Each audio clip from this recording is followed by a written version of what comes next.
Oh god. Yeah, alright. Haven't even properly started yet and it's already going. That's fine, that's fair. Good morning. Welcome back. It's a Tony. Oh my god. I do not know what I did to deserve this. To get sick around Christmas time. No, I mean, at least this year, I can absolutely tell why and how and where I got it from. But it's still sad. Because it's like, oh, fuck yeah. Christmas time. I finally have some time off.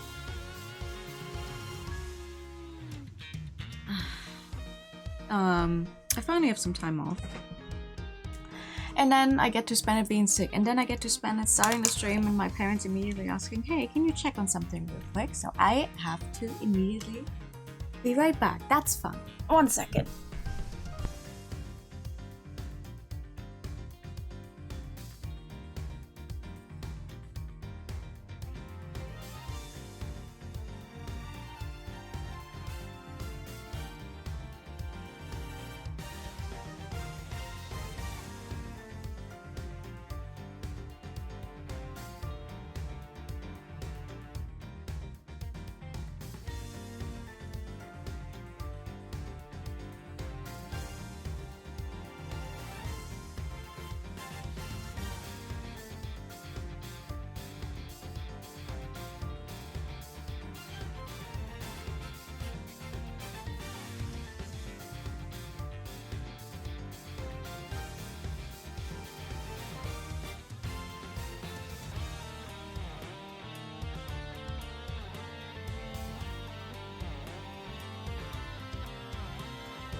Something very upsetting about starting a stream and immediately having to leave.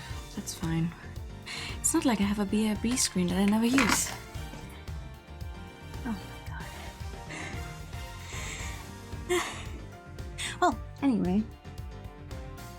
We are indeed back to another year of being sick right towards the end of the year. I finally have some time off. At least I get to sleep in. Hopefully.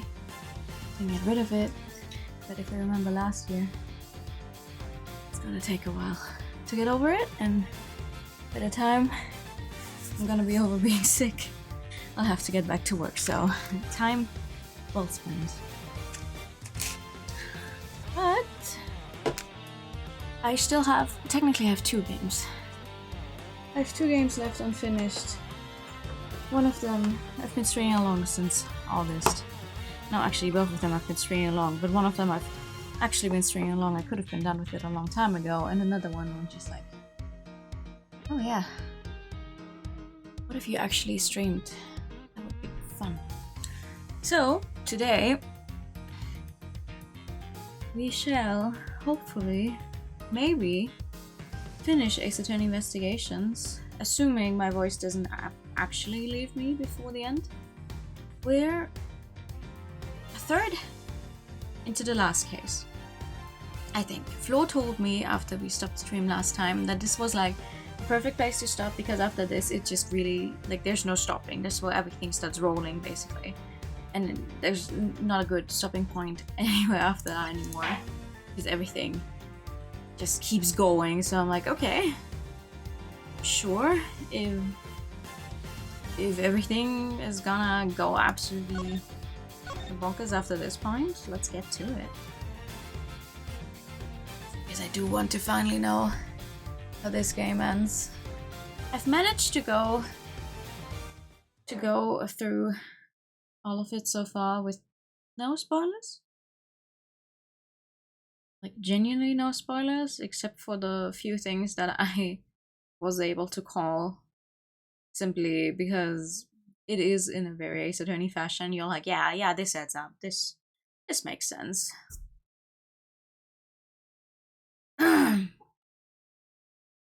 Let's see. Apparently we're gonna roll up an even older case. From 12 years ago? 12 years ago. Yeah.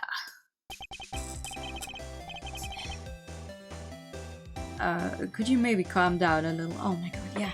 Doing voices is gonna be fun. Calm down. No way, Jose. Not until y'all come clean. It's for your own good. Dang it. Intrepid reporters refuse to give up, even in the face of repeated stonewalling from the crew. Do you know? Look, you ladies need to stop harassing these people. I'll have to ask you to. You cops sure got a lot of nerve. Y'all all the ones who let Torosaurus run wild. Hoping to hide the fact that they brought this menace themselves to staff cling desperately to the story. Look, we're really not breeding anything. This is a movie set. Says the girl who told me she done seen Gordy with her own dang eyes. Sure, I saw something, but that doesn't mean we're keeping monsters here. Are you sure about that? Alright, break it up. Oh man, everyone's just gonna be slightly sick as well. That's fun. Oh, Miss Ashway. Sean. Yeah, on the trail of this here monster infestation too, huh?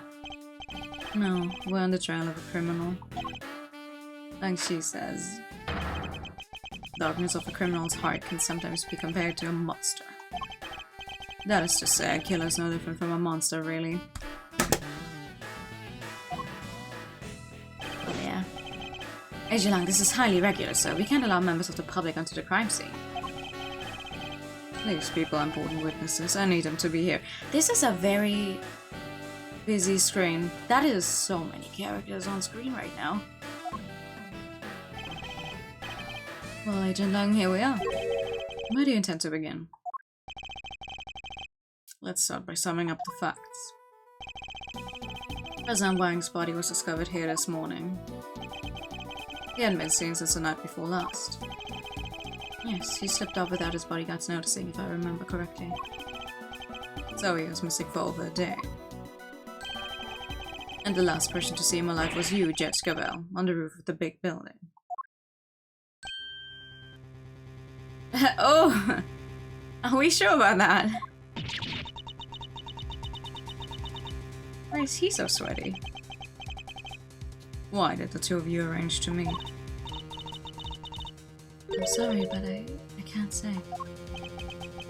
Not even to defend yourself from an accusation of murder. That's crazy. Why? Why can't you just tell us? Please, Judge Gavel, we're trying to help you. She can't say because she only incriminated herself more. No, I don't think so.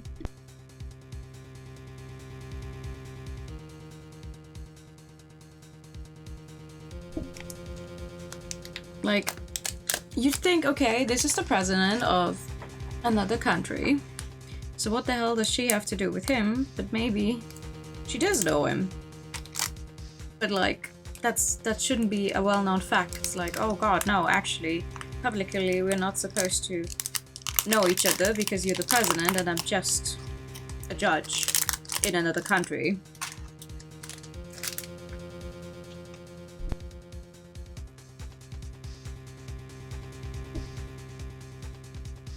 Is my microphone working? Yeah. But like, if she... Why would she meet alone with the president from another country if she doesn't have some connection to him? Like, I'm sorry. I don't think that's a very usual thing to do. I know you had something to do with the president's murder and I'm going to prove it. Objection! You said yourself that the body was only found this morning. How do you explain the time that passed between Judge Cavell's meeting with the president and then?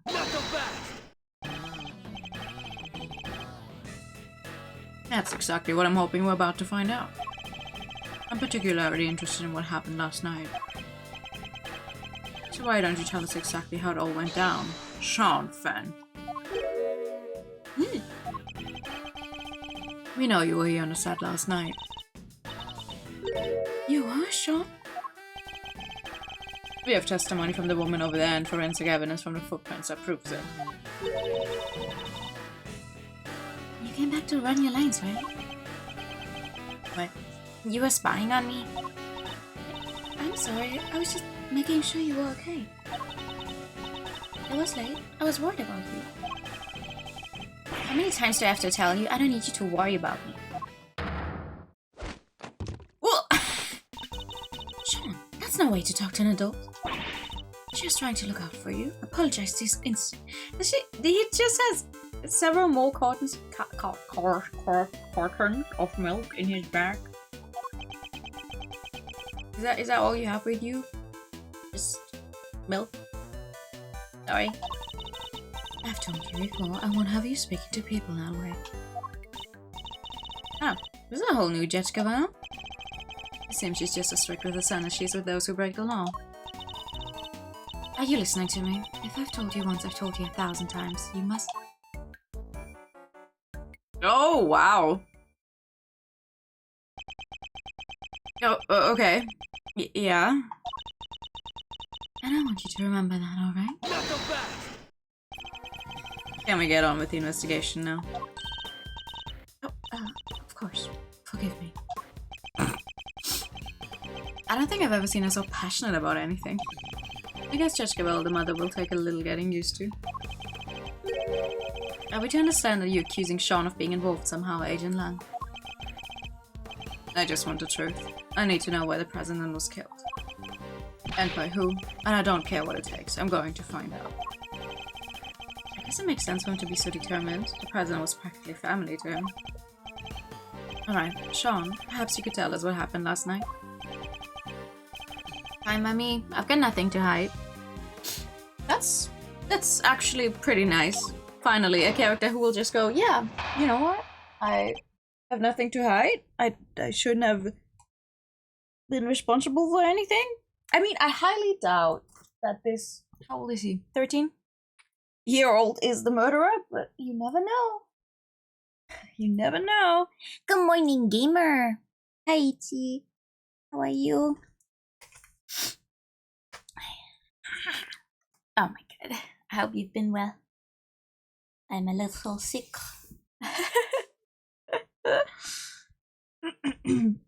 Oh, well, I'll finish this game. You're good. I'm glad to hear that. No, I caught as a sickness. Like, end of last week, we had a Christmas dinner at work, and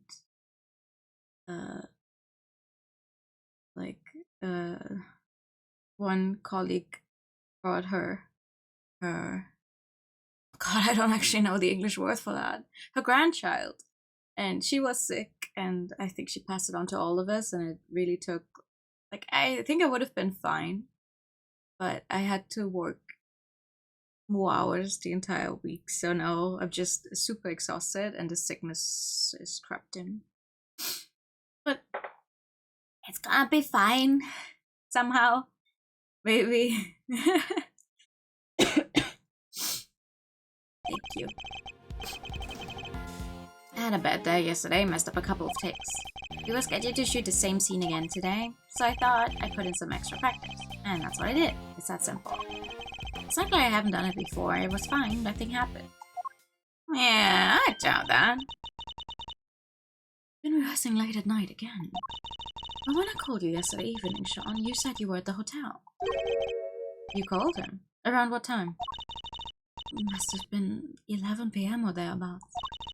It's one of our rules. When Sean stays away from home, we have to speak every night. Yeah, well, I wasn't at the hotel. I was here on set. So you lied to me? Ooh! Ooh, the music going as well. Sorry. Ooh, now she's mad. I think it's kind of amazing how hard he wants to work on his acting now. Nonetheless, a parent can't help but worry. A child alone late at night, anything could happen to him. And indeed it did. He got himself entangled in his case. But he said nothing happened, right? He did, although I can't help but wonder if he was telling the truth.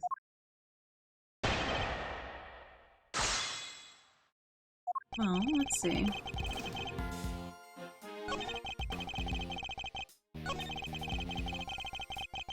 I wonder whose great idea it was to make him cow and milk themed thing.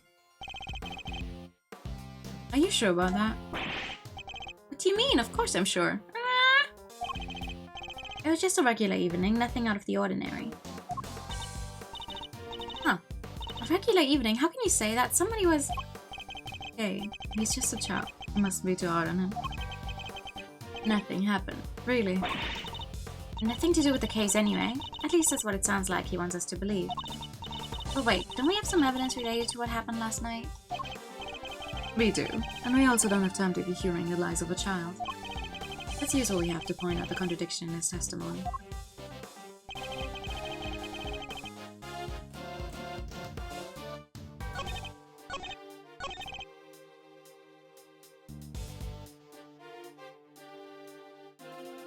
Hold it!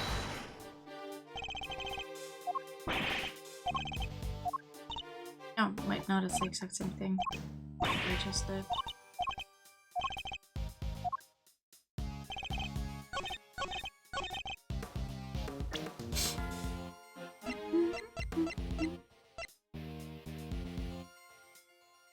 Objection! I'm sorry, Sean, but there's a clear contradiction in your statement. No, I don't think this is the right statement to be showing this at. Yeah.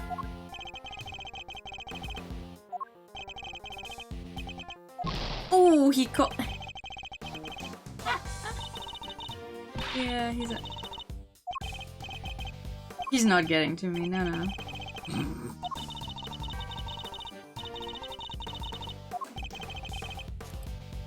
Wait.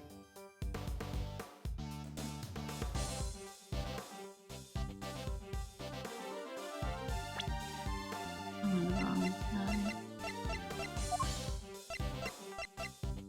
Objection! There we go. Nothing happened. I'm sorry, but you're lying. This proves it beyond a doubt. Wait, that's... How do you... That's right. Your rehearsal tape. What? You have video footage from last night? We do. And if you watch it, you'll see that it was no ordinary evening. There's a footprint there already. There is, and I'm not sure that's an everyday sight even on a film set. John, why would you keep this from me? No reason. Liar. It'll stuff my work on your mommy, kid, but it's not going to work on me. Where'd you hide the tape? Sean, you have to tell us. You? Look, I just don't want anybody to see me rehearsing, okay? I don't like it.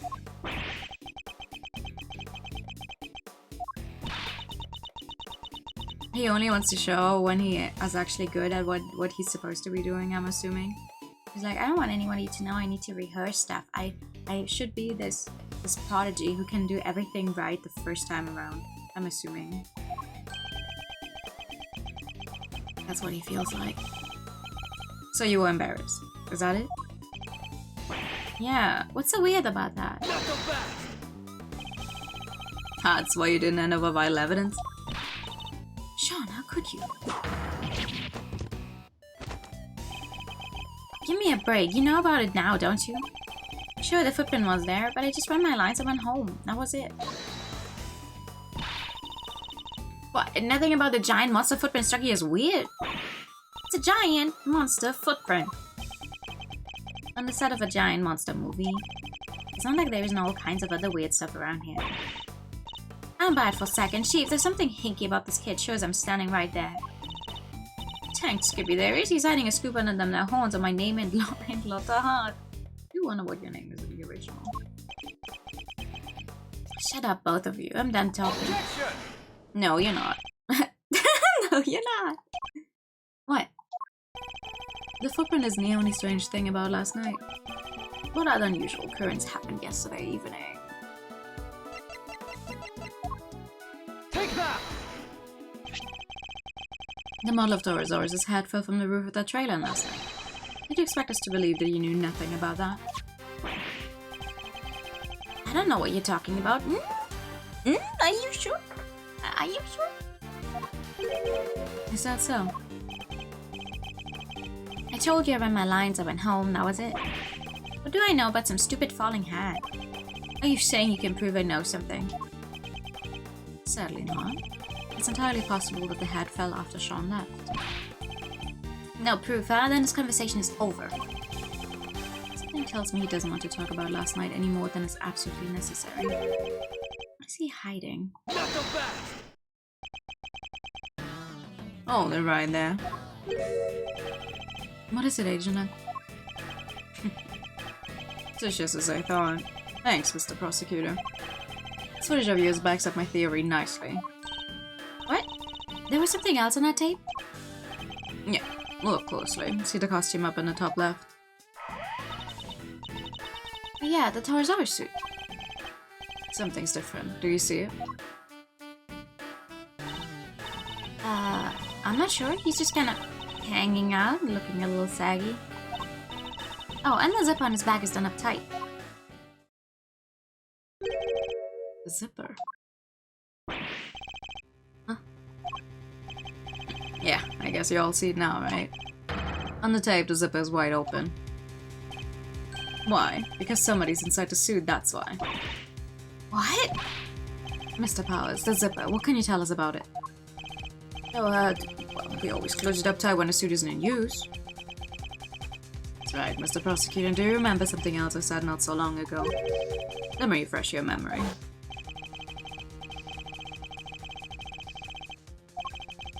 I came down here to the movie set and hit the body somewhere. Oh. Yeah, could work, could work.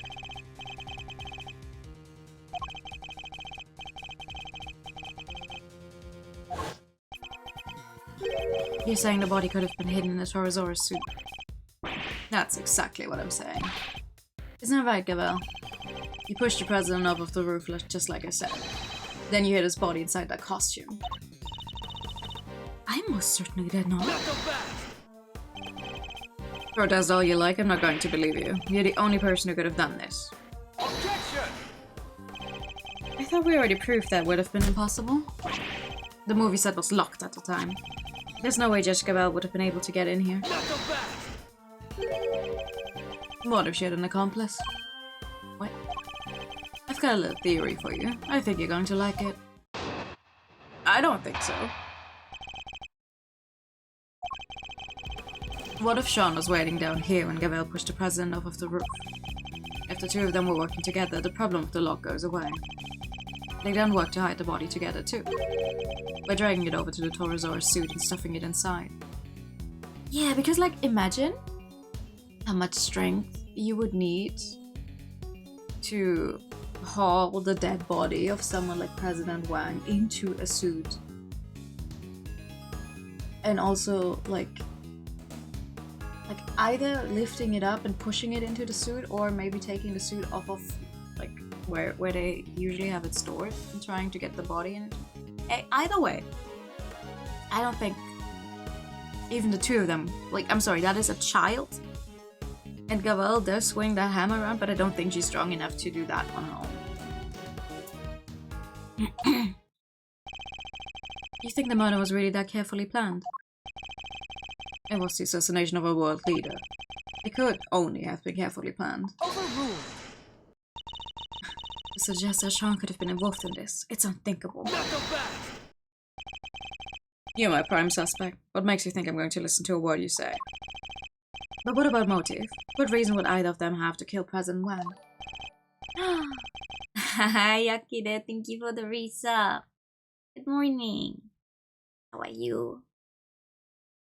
Who knows, but we'll find out soon enough. She was the last one to meet with him, and she won't tell us why.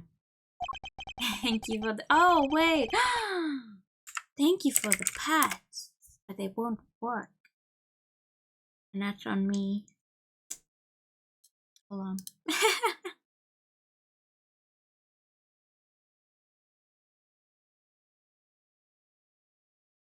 I have to stream so we can hit those 5,000 before the new year. Right. Let me give you that pat, even if it's slightly delayed. I knew I forgot about something. I knew it. There we go. Pretty non-suspicious, even you have to agree with that. Jessica, well, I don't suppose I can convince you to share any more details. My apologies, but that is the one thing I cannot do. However, rest assured, should that ever change, you will be the first to know. I wonder what it is that she is hiding. So please, you have to believe me. Yeah, murderers have a habit of saying that. What about you, kid? Any weak excuses to offer? If so, now's the time to get them off your chest.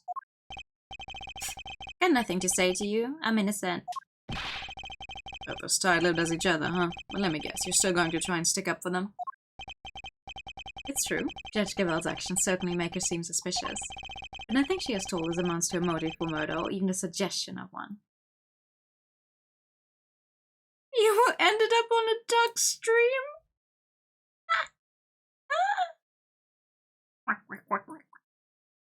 That's cute, though. No, and like I said, I'm leaving motive aside for now. For the moment, I'm focusing on means and opportunity. And for my money, those two had to be working together for the little plot to succeed. Alright. Mother and child murderers? Well, I don't think so.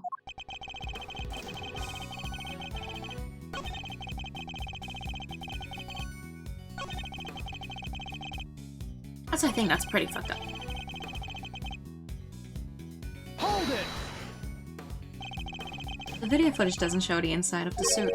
You can't say for certain that there was a body in there at the time, can you? Maybe not, but we can take a look right now. Let's open it up and see what's inside. I put money on us finding proof that it was there. Do you mind if we examine the suit, Mr. Powers? Oh, not at all. Might be a little ripe, though. Pretty sweaty in there. It's filthy. Yeah, that's weird. I was cleaning it out pretty good. If you know, it can get kinda moldy. In other words, what we're looking at is proof that somebody other than you used the costume. The dirt that must have come from the body. This person was lying right in the middle of the footprint. He probably would have gotten pretty dirty. Exactly. Well, everybody happy? Not yet, no. Inside of the suit is covered with dirt. It must be from when the body was hidden there. No. I don't think so. Objection! Oh, so we should get the material checked out. So our assumption is that the inside of the suit is dirty because the dirt came from the body. Would it be safe to say that's the case? Why? Is there a problem? Part of the suit directly in front of the opening is particularly dirty. Yeah, it really is. But look at the victim. The area of his body that would have been in contact with that part of the suit isn't dirty at all. If the victim had been crammed in there as you suggest, his chest would surely be covered in dirt. Fine. So what's your explanation? How did all that dirt get inside there? Based on the videotape, there may well have been somebody in the suit at the time. So who was it if it wasn't the president? Come on, Kay, think. Where was it? Something the matter, okay? I've seen dirt like that somewhere else, I'm sure of it. I just can't think where. Dirt with weird little grey bits in it. Bits. He's right, there is something mixed in there. It was stuck to something else we looked at. Lots of it. Wow. Wow, okay, game. Ooh. Stick to something we looked at, an item of evidence maybe. It's probably worth checking. They're like, okay, if you really don't understand what it is you should be showing, here you go. One of the items we found had a similar kind of dirt stuck to it. Take that! That's crazy. As Kay pointed out, the dirt in the suit contained small flecks of something grey. Uh-huh. And? We discovered similar flecks stuck to an item belonging to somebody we recently had dealings with. The item in question being these gloves. You're right, the dirt does look similar, but so what? What are you saying the stuff is? What exactly are these grey flecks of yours? Concrete! Plastic. No. Concrete. Concrete. Surely they're flecks of concrete? Oh, Oh, like all the little broken up bits around the footprints, you mean? Exactly. And who did the gloves on which we found similar dirt and grey flags belong to? Chairman Winner! We found them in his garage. That's right, we visited the garage at his home earlier today, and we found a pair of mechanic's gloves covered in dirt. And if I recall correctly, a sledgehammer and a shovel too. Why would a pair of mechanic's gloves be covered in dirt? I'll tell you why, because somebody wore them while they used a hammer and shovel. They smashed through the concrete to the dirt below, staining the gloves with both substances. Wait, so you're saying... Yes, now we finally know what these footprints really are. It seems highly likely that they were dug by Chairman Winner. Highly likely. Just so and tell me this. Why the heck did he make them? What purpose could they possibly serve? Why indeed, I imagine he must have been digging something up. I think he must have been digging something up. I imagine events unfolded somewhat like this. There was something on the slot that he needed to unearth. In order to do so, he cut the chain on the side entrance and gained access from there. He then used a sledgehammer and shovel to dig the 3 footprints.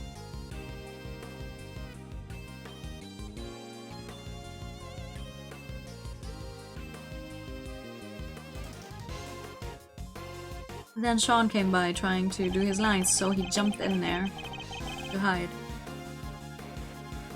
And he found what he was looking for, he backed it up and filled in all the holes. But then Sean must have showed up, right? I think he did, yes. Chairman Winner would have had to find a hiding place, and the Torosaurus suit provided just that. Got all that from a pair of dirty gloves? It's good. It's all just speculation. We don't have any proof that he was inside that suit. He could have dug those holes and gotten out of here before the kid even showed up. Objection! But he didn't. And there's proof of that right here in the footage. It shows that Chairman Winner was still present when this recording was made. What? The shame Agent Lang didn't notice it himself. But if you compare the situation as we see it now, the situation as it appears on Sean's rehearsal tape, and compare that in turn to what we saw in Chairman Winner's garage, it soon becomes clear that the chairman was present. Oh, that game is really holding my hand, huh? The report of his image shows that Chairman Winner was still here. Back. Take that!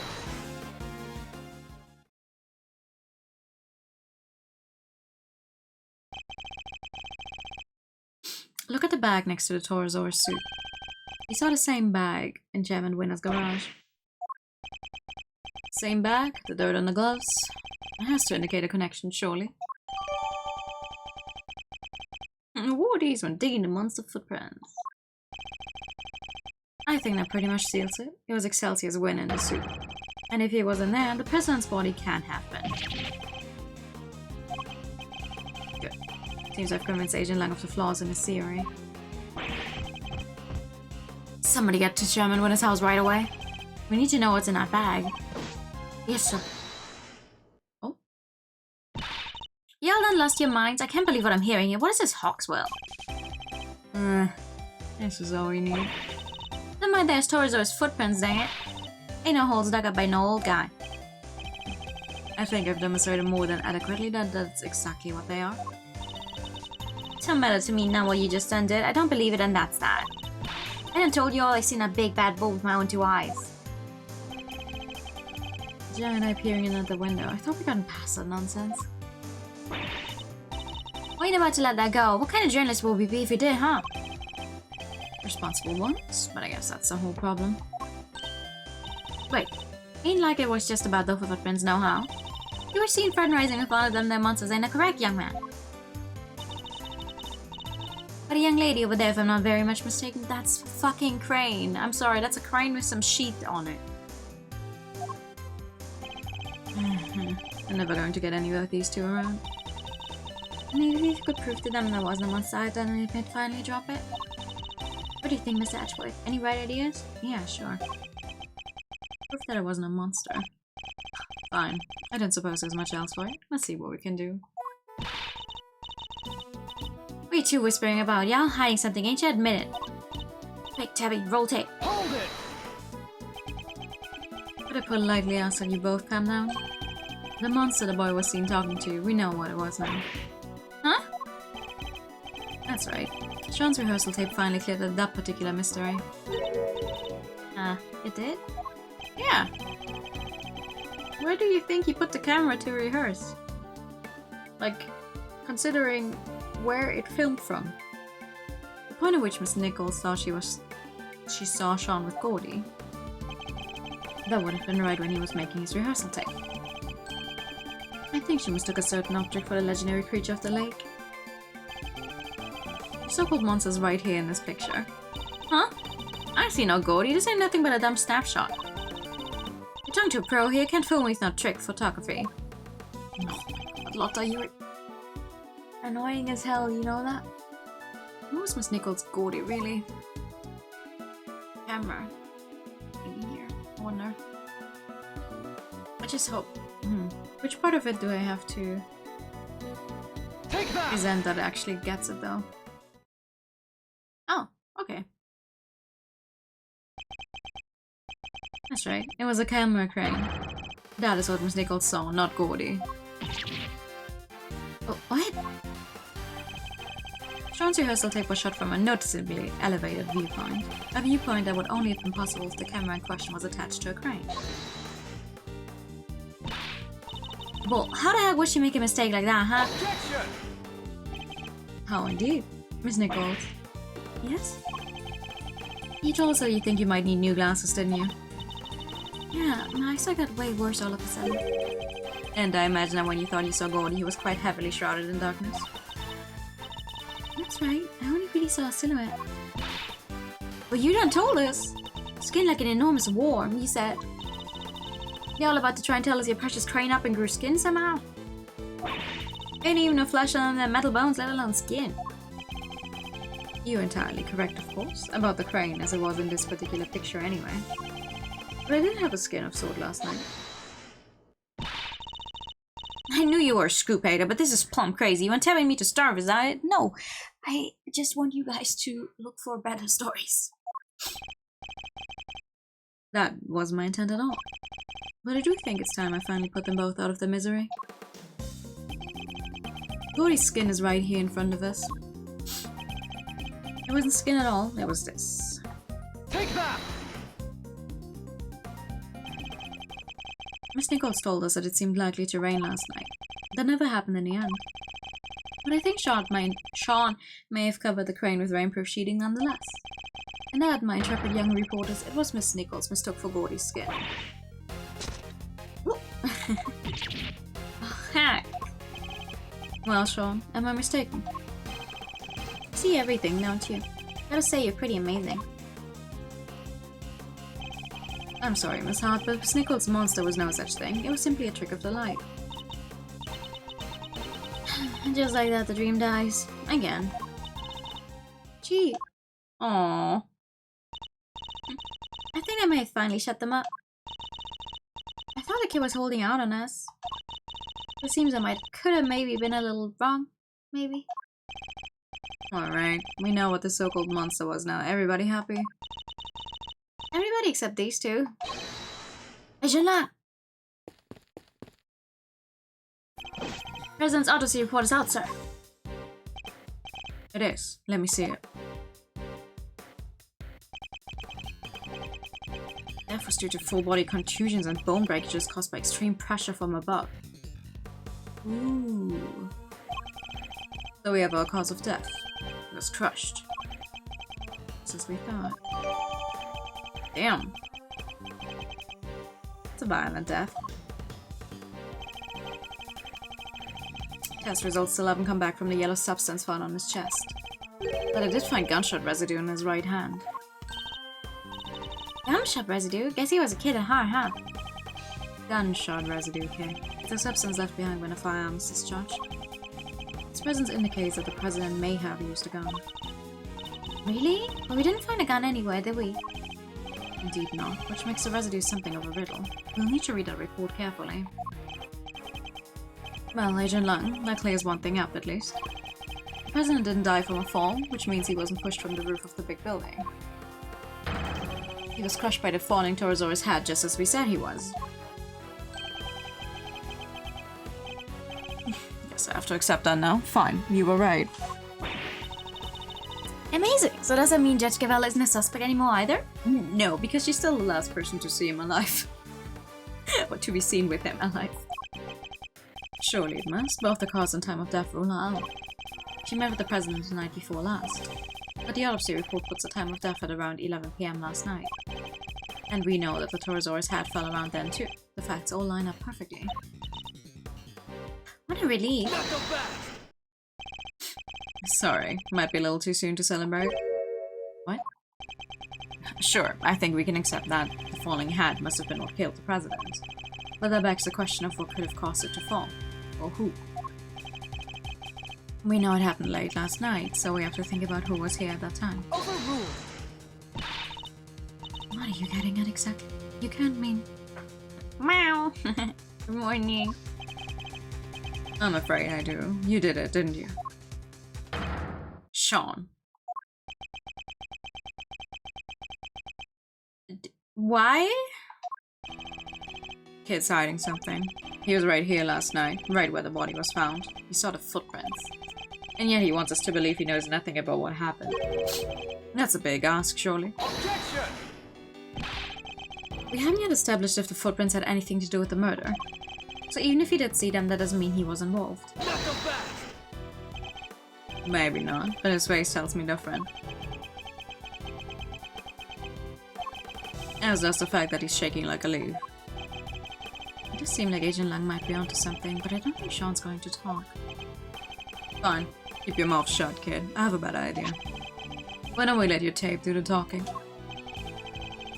What exactly are you planning, Agent Lang? The police has some pretty sophisticated image analysis tools these days. You will go to such extreme lengths to see my son convicted. It's not ideal, but if the boy won't talk, we don't have any other way of getting to the truth. Detective Gumshoe, you have access to exactly such a device, do you not? Sure do. Will we? Good. Then that should make this nice and quick. Mr. Edgeworth, might I request that it be you who carries out the analysis in question? Why me? I fear that Agent Lang might be inclined to believe the worst. Image analysis isn't exactly my specialty, but alright. It's been a while since we last got to use it. True. Oh no, it's just literally just... Okay. I thought it would have been one of the movie thingy where we get to pause it and stuff. The new clues to be discovered somewhere in the image that one. Oh, it is! Oh god, I forgot. Forgot how anything here works. Ah! Gee, I wonder who this is. Eureka! What the? What is it, Mr. Edgeworth? Let me see. Uh-oh. What is it? What's the matter? Show me. Mr. Edgeworth, the court asks that you share your findings. The court! Zoom in on the top right part of the image and look closely. There's a person there. It's... President! Weren't you the one who wanted to do the image analysis? Why are you surprised? Oh my... What? You kidding, right? Well, I'd say that's pretty decisive, wouldn't you? This doesn't look good for Sean at all. Wait, this doesn't prove anything. I didn't know he was there. I don't believe you, and the images in fact prove something very important. That you and the president were here at the scene of the crime together. But if one of them is not aware of the fact... I am inclined to believe Sean. Admit it, kid. You murdered President Wang. No, that's ridiculous. Why? Why would he... Sean, you didn't. You can't have. Can you? What do we do, Mr. Edgeworth? It's hard to push back against footage like that. Surely even you can't deny that this looks pretty bad for the kid, Mr. Prosecutor. He claimed he knew nothing about what happened, but the president is right there with him. Sean, what are you not telling us? We have to know. right, Sean. Be honest now. It's the only way.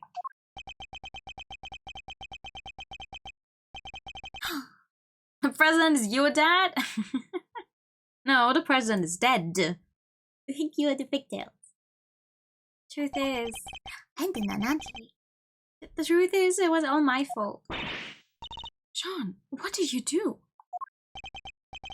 It was my fault the Torosaurus head fell off the trailer. Oh, it was? You killed him. I went up on the roof of the trailer to prep the kit I was using, and I turned on the heater while I was there. I must have left it burning when I came back down to run my lines. Then my mom called and I left the set to go talk to her. When I came back after the call, the Torosaurus head had fallen from the roof and the president was just there, lying next to it. No. We did find evidence of a fire having broken out up on the roof. So you think it just happened completely on accident? It was just a tiny one, so I put it on myself. So we're saying the president... so we're saying the president died because of Sean? If he did, that would make this whole thing just an accident. What did you do with the head after you found it on the ground? I took it apart, carried the pieces up to the roof, and put it back together again. Not so fast. You're saying you put out the fire and moved the head back to where it fell from? In other words, you tried to cover your tracks. You're a real piece of work, kid. It's not like I did any of this on purpose. I really did just forget to turn the heat off. Yeah, so when the fire had burned through the legs, the table would have collapsed and the head would have fallen down to the ground below. You're right, the fire caused the head to fall. Indeed, and I also happen to have an idea about how the fire may have started. Cans of paint thinner by the heater are pretty flammable. Not a great place to keep them. Not so fast. And you swear it was an accident? Seems a little convenient. What was the president even doing here in the first place? What the heck am I supposed to know? I didn't see anybody, I swear. I still don't believe you. Why would President Wang come to a place like this in the middle of the night? Reasons for coming here is something of a mystery, it is true. I met Judge Gavelle up on the roof 2 nights ago, but he was also here on the movie set last night. Did he come to meet Sean? Maybe he was searching for the same thing that Mr. Winner was searching for. I think we'll need to go over the boy's statement very carefully indeed.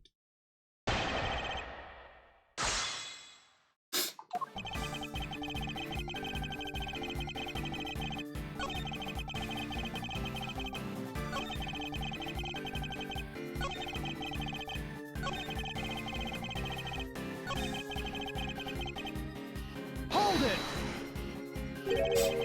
Do you notice anything unusual about the body? I don't know, it was dark. He suddenly seems even more reticent than usual. I don't think he wants to go back over the memory any more than he has to, Mr. Edgeworth. I'm sure he doesn't, but is that really all it is? I push him a little more on this. Oh, yeah. Yes. It was dark, but you knew it was a body nonetheless. That's... He's hiding something. I better find out what. Most people would cry out for help if they saw somebody lying on the ground. And yet, you didn't. Yeah, because...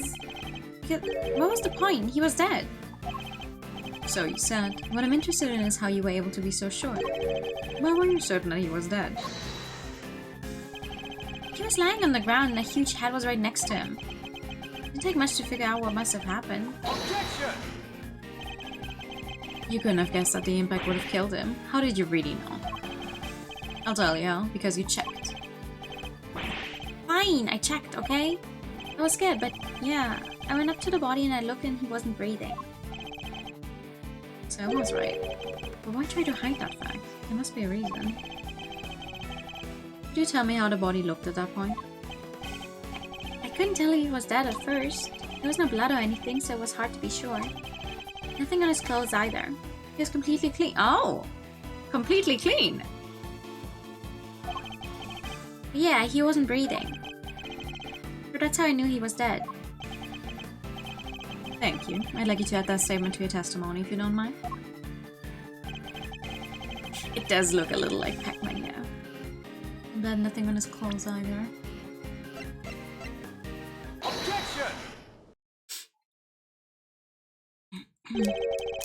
Nothing on his clothes. Nothing at all. Yeah, nothing. Why? Is there a problem with that? Something you're clearly hoping that we've forgotten. What are you talking about? There isn't. That's not true. Unluckily for you, we remember it rather well. I'm talking, of course, about the yellow speckles on the president's chest. Yeah.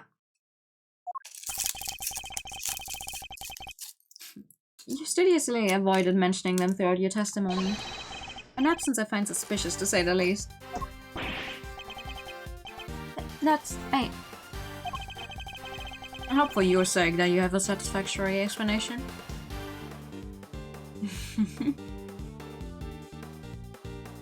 Overruled.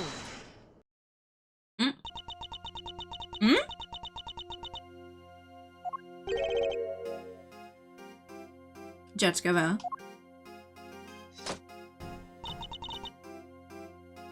Allow me to explain. Huh? But... The yellow residue in the president's chest. I imagine it was from a bouquet of flowers. Lion lilies, to be precise. Lion lilies? 2 nights ago, when I met the president on the roof of the big building, I presented him with a bouquet. That is a very pretty bouquet. Last time we had a bouquet of flowers in the very last case of the game, though. There was a murder weapon hidden in there.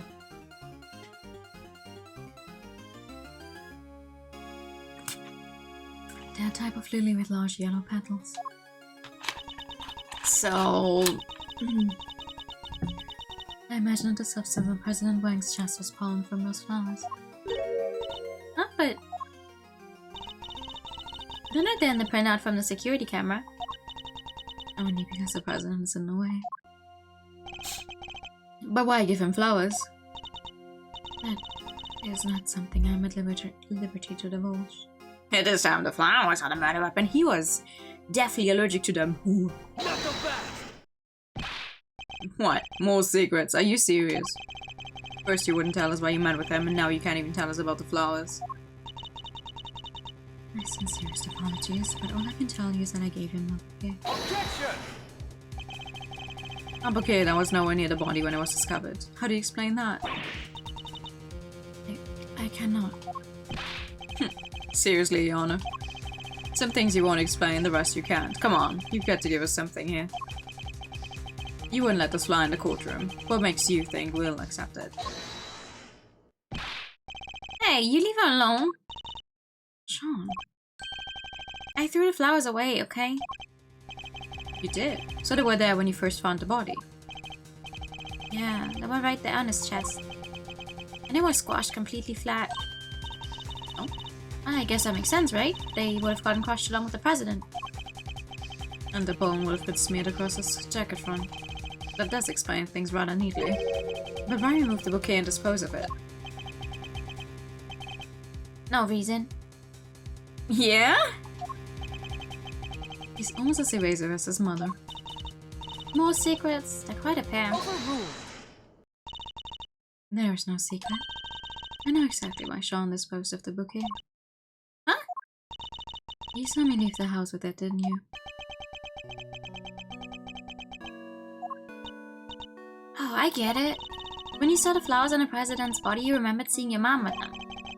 And felt the need to prevent her from coming under suspicion. No, you've got it all wrong. That's his least convincing lie yet.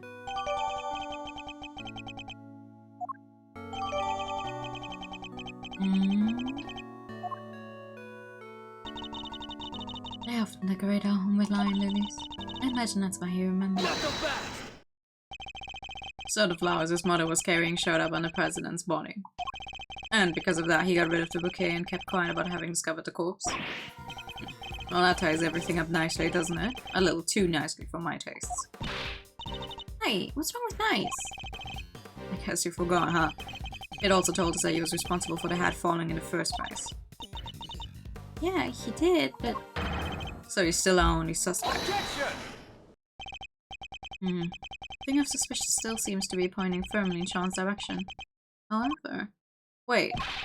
I can think of a far more likely culprit than the boy. What? Who? The person who was holding Sean captive until only a short while ago.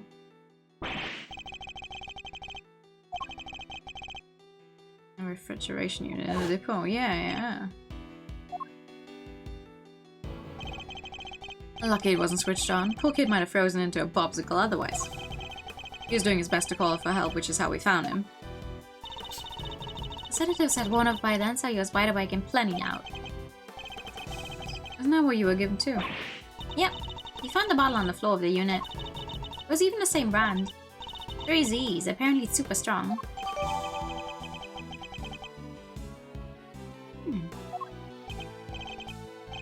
Well, Agent Lang, surely that suggests that Sean is a victim, not a suspect. Somebody else was responsible, and I think they've been behind all of this. Oh yeah, and the secret mastermind of yours was here last night too. That I can't yet say. It's not like you to be so vague, Mr. Prosecutor. Sadly, we just don't have anything to tell a mysterious kidnapper to the murder of the president. Is there anybody else? Somebody other than Sean who could have committed the murder. Yeah! The big building.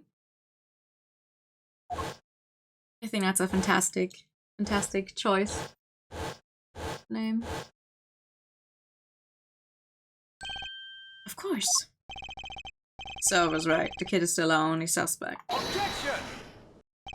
Not quite. I can think of one other. One and of another. There was no one in there. What? Somebody who we just recently proved was right here on the movie set last night. Chairman Winner. You think he killed President Wang?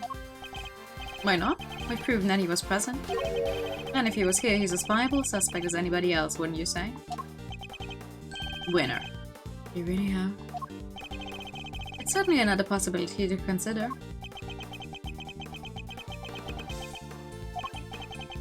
"12 years ago, he was..."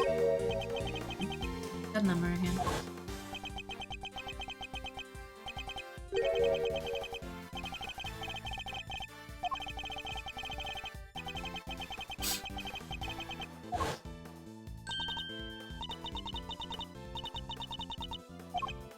Yeah, come on.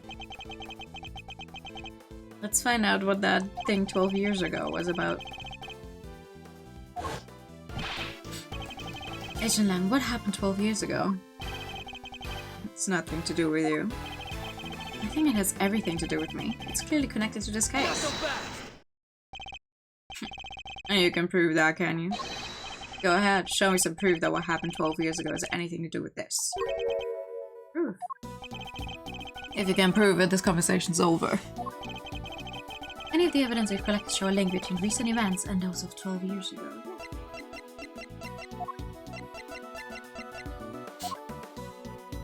Take that!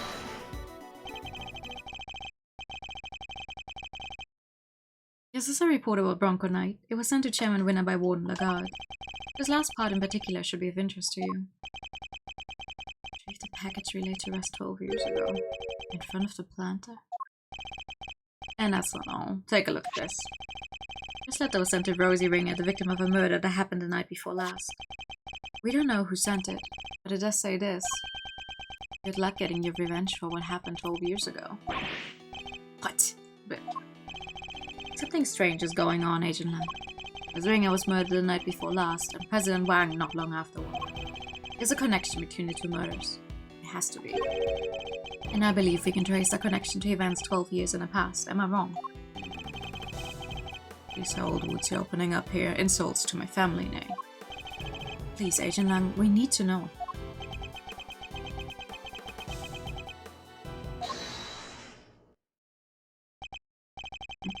Who on earth was that? Shifu. Oh, the man in black.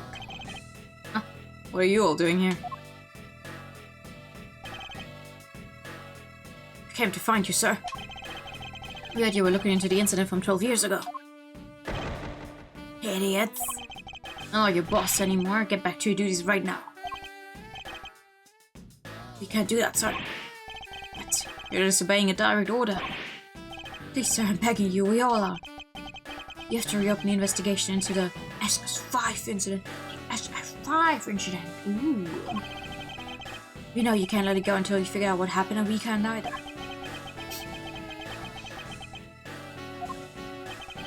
Well, Agent Lang, it seems your former underlings want the events of the past explained too.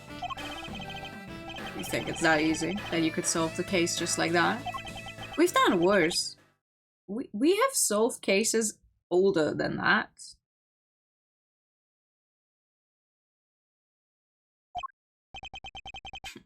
Oh, alright then. Alpha accepted. Hell yeah! Yeah, Shifu. Nice. Then I guess it's my turn to step up. I'm sorry, Kay. You're looking into a case from the past, right? I just happen to have something that'll help with that. Ah, you mean Mr. Thief? Sure do. If you can give me the details of the incident, I can wrestle up a little simulation for you. Sadly, we don't have the files related to the case. Huh? How come? Access to those files is restricted. The top secret. Really? Why? It's me. Somebody must have something to hide. Even I've never seen them. Everything I know I read in newspaper articles from the time. That's fine. Just tell us where you can. Alright. Now I'm interested. The SS5 incident happened on a winter's day 12 years ago. February 10th to be precise. That's one day before... before my grandpa's birthday. Your police received a call directly from the kidnapper. About the president of Shangfa. So he was kidnapped? Yeah. SS5 is the official designation of the president's kidnapping case. The kidnapper wanted $100 million. $100 million? How much money even is that? More than you can imagine, it seems. The last person to see the president that night was my father. They were together at the embassy of Shangfa until midnight on the 10th. And nobody knows what happened with the president after that until he was kidnapped. Our government did everything they could to scrape together the money. They were desperate to save him. And in the end, they succeeded. The money was handed over and the president came home safely. So President Wang was head honcho even back then? Wow, go Mr. President. The length of time he stayed in power isn't even close to the most impressive thing about him. Xin Lang was clearly very fond of President Wang. I assume the kidnapping was thoroughly investigated? It was, but the investigation was top secret, as was the trial. A trial? So suspect was arrested? Yeah, none other than our friend Fifi Lagarde. What? Is that why you visited the prison? It is. I was put on what you might call extended leave. Yeah. Is it time to look into what happened? Yeah. Okay. She was found not guilty then, wasn't she? Yeah. My father was in charge of the president's security at the time, but they held him responsible for the kidnapping and stripped him of his duties as presidential bodyguard. He stayed on the force though, and he worked the case alone, until eventually he found a suspect. Lagarde, and if he thought she did it, there's no way she was innocent. But they declared her not guilty when the case went cold. My father couldn't take it. He was broken, mentally and physically. Finally, he quit the force altogether. So he had solid grounds to suspect Warden Lagarde. He must have had evidence. He wouldn't have charged her otherwise. But I've never been able to see the materials from the case. I'm sorry, but that's all I know. What do we do, Mr. Edgeworth? This is useful information, but I don't think it's enough for a little thief to recreate the scene. Is there really nothing we can do?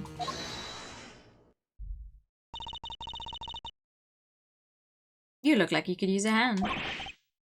Who's this now? Yeah, buddy! Siska. And Mr. Fender! You finally wrapped things up over the courthouse, so we thought we'd see what you kids were up to. Here. What's this? It says SS5 Incident Investigation Report. Ooh. The sole witness was murdered. When Fifi Lagarde mentioned an incident from 12 years ago earlier, I couldn't help but wonder. Wait, let me read. Occurred on February 10th, 12 years ago. President of Shanghai was kidnapped and ransomed for $100 million. President's presence at embassy until winner confirmed by Da Long. Prosecutor in charge, Excelsior's winner. Suspect, Fifi Lagarde. Aha! Aha! I see.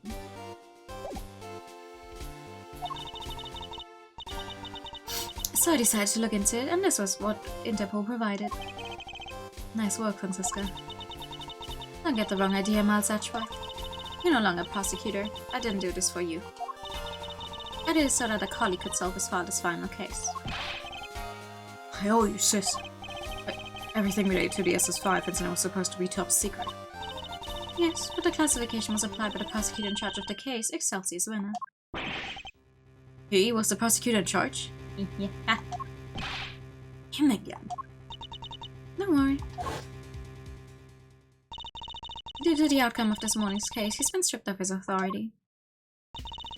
An outcome that was in no small part thanks to the efforts of his own son. Useless.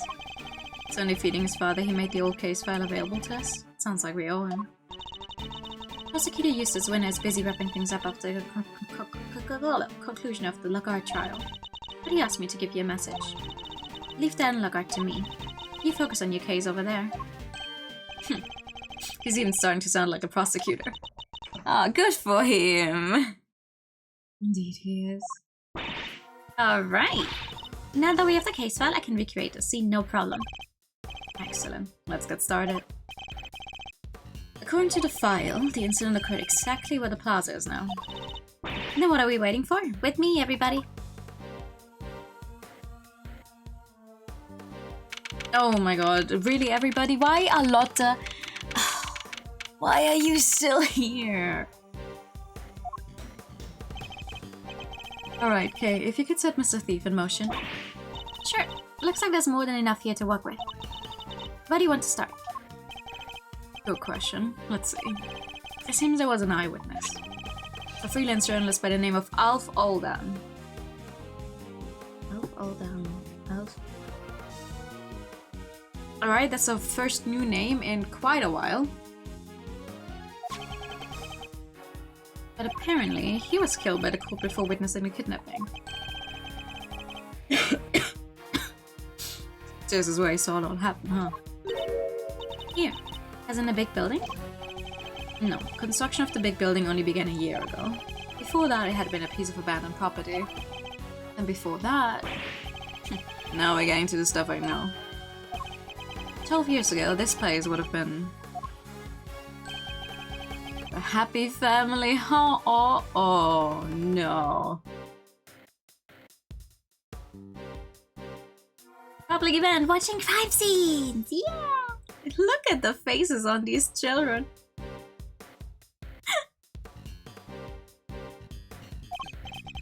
Like, for retired people? No, it was a place for children without parents. An orphanage, in other words. The president was kidnapped from an orphanage. Yeah, and the place was run by Fifi Lagarde. She called it a happy little home. As the proprietor of the institution, I suppose it's understandable that she came under suspicion. Son Wang, Excelsior's winner, and Warden Lagarde. Surely the SS5 incident must be related to our current case.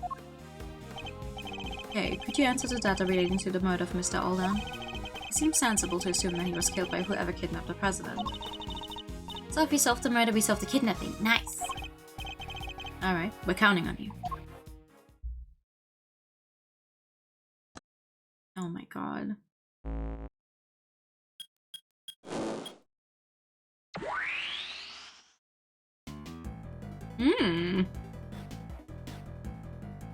Oh wow, smack dab in the middle of the... okay. What the heck is this? When I grow to become so blasé towards people's reactions to Mr. Thief. What we're seeing here is a front yard of the orphanage as it was 12 years ago. At least as far as the police reports describe it. Yeah, this is how it looked when they started investigating at 7 AM the morning after the murder. And it seems it had been snowing. Yeah, from what I heard, the footprints were pretty important evidence. Snow fell in the daytime the previous day. In other words, before the incident occurred. meaning that none of the relevant footprints would have been obscured by the new snow. I think we need to pay these footprints some special attention. Goodness gracious, that is so many people on the screen. Hi! How dare you, Scruffy? Don't you dare tell anybody. I just denied anyway. Statuary, you gotta help me out here, sir. What's the matter, Detective? It's about the SS5 incident, what else?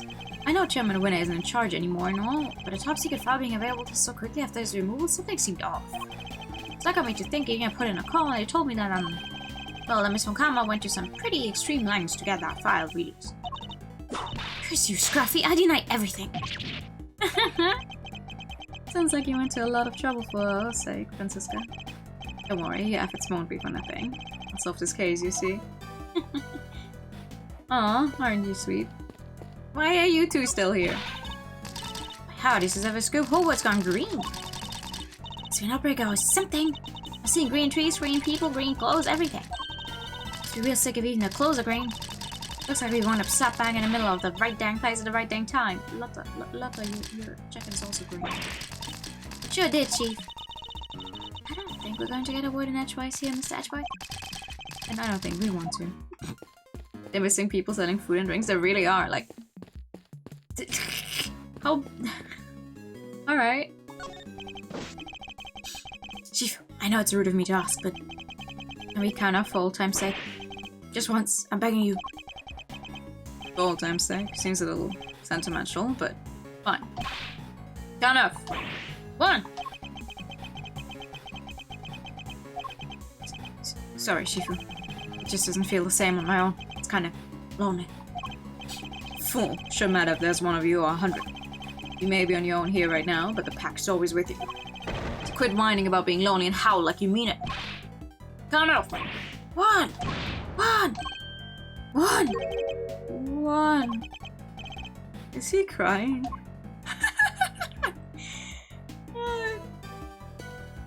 That is funny as hell.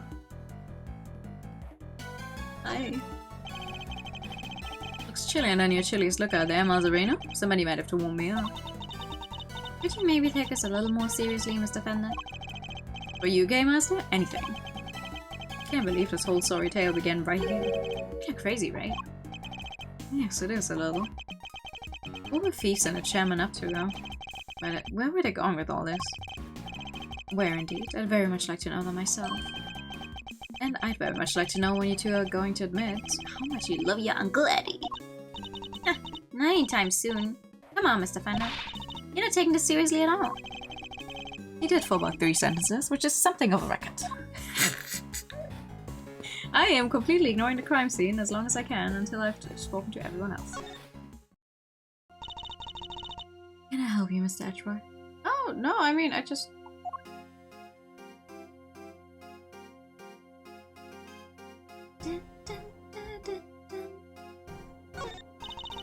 Thank you for that, your time in the pet.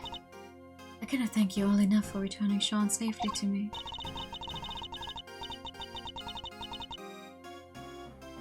I can hardly bear to imagine how I would have felt if I had not come home.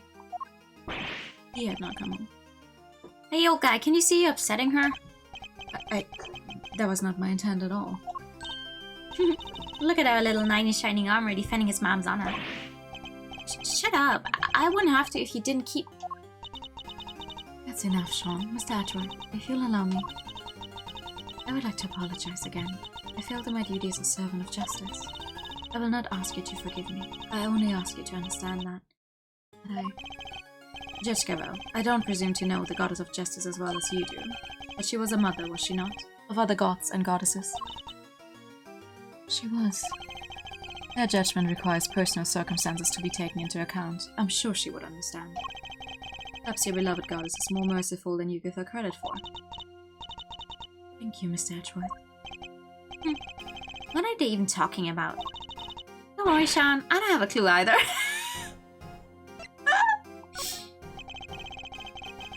So things are finally settling down after Warden Lagarde's trial? It would seem so. Sentencing is still to come, but the guilty verdict should stand. And do not worry. Excelsior's Winner's connection to the case will be thoroughly investigated.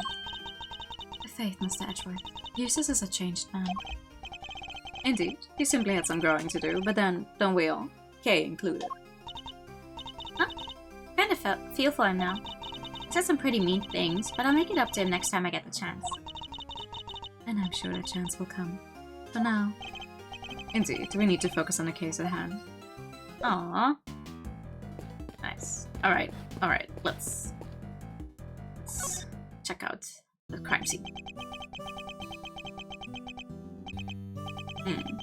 3 planters, covered with snow. Is anything the matter, Agent Lang? Yeah, something's not right. I wasn't able to look at the case file until now. Indeed, you have Chairman Winner to thank for that, it seems.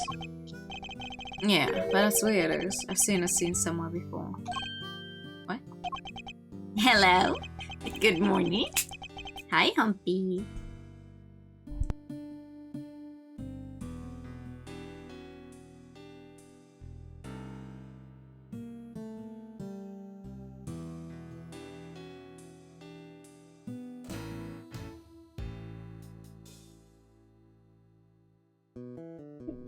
What an inhumane time, yeah, and I have to, 12 on a Saturday, yeah, and I have to be right back because I need to help my parents once again, which is exactly why I don't stream during the day.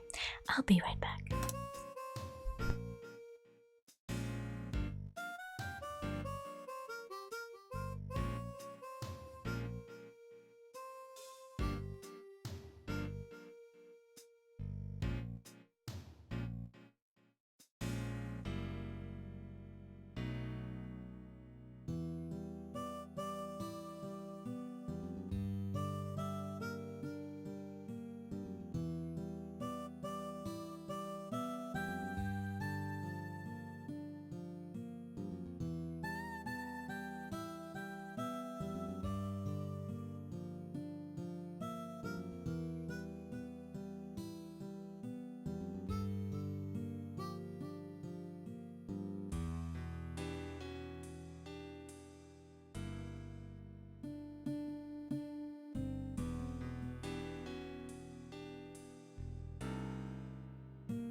BAB screen. That doesn't get as much use as it could.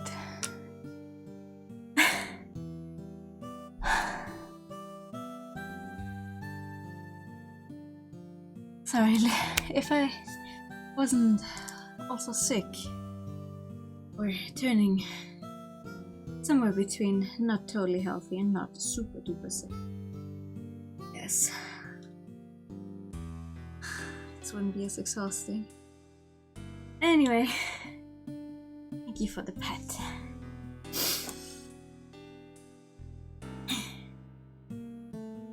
I forgot about then it's gone. Yeah. Just like my ability to actually breathe. Jesus Christ. He appears to be lost in his efforts to remember. Perhaps I should leave him alone for now. Okay, sure. Let's check out the crime scene then.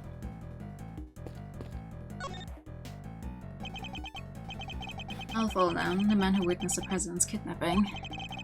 What exactly did he see? I based this part of the recreation on one of the crime scene photos. Oh. Seems he suffered a blow to the back of the head. Yeah, from the brick right there. I figured it must have been taken from here in the yard. It's like the blood flowed from the head, wound and spread over the surrounding area. Here, a gift for you. This is Mr. Oland's autopsy report. Oh, that's good to have. Around 1 AM on February 10th. Anything else in that autopsy report? Believed to have been murdered during a call where he was detailing something he had witnessed. Approximately 1 AM. Loss of blood resulting from a blow to the back of the head with a brick, and that's the photo. Oh! Alfoldan, freelance journalist, killed after witnessing the kidnapping of President Wang. Even in the recreation, it's pretty gruesome, huh? Definitely. It's even worse in the actual crime scene photos. That's a lot of blood. Seems mostly to have come from the back of his head. As you can see, the area is completely caked. Yeah, the autopsy report says that's why he was hit with the brick. Indeed, I imagine his attacker must have snuck up on him from behind. Looks as if he's clutching something in his right hand. Oh yeah, they mentioned it in the file somewhere. Let's see. According to this, it was a button. A button? Torn from the attacker's clothing, perhaps. Oh. Blood is his. Okay. What about the brick? This was the brick used in the murder. There's stuff made of bricks all around the yard here. They probably took it from somewhere nearby, huh? Probably. So the victim was carrying a camera. Oh yeah, according to the file, they recovered a picture. Yeah, here we are. That's... It's the president, right? Somebody's pointing a gun at him. Also, this looks like a place where the button could have come from, for sure.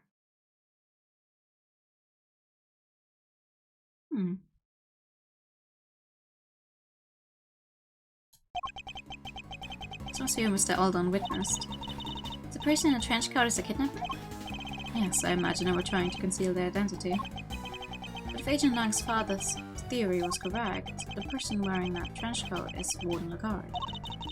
How come they only found the one picture? He probably wasn't able to take any more before he was attacked. A villain snowman. He only has one eye. Oh, it's a pirate snowman. Aye.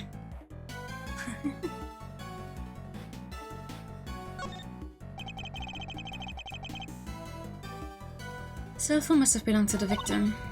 You're right. Yeah, says here in the file that Mr. Alden made a call while he was watching the kidnapping. A call? To whom? His girlfriend. Oh, his girlfriend. Seems he called her when he saw that the president was there. But she didn't pick up, so he left a message. It's in here too if you want to hear it. Please. Hey Rosie, it's me. I guess you're asleep already. Oh, are you for real?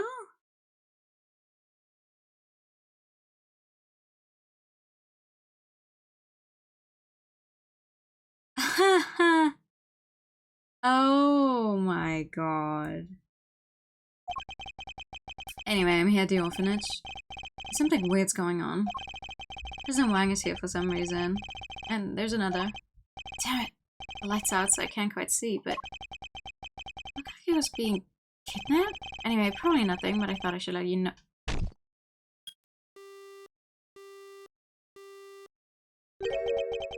What are those sounds at the end? He must have been attacked while he was still on the phone. Listen, can I ask you something? Mr. Alden's girlfriend, what was her name? Ringer. Rosie Ringer. At least that's what I heard. Just as I thought. Wait, you mean... Her revenge for what happened 12 years ago. Of course.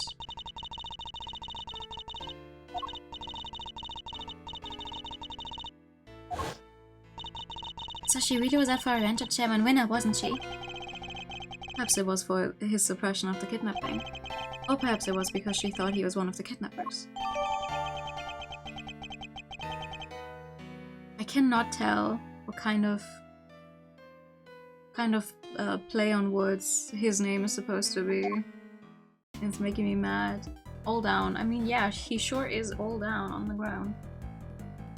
What about the flower? Somebody strapped a yellow flower here. I think this one symbolizes the desire to steal treasures. Hey, you can't just make these things up. What we can say is that it looks to be different from all the other flowers in the planter. Huh, so what's it doing here? What indeed? We should examine the planters too. I must be right. Somebody must have stolen it. It's a stolen treasure. Hey. I think this one might actually symbolize the growing anger of a former prosecutor.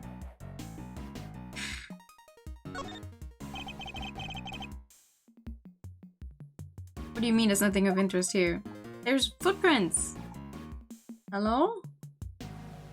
How am I supposed to accept? Why am I not allowed to examine the footprints? They are clearly yellow. I have to examine them like this? These footprints stop by the body. I guess that means they belong to Mr. Alden, right? His feet were pretty big. What's that, about a size 12? According to the file, they were the same size as his shoes. It's a match. And what about these? These footprints go toward the body and come back. According to the case file, they're thought to be the killers. They're about a size 9. It seems the police weren't able to track down who the murderer was from them, though.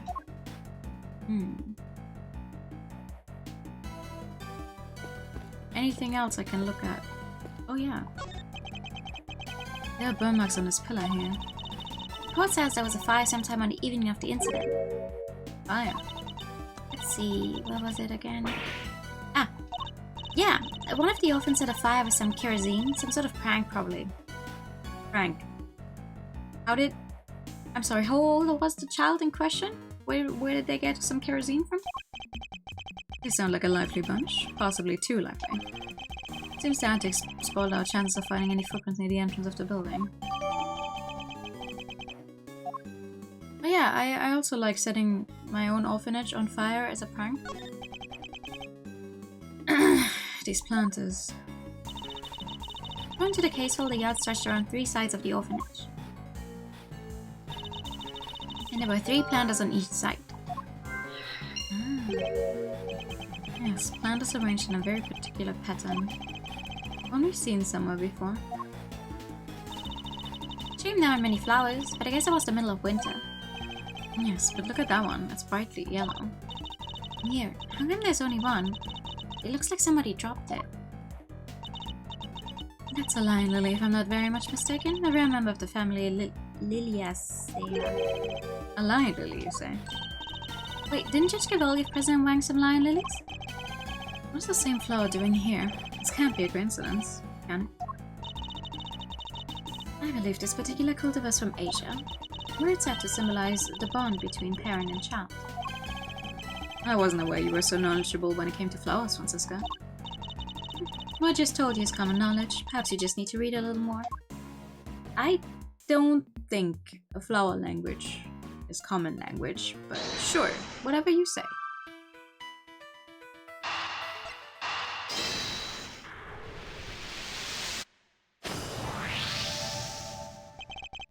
So that's what our monster's hoof prints really were. Wait, what? Recall the arrangement of the prints, now compared to that of the planters. Yeah, baby. That's right. I believe the footprints are located exactly where our planters once stood. The Chairman Winner was digging around the front of them? He was. And why might you have been doing that? We have a piece of evidence in our possession that answers exactly that question. Which piece of evidence shows what Chairman Winner might have been doing in front of the planters? The report that said... Wait, where is it? This one. Still right in front of the planter where we left it. Take that! Recall, if you will, the report that Warden Lagarde sent to Chairman Winner. In it, she mentioned something that had been laid to rest in front of a planter. You think she was telling him where to dig? Wait, but why 3 holes? Because the report didn't specify which of the planters she meant. I get it, so he wasn't sure which one it was. Which meant he had to try and dig up all 3. I imagine so, yes. Poor Chairman Winner. But why go to all that trouble? What was he looking for?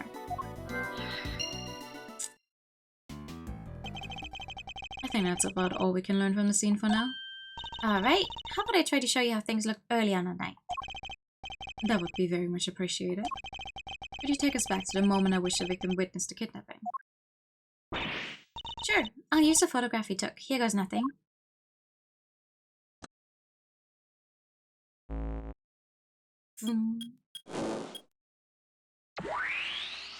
And I'll use the chance to have a sip. Ooh!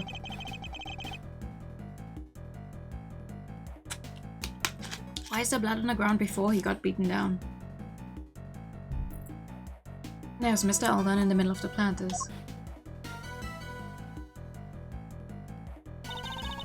And there's the president and his kidnapper out by the road. My father based his investigation on the evidence Alden provided. That was why he thought the kidnapping and the orphanage were connected somehow.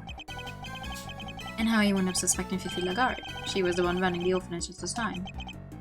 Exactly. But when the case went to trial, Excelsior's winner put a big hole in that theory. He did? Yeah, after all, the president and the kidnapper weren't actually on the grounds of the orphanage. So it was hard to conclusively prove any kind of connection. Huh. So they were never seen inside the gates of the orphanage? Detectives bust a gut to find evidence on the scene, and then prosecutors come along and twist it for their own ends. Winner and Lagarde were working together. They had some kind of deal, I'm sure of it. So you're saying that Chairman Winner was working with the kidnapper? Your father was convinced that Lagarde was the culprit, correct? And you say he was a gifted and thorough investigator. Then he must have had more to support his theory than just Mr. Alden's message, surely. Yeah, he must have. I just don't know what it was. It wasn't exactly a case he liked talking about. Eugene Lang's father, Dao Lang, trusted ally and confidant of President Wang. He discovered truths that were subsequently suppressed by Chairman Winner. My first priority should be to find out what they were. Okay. Let's check out the snowman.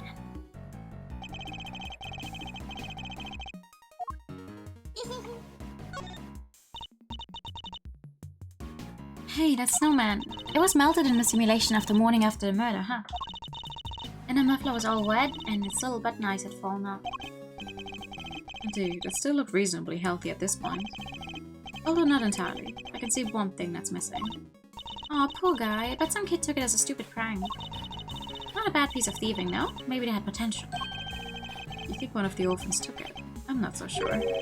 In fact, I think it was grabbed by somebody else entirely. Yeah, same. Can I?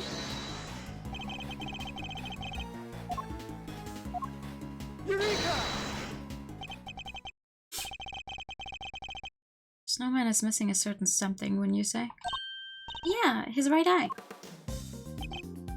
Indeed. Luckily, we've managed to locate it. But Mr. Olan was hiding. Look at that, it's the same type of button as the other eye and everything. And if you suppose that the button was indeed the snowman's missing eye, that presents something of a contradiction. What does the button contradict? The victim's location. The victim was clutching the button, and the button was covered with his blood, which means he must have grabbed it after being attacked. Let's run a little hypothetical, shall we? What if, after being struck, Mr. Alden lost his balance, and reached out to grab something to steady himself? The snowman. The snowman wouldn't have supported him, so he would have pressed the button and continued falling. I get it. So you're saying that he was near the snowman when he was attacked? I am, within arm's reach to be precise. And he's currently nowhere near that close. Right, but his footprints only go as far as the planter. He never came back this way. What if they weren't his footprints? I think we need to look at all the prints again. Alright, I'll take us back to the scene when Mr. Alden's body was found.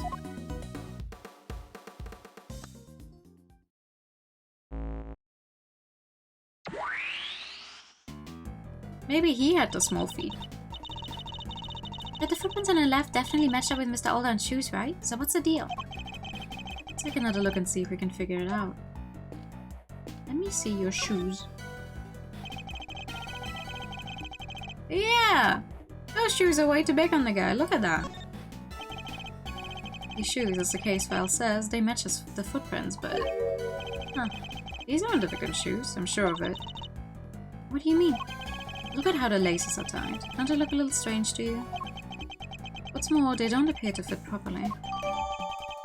They have been placed on his feet by the culprit after the murder took place. But these prints, they go right up to where the victim was found and they stop right by his feet. But they didn't actually belong to him. So the prints by his head his, the ones that lead away and come back? No, I don't think so. They're too small. So neither set belongs to him, then how did he get here? That's easy enough. He didn't walk. He was carried by the killer. Hello, it is you. So then where did the murder take place? Was it really over by the snowman as we suspect? Well, yeah. I think Mr. Alden's body was moved. How else do we explain the button clutched in his hand? And that would suggest that he was killed somewhere near the snowman. Better take a closer look. Yeah. Ah.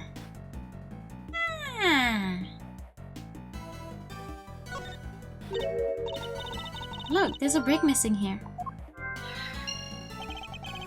The rest of the brickwork looks fine. Strange, it's just this one is missing.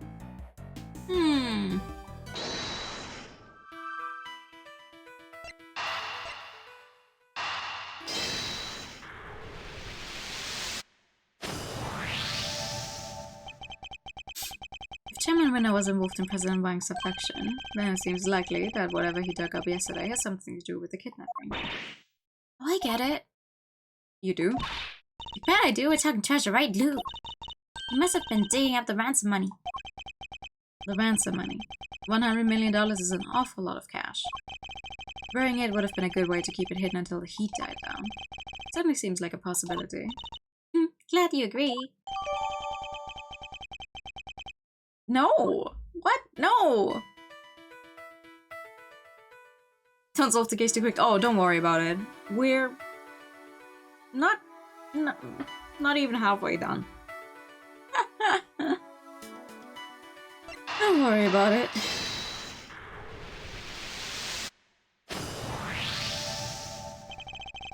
Seems quite likely that the missing brick was the one used in the murder, wouldn't you say? Yeah.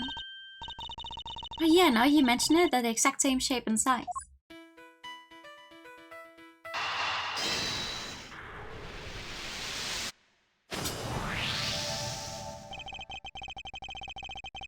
I think we have to conclude that the murder actually happened over by the snowman.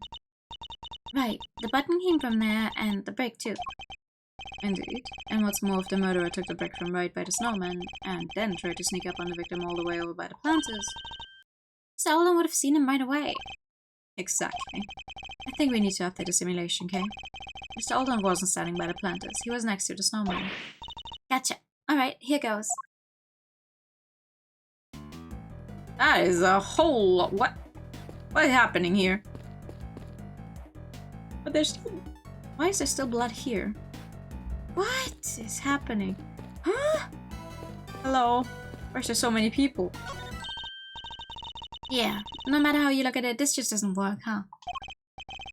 Indeed. Everybody who was present is in exactly the same spot. So, where did we go wrong?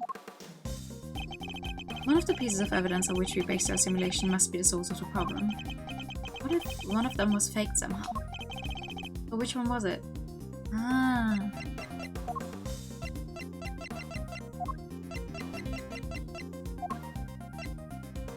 Take that! Oh. Can we really be certain that this picture was taken by Mr. Alden? Huh? What do you mean?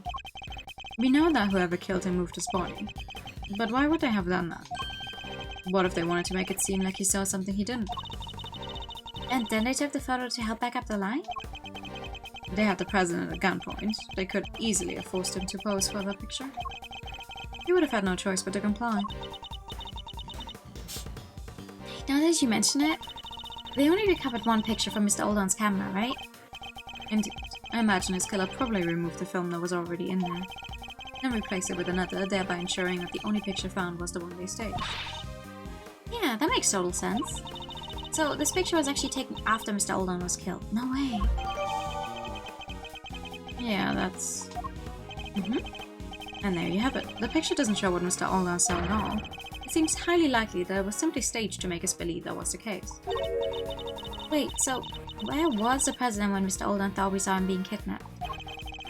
And luckily, the photograph isn't the only piece of evidence we can use to try and figure that out. Oh yeah, he left that voicemail too. He did. I think we should listen back to it one more time, don't you? This is surely the only place where the president and his kidnapper could have been standing. Yeah, where everything is luckily burned so you don't see anything. You know. Take that! Recall the statement from Mr. Alden's voicemail. Damn it, the light's out. Two of the lights here in the yard are broken. Yeah, he must have been talking about the one over by the building. Alright, could you update the simulation to reflect everything we've learned?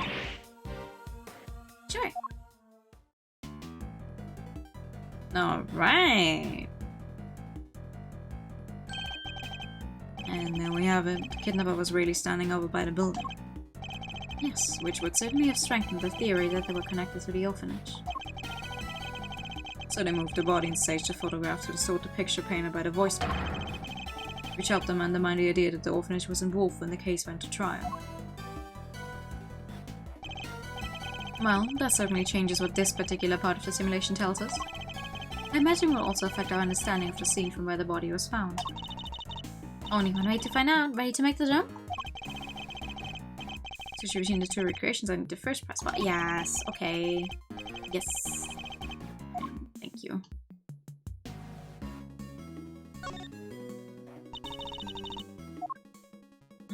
Switch recreation.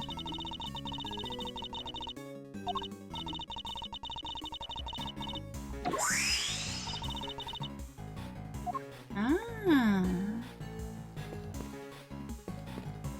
Interesting.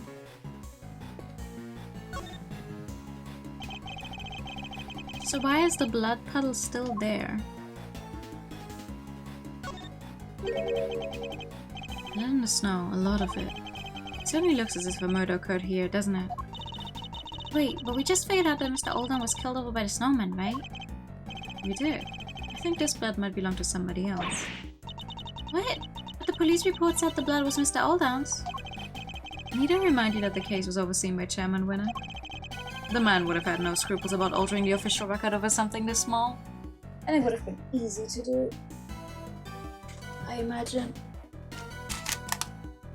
I feel like, from what we've heard, he might be one of our most corrupt people involved with the law yet. Like, I'm sorry. How long has this man been doing whatever the hell he wants?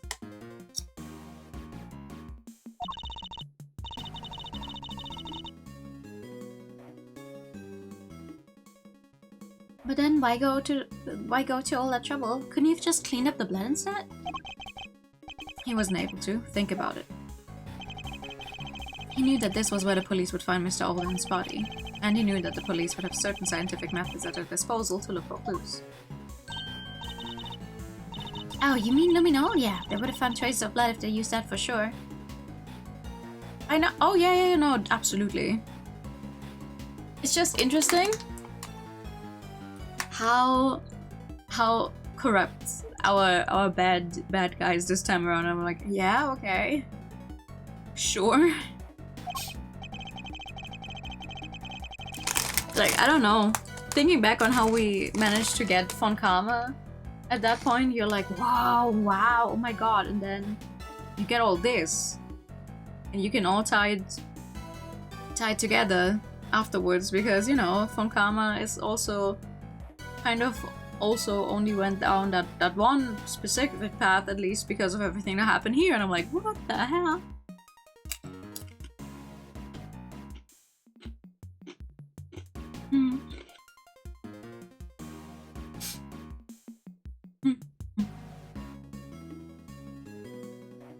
Exactly. He wouldn't have been able to clean it up to the point where it was undetectable. Far easier to falsify the results of any such test when they came back in. It would simply have been a matter of replacing the official results with a doctored copy. Yeesh, so I've been looking at a forgery this whole time? That sucks. Wait, but it says Mr. Oldan's clothes were covered with blood too.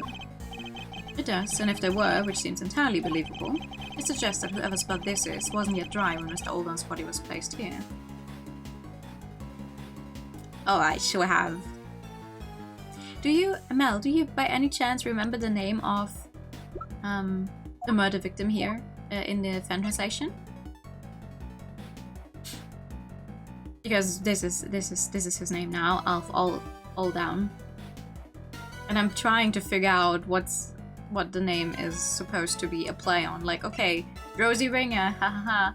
I get it, but Alf all down? I get it, which means that the other person's blood was spilled not long before Mr. Oldan was killed. I think it does, yes. But if that's the case, doesn't that present something of a contradiction?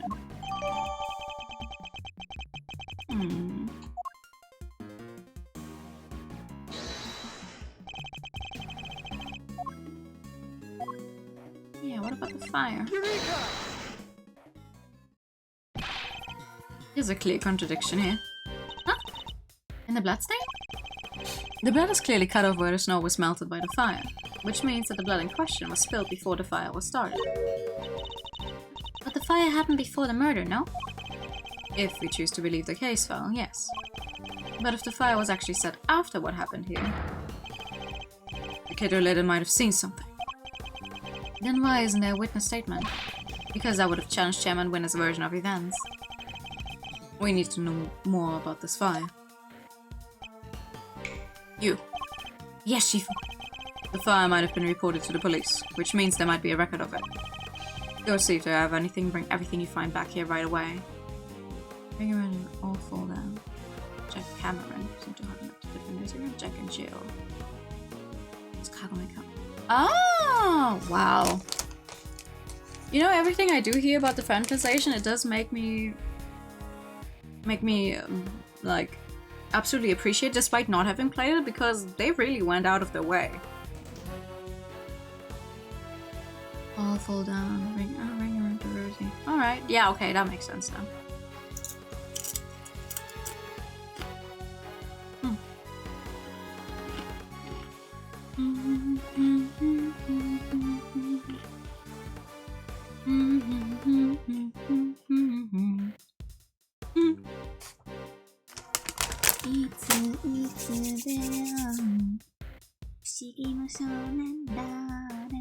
I see. This man's crown is very much from. Oh yeah. Damn. Now I feel bad for them both though. Like, you don't know a lot about Rosie Ringer. It's just okay. She's the one you find. She's dead, and you're like, God, I wonder how she was involved. And now you find her lover, who clearly saw more than he should have seen. You're like, oh okay. Well, that's not nice. And so Shifu, I'll get right on it. One more thing. What's this, Shifu? Contact my family back at Shangfa. Tell them to search my father's office. There should be something there related to the case. Oh. There should. What kind of something, exactly? I told you I'd seen a scene somewhere before, didn't I?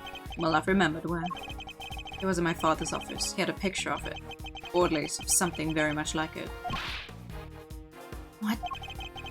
It looked like it was drawn by a child. Possibly a child from the orphanage. Possibly even a child who set the fire. It should still be there somewhere. Tell them to send it right away. Ooh! Yes, Shifu. What's going on? Yay, I get some health back. Oh my god. You say one thing wrong, you have to live with that stupid...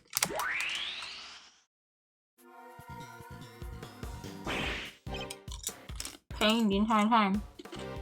That was quick. You sent that. I brought everything the police had on the fire, and I also brought the picture from your father's office. Wow. That was quick. And one more thing. About time, what kept you, huh? Well, and it over. Let's take a look at this mysterious picture, shall we? Oh!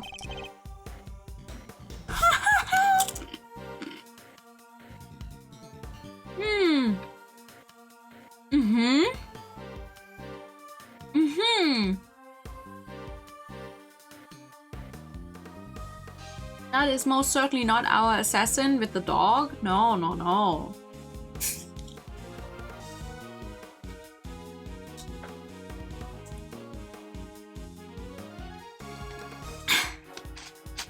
Also, that's a plushie of the Torosaurus and the flowers.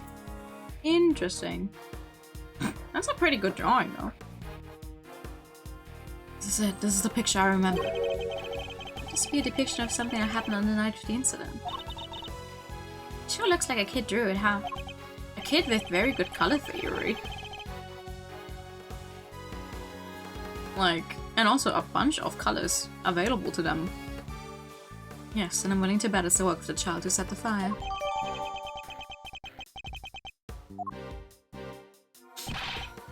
Shifu, there's... What now? Look, you'll have to wait, okay? Well, Mr. Prosecutor. Why do you think my father kept this? I imagine he acquired it at some point during his investigation. Although I have no idea why he would have chosen to keep it to himself. You should do every single brick in an orderly fashion like that? Yeah. Yeah.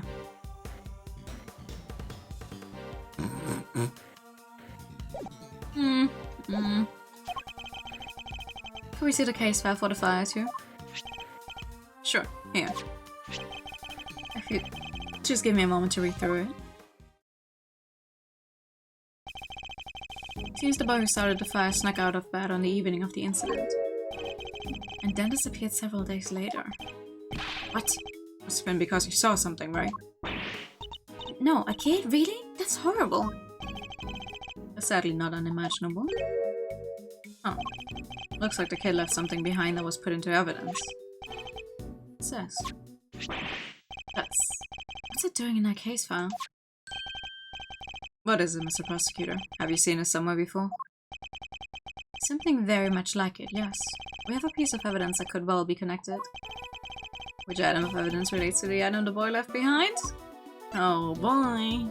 Take that! I don't know what it was doing in the evidence for that case. But it looks like that might be the missing horn from this soft toy. Hey, that was President Wax. You've seen it before? Of course, he always kept it somewhere close by. I remember it because of the missing piece. I see. It has a special device inside it that plays recorded sound when you twist the horn. Hey, do you think maybe putting the horn back on might unlock more recordings? You never know. The toy itself should still be up on the 51st floor. Hey, you heard the man. Yes, Shifu. We'll fetch it right away. Here it is, Shifu. How did he get up to the 51st floor this quickly? Bruh. Hi. I'm inclined to still say good morning. How are you? Zoro's doll just like you asked. Good word. Hand it to the prosecutor over there. Well, that's the horn found at the orphanage fit the president's plushie. Ta-da! It fits perfectly. And? Any more recordings on there? Hi, Dijun. Sorry, President Wang. It's me, Emily. I know it's been a while. I saw in the news that you are visiting the country soon. And I didn't know whether I should get in touch at all, but in the end I decided I had to. Overruled. Turn it off right now. Huh? It's going to just go out. It's 9 a.m. for you. Oh, wow. It is 12:55 here. Happy holidays to you too, thank you. As my early Christmas present, I got sick. I hope you're faring better. Are you okay? Just turn it off, please. See, I had a baby, a beautiful little boy. You're a beautiful little boy. I'm sorry, that's pretty much all I wanted to tell you. Except, I called him Sean. Sean Fenn. It has a nice ring to it, don't you think?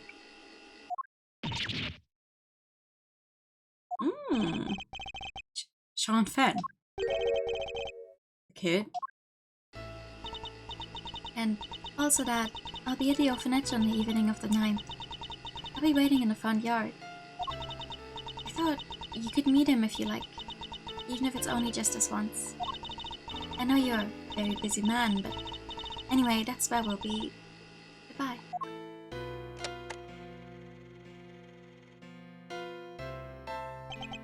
What? He was my dad? I'm so sorry, Sean. Care to explain what the heck is going on, Gabrielle? Sean is my biological son. I adopted him. And he was aware of this? Yes, of course. His mother, Amelie Fenn, she died 5 years ago. We were cousins.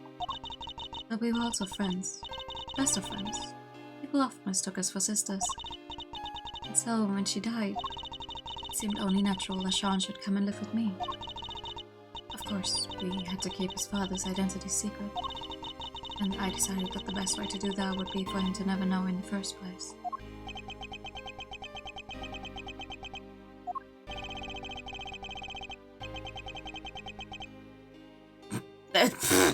That's a very good question that I also don't know the answer to. I'm unsure if she got away or if they actually got her.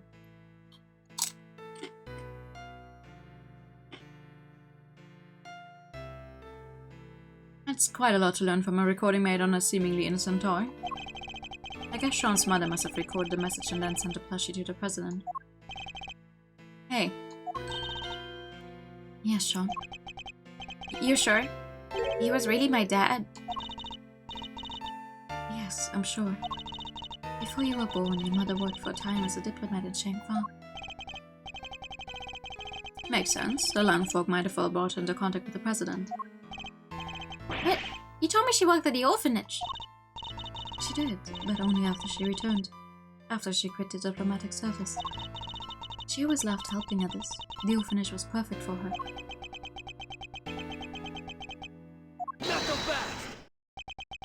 Sorry, Judge Gavel, but I have to ask. Amelie, the lady who asked the president to come. Why didn't she show up herself? Why isn't she anywhere in the files related to the SS5 incident? She never made it to the rendezvous that night. Someone was tailing her. I'll bet that was Chairman Winner's doing. Though sadly we can't prove it. And because she couldn't make it, she never saw the president again. And she died 5 years ago. This can't be easy for Sean. Hey, Sean, are you thirsty? We could go get a soda. My treat, okay? Come on. I think I saw a vending machine over. I think I can buy myself a soda. This is important. It's about me. I'm staying. Ooh, that didn't work at all. I mean, he just found out that his dad is dead. And also the president of another country.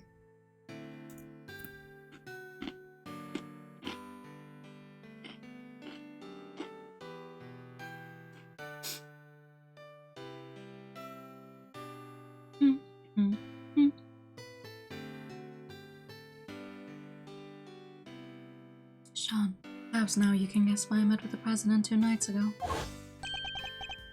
So that's it. That was the big secret. I wanted to tell him face to face that Amelie was gone. But also that you were alive and well. More than well. But Makes sense now. No wonder Judge Garrel was so keen to avoid sharing the details of the meeting. Yeah, she would have had to share the truth about Sean too. That was why I took the lion lilies with me. So there would be no doubt that I knew Amelie, and that I knew her well.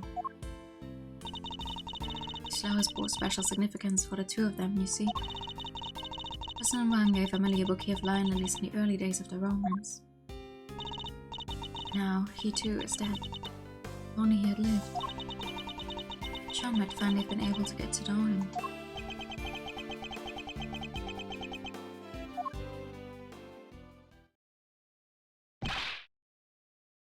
Shifu! I've been waiting for the right time to say this, but... What? What is it? You've been hovering there this whole time. Can it wait? Send something else from Shangfa. President Wang's will. What? The president's will, huh? My father meddle of the mill. They had to come up with new ones just for him. Yeah.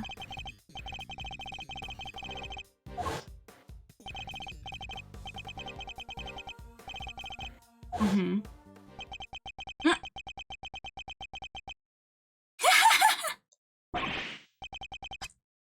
This is. What is it, Agent Lang? Does it have anything to do with our current case? Could say that. Seems he was planning on publicly acknowledging Sean as his son. Sean's name appears in the president's will? And we're certain that the document is authentic. That President Wang wrote it himself? Sure we are. It's old, but it's real. My family took charge of it back before the SS5 incident happened. They want to analyze it back home to be sure. Stake my name on it being a genuine article. Wang was a renowned world leader. A child nobody knew about would have been sure to cause a stir. And yet he chose to mention a child in his will nonetheless. Sad, I guess. Still can't quite believe it, but the president confirmed it with his own hand. There's no denying it. Sean, President Wang's son. I'm not sure. Gamshi's just out there like, hey. Gamshi stopped following like 5 lines ago. Sean. Don't do that. Sean. Mm-hmm.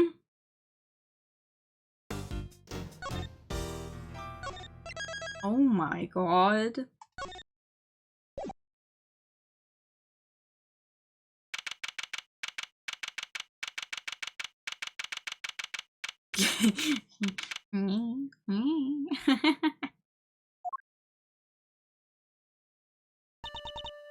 Sean. Was my dad? It's been easy learning the truth about his father's identity so unexpectedly. And too late to ever get to know him. You know how hard I tried to find him? Sean. I get it. He was the president. He had a lot more to think about than just me. But he was right there in front of me. Right there on the set. So why? Why didn't he just say something? Why didn't he tell me who he was? I'm sorry, Sean. I'm so sorry. Not your fault, Mom. It's mine. If I hadn't broken my promise to you, that fire would have never happened, and he wouldn't have... I've ruined everything.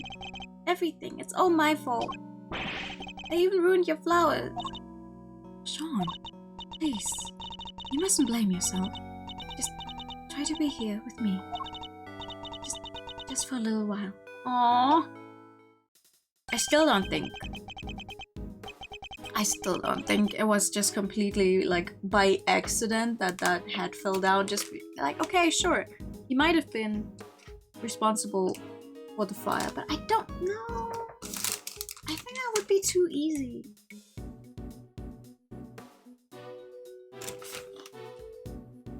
Also, even if by accident, that would be horrible. Imagine, like, you just find out that the guy who you think you killed on accident was also your dad.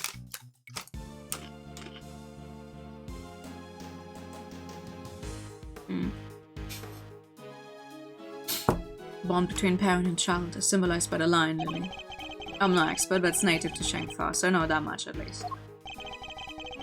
Sadly, we don't have the luxury of dwelling on such things just now. I know it might seem insensitive, Agent Lang, but sentimentality won't help us here. We need to focus on what we can do about the case before us. You're right. I believe we learned all we need to about what happened back then for now. How did it all line up with your father's theories about the case? His heavy breathing? Yeah, when his spine really goes...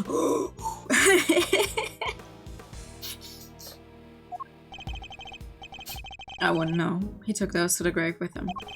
He never shared his thoughts with anybody. There's no way of knowing now what he figured out. What about your own thoughts? Are you feeling any more positive in light of what we learned from case reconstruction? Are we any closer to learning what really happened 12 years ago? You know, I think we might be. My father's footsteps are starting to become clear. Now all we need to do is follow them. All the way to the truth.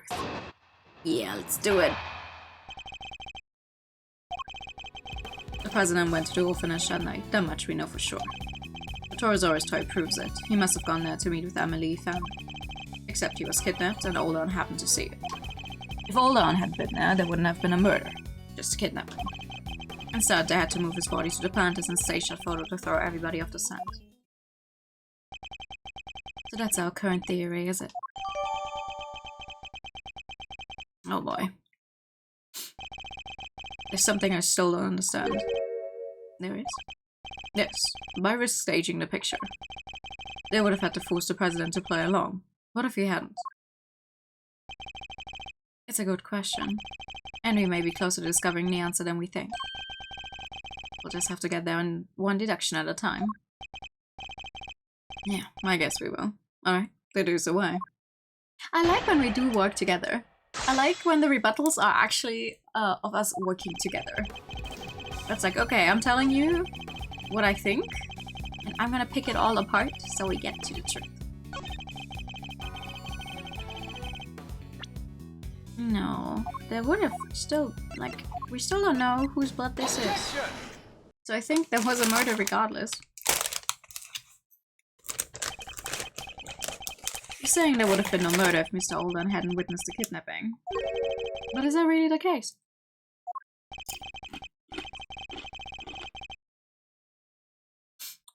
Why wouldn't it be? Their main aim was to abduct the president, right? So if there hadn't been a witness present, they wouldn't have needed them to murder anybody.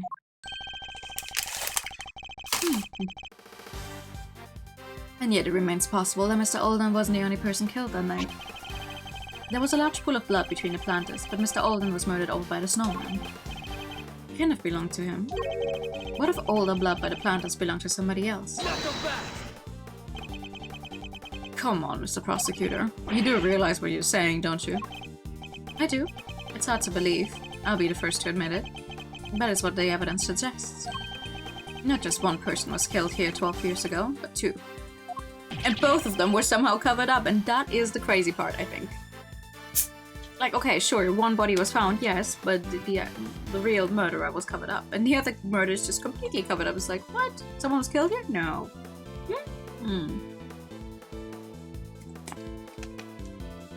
You're saying they covered up a whole separate murder. But whose? Who else was killed that night? Whoever covered up this other homicide did so very skillfully indeed. They even seem to have been able to avoid it being mentioned in the files.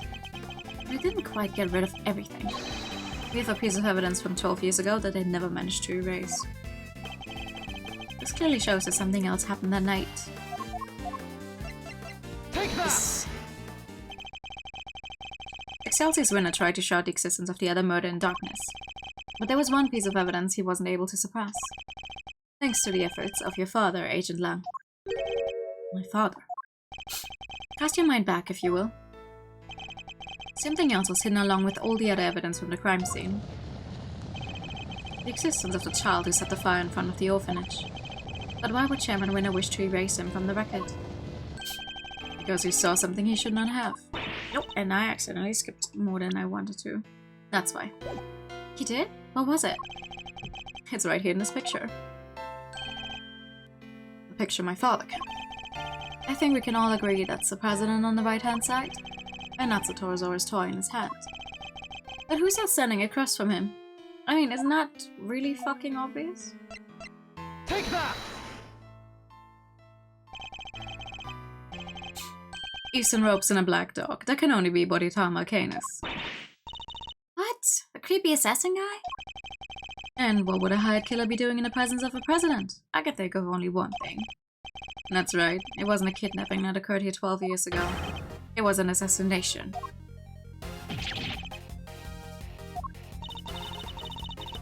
And wouldn't the guardian chairman winner were...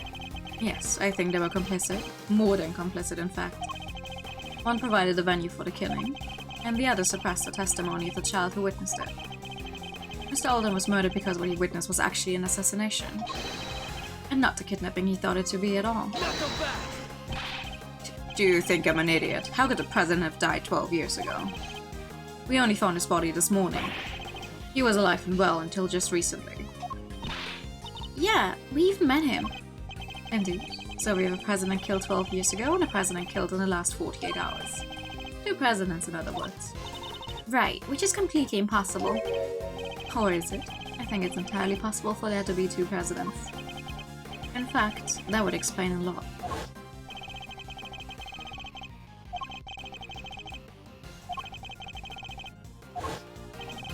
President Asian Lang spoke of as a noble and capable leader.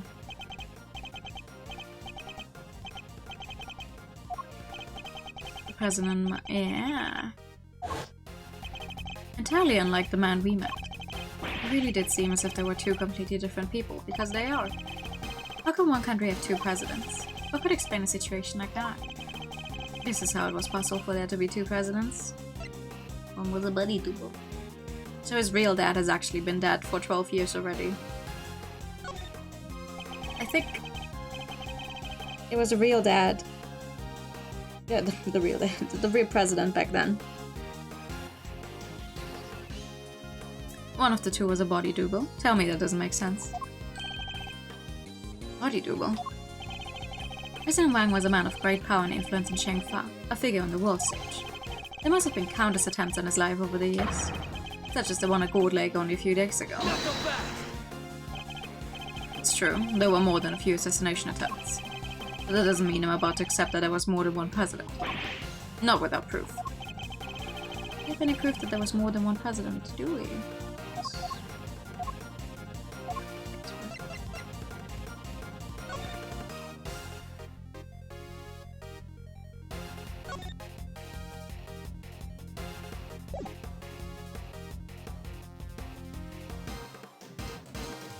Take that!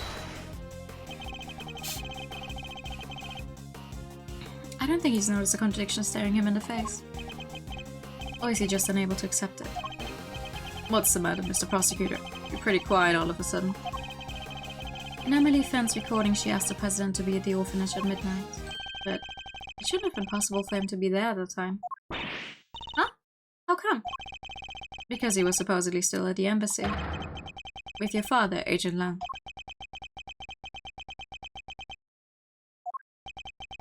So he had noticed.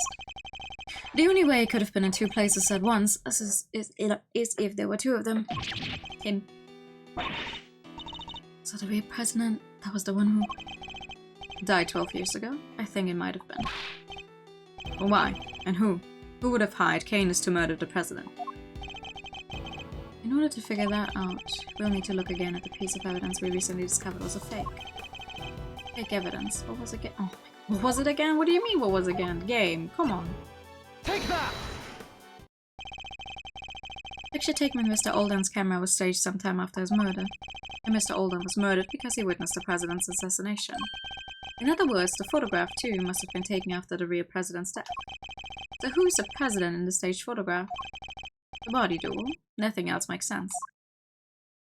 I believe the president's double had him killed so that he could take his place permanently. Hi, welcome back, Akira. Did you get everything you needed? And Excelsior's winner and Fifi Lagarde helped him do it. Wait, you don't even have a body to support your theory. Are you telling me it magically disappeared? Objection! No, in fact we know exactly where it wound up. The president's body was here the whole time. Take that! You get everything good. Chairman Winner dug something up last night, something he couldn't trust anybody else to retrieve. We thought it might have been the ransom money, but it was actually something even more important. Wait, you mean... That's right, the real president's body. I think it's highly likely anyway. What? The body may have decomposed in the intervening years, but the bones would surely have remained. Mr. Powers informed us the construction is due to start here sometime soon. Everything had to be wrapped up before then. The shooting of the movie, and the recovery of the president's remains. Yeah, I guess once I start digging that place up, they would have found them pretty quick, huh? Agent, we need to have the so-called monster footprints analyzed again. Yeah, I guess we do. If there was a body under one of them, there should be trace evidence to confirm it. Hey, get me somebody from forensics.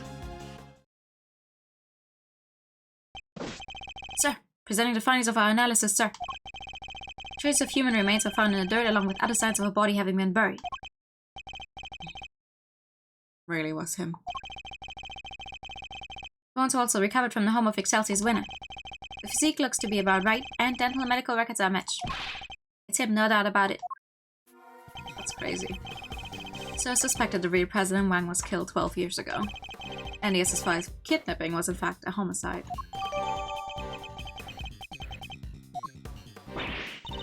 Okay, so that's fascinating to find out and all.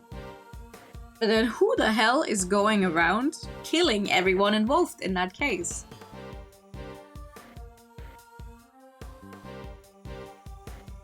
Like, at this point, the only one who's still out and about, who we haven't has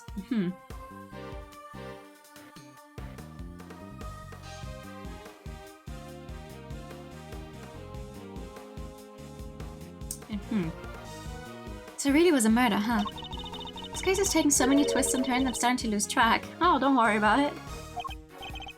Yes, perhaps we should summarize our findings just to confirm that we understand everything correctly. Good idea. Let's go over everything from the point where the president arrived at the orphanage. 12 years ago, the real President Wang visited the orphanage. His aim? To meet his infant son. Again, well...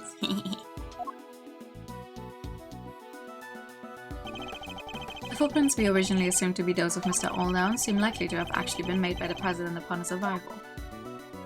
Yeah, he would have had the feet. Instead of being greeted by his child, he was met by the assassin, Bodhidharma Canis. It's so sad. He was hoping to see his baby for the first time, only to... Indeed, but at least with Mr. Canis, we can be sure that the job was swiftly and effectively completed. But then, after the assassination, another tragedy occurred. Mr. Alldown's murder. Yes, it seems he witnessed a key moment in the evening's proceedings. In the moment when our culprits, the so-called kidnappers, took the president's body around to the side of the building. That was the site that sealed his fate.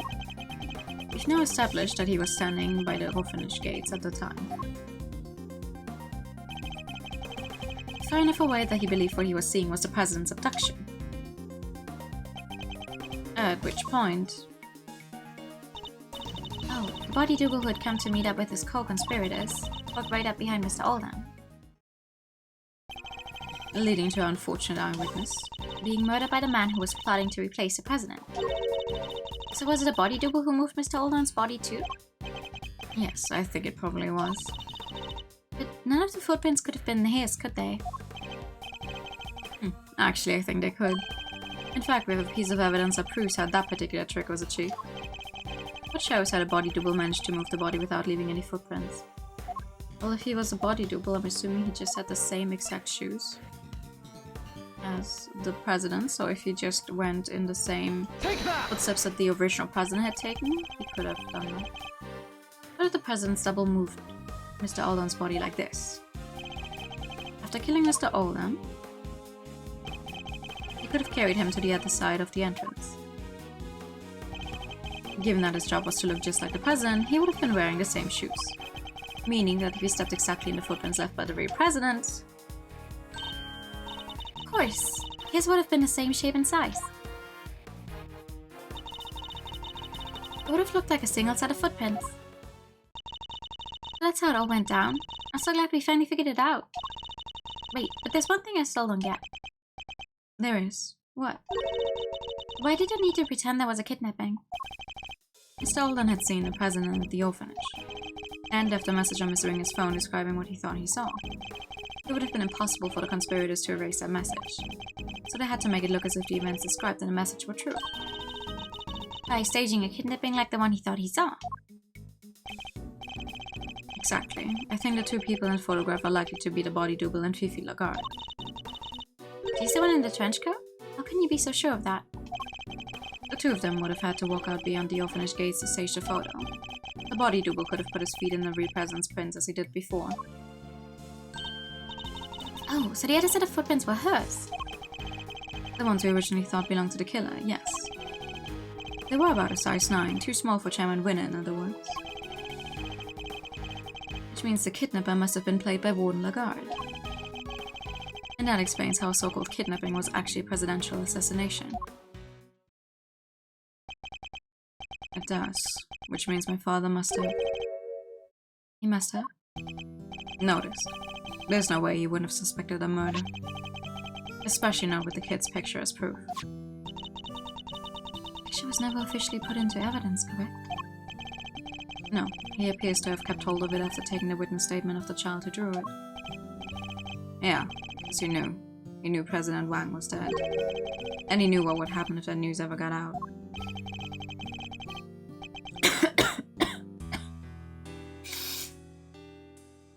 Xingfa would have been plunged into chaos, no doubt.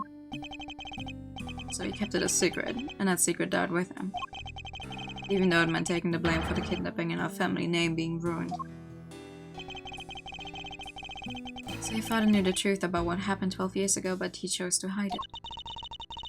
Well, it's finally coming to light at least. At last. That's crazy. Is it indeed? Intriguing. Huh? What? Who's there? Oh, come on. It's gonna be our favorite... Oh, no. Sound. Is that a bell?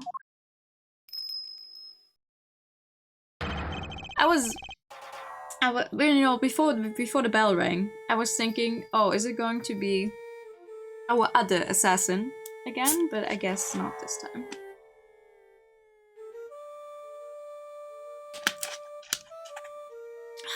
Oh boy. Body Damacanus! And his dog. What the heck are you doing here? But Allah, you think you can just show up in front of us like it ain't a problem? Forgive me, but I couldn't help overhearing the fascinating conversation you were having. The opportunity to gloat over your past crimes was just too good to miss, I expect. You killed President Wang. I did, but it's not something I'm inclined to gloat over. I was more interested in something else you mentioned. Or someone else, should I say. Someone you're looking for, I suppose? Exactly. That's why I took a little sojourn from the penitentiary to find a certain young pup. A young pup in a rather eye-catching red raincoat. What? Wait, you know who they are? In the manner of speaking. What did you call them again? A secret mastermind?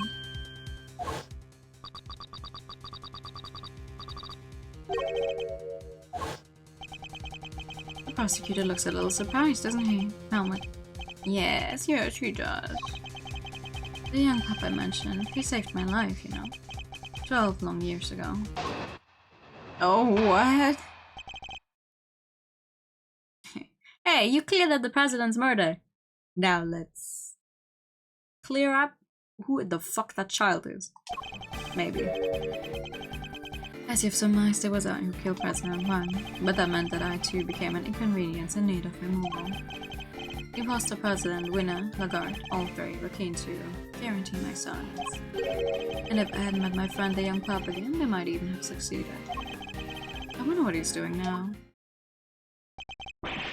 Said it was the president's body double who hired you. I remember his words almost as if it were yesterday. You know how many times I've nearly been killed? Not once, not twice, a bunch of times. I'd have to take all the risks. Why am I the one they always put in danger? When I'm out there being him, people treat me like I was him. They worship me. So what's the difference? Who's to say it couldn't be just as good as him? There was a difference, of course. Even if he did look and sound exactly like him. Just because it walks and talks like a president, that doesn't make it a president, does it, boy? No. So he got his wish and became the boss, but couldn't quite fill his predecessor's shoes.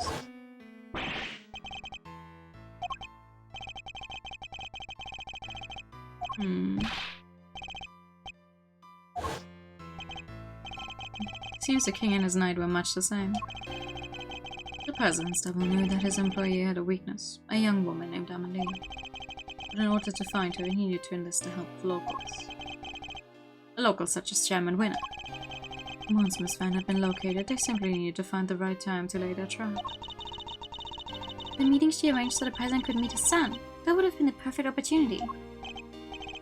Indeed, and with the head of the orphanage brought into the fold, the little conspiracy was complete. Warden Lagarde. Though, I have to say, so many people being involved in something like this, I'm surprised they managed to hold out for 12 years before anyone, you know, got behind it. Now, quid pro quo, where might I find the pup? What makes you think the boy who helped you and our mysterious string puller are one and the same? Set a little fire that night, out there in the yard of the orphanage. Oh, yeah, we saw that. It was some kind of a prank, right? A prank? There was nothing of the sort, my dear. No, as I understand, he had taken refuge in the igloo by the entrance. From there, he happened to see Win and Lagarde carrying away a dead body. He also overheard them hatching a certain sordid little plot. A plot to remove me, the only other person who knew what had really happened, from the picture. Thankfully, he was kind enough to come and inform me. I was waiting inside the building, you see. He also happened to mention later on that he was wearing his favorite red raincoat. In any case, he escorted me from the premises. And, being a very considerate boy, felt to erase both our footprints from the scene of the crime. It seems he had a little kerosene set aside in the igloo for just such an occasion. Oh yeah, how old was this boy? You just have a little kerosene around? So he spread it liberally about the place and set himself a little fire. No way, so that's what the fire was for? It must have been ever so beautiful. Win and Lagarde were positively enchanted. And while they were distracted by the show, he took the opportunity to usher me out of a side entrance. You never answered my question. You really think he's the one behind all this? I do indeed. Don't I, Helmut? Yes, yes I do. Okay.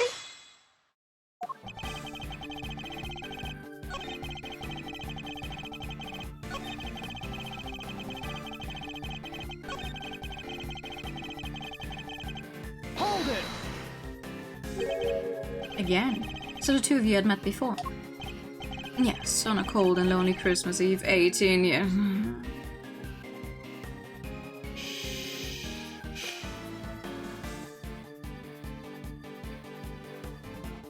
Oh, I know where this is going. How long ago? But on that occasion, it was I who saved his life. It was snowing, more than it had in years, and cold enough that death by freezing was a real possibility. I had taken Helmut out for a little walk. He noticed something and bounded off through the snow. When I caught up to him, he was sniffing at a car. The doors had frozen shut. It took all the strength I had, but eventually I managed to open one. And inside I found two young boys, shivering and semi-conscious. Two? Yes, and had I found them even an hour later, the poor wretches would never have made it. I took them both to a nearby orphanage. To me, is there something significant about what he just told us? Yes, there is. What is it about Canis' stigma that's especially noteworthy? The date.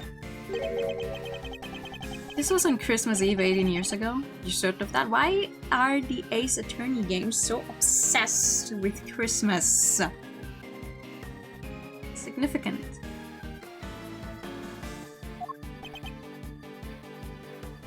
I am. Holy smokes. What did I say the first time? Significant. There's something that shows why that date is so significant. Oh, really? Wasn't on purpose. Which piece of evidence relates to the date on which Mr. Kane has found their children? Gee. Where do I have it? I wonder.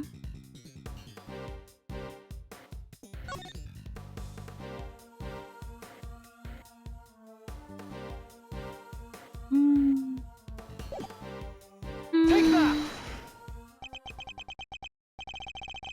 That was the same day on which a certain incident occurred, the murder of a well-known sculptor. No way. An incident in the aftermath of which 2 children went missing. Son of the victim, Artie Frost, and the son of the murderer, Camilo Gaston. Yeah, now that you mention it, the little guys did go How do you actually say that? Do you actually say A-W-O-L? Owl.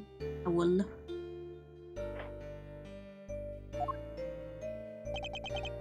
I will. Away without leap. I will. Okay. Intriguing. The son of a murderer and the son of his victim. I suppose that would make sense. It would. One of the boys was bound hand and foot, you see. I will. Must have been a part of Mr. Frost's plan to stop Mr. Gusto's son from getting to the competition. Indeed. Because without a son to taste his creations, Mr. Gusto would have had no chance of winning. Ay, Warrior Blake. That was what was behind it all. Sadly, neither of the boys were able to remember any such details. They were? No. When we met each other again on that night 12 years ago, the young pup explained it to me. It seems that they really were on the brink of death when I found them. And the shock of the experience caused them both to lose their memories. They weren't even able to remember their names. wow. So they wouldn't have known they were Mr. Frost and Mr. Gusto's kids? If what he's telling us is true, that would seem likely, yes. Which means we still don't have enough to tell us who our mastermind might be. Mr. Canis, would you mind telling us what happened next? By all means. The pup and I remained in contact even after I was sent to prison. But then I stopped hearing from him. I couldn't help but worry. And then people from 12 years ago started cropping up all over the place. I rather piqued my curiosity, so I thought I'd temporarily regain my freedom and look at new things. People from 12 years ago? You mean Lagarde, the winner, and the president, I assume? Well, Warden Lagarde was in charge of the prison where he was an inmate this whole time, right? I fear it wasn't as kind to her as I could have been. But then, she did try to have me killed. You already know why, of course. Because you murdered President Wang, but they needed the word to believe he was still alive. If somebody had exposed the president as a fake, it would have been bad for Lagarde and Chairman Winner too. Exactly. And not only that, I happened to overhear something else intriguing that night. I'll be at the orphanage on the evening of the 9th. I'll be waiting in the front yard. Or you could meet him if you like, even if it's only just this once. Yeah, okay, that's Amelie's recording.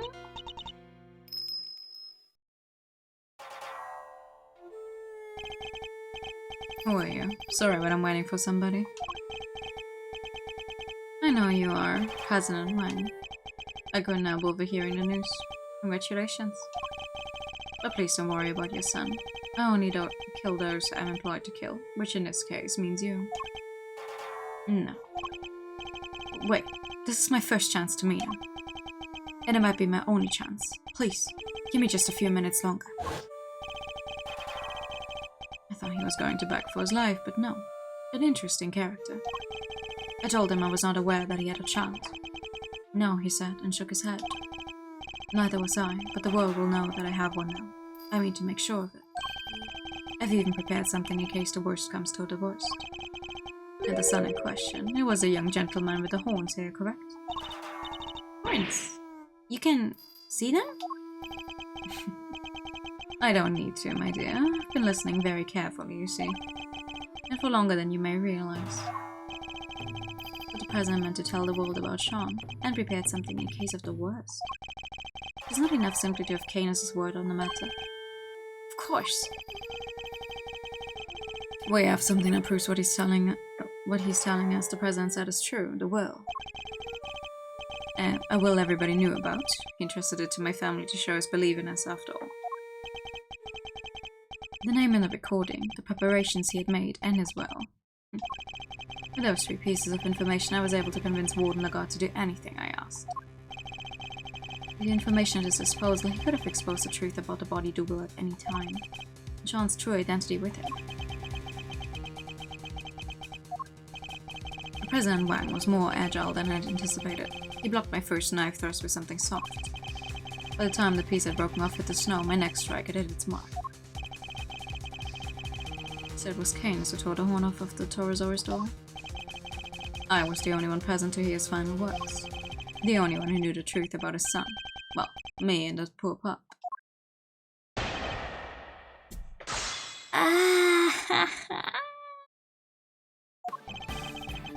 Oh, that's crazy. Hold it!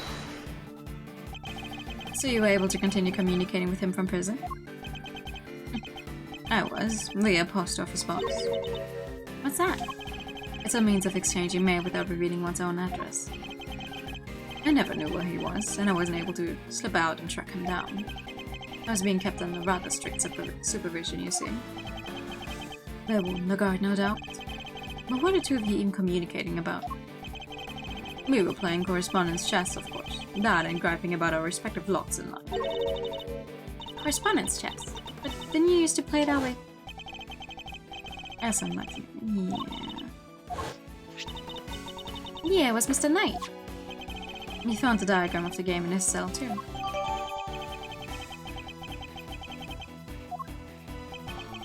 So does that mean Knight had something to do with all that I-7 business? Wait, that be it? Do you have any evidence of my connect Knight to the I-7 incidents?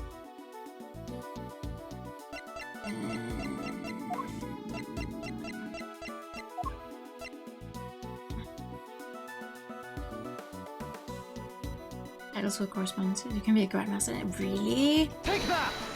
I don't even know how to play normal chess. Like, and I feel like for correspondence chess, you definitely would need a very good imagination. Like, I definitely need the pieces in front of me to be able to go, okay, what am I gonna move next? This is everything Knight left behind. Could there be a clue in there somewhere? Yeah. A ring and a chest. Which one should we look at more closely? The ring. You have days and days to think of moves. Yeah. What about it, Mr. Edgeworth? Mr. Fender, take a closer look at it if you would. Design. That's Paula Leake's trademark. Indeed, it looks like somebody turned a stamp he used to sign his work with into a ring. But why would Knight have been carrying it? And why was it not with the rest of the evidence from the I-7 incident? They tried to release Frost's personal effects to his next of kin after the case went down. But if I remember rightly, old Frosty Boy didn't have any family aside from his kid. And the kid was missing, so they never got to hand it back to him. Not till later, anyhow.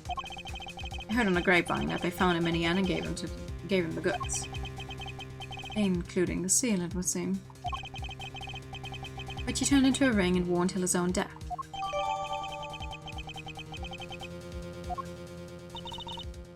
So we're saying Mr. Knight was Mr. Frost's son? No. Cop summers around with stuff like that, I would have made sure before handing it over. And we were looking for somebody connected to the I-7 incident who played correspondence chess, right? Wait, so a secret string puller is Bronco Knight? No! Objection! Knight is dead. How could he possibly be involved in our current case? Far out, so only candidate for Genie's mastermind is a guy who already kicked the bucket. That's impossible. How can a dead guy be behind all this? It's a little perplexing, but then who else could it be?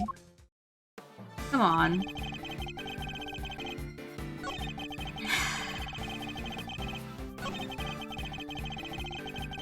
Who else do we have who was involved with Bronco Knight and his possessions? Come on.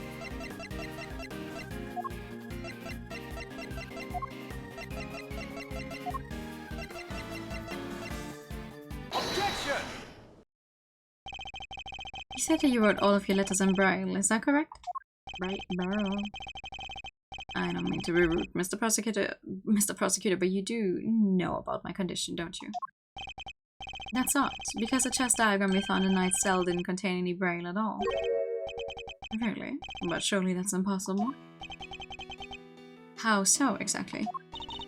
Maybe someone typed Mr. Canis' letters out on purpose. Meaning there may have been some sort of intermediary between the two of them. So then...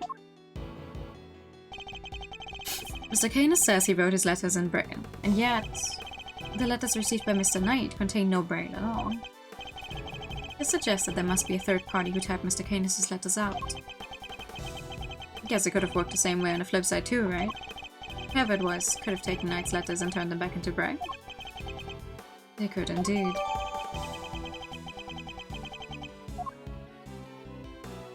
It's so close, you guys. It's so close. I think you and Mr. Knight were both communicating with this person, Mr. Canis. Mr. Canis, the answers you received.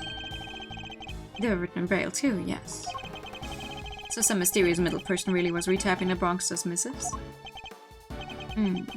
Same person. Might well be a secret string puller. Wait, you're trying to say there's another hidden mastermind behind this whole thing? So who's this new one? Bronco Knight, son of Artie Frost, is already dead. But what if the other child from the incident 18 years ago was actually who we've been looking for? Camilo Gasto's son. But who is he? And where is he? If Knight was Frost's son, Gasto's son would have to be... He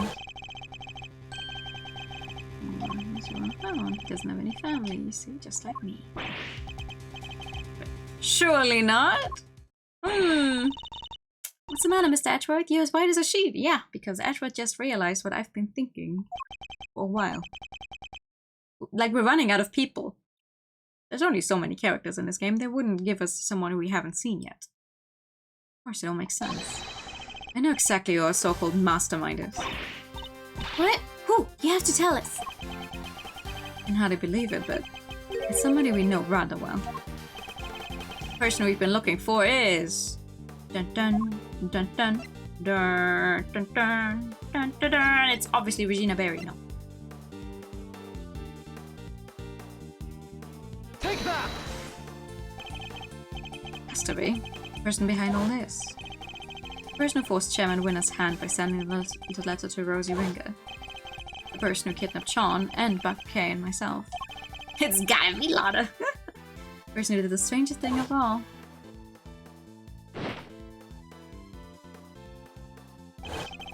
Dragged Kay and carried her up to the roof of the big building. It was the monster. What? Did you really just say what I thought you did? Yes. The monster. That was the key to unmasking our mastermind.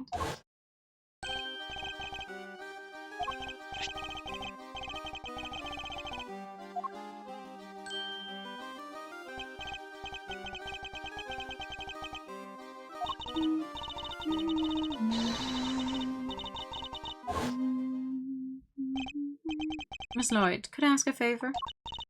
Ooh, little me? What kind of favor? You told us you recorded the sound of Torosaurus breathing fire.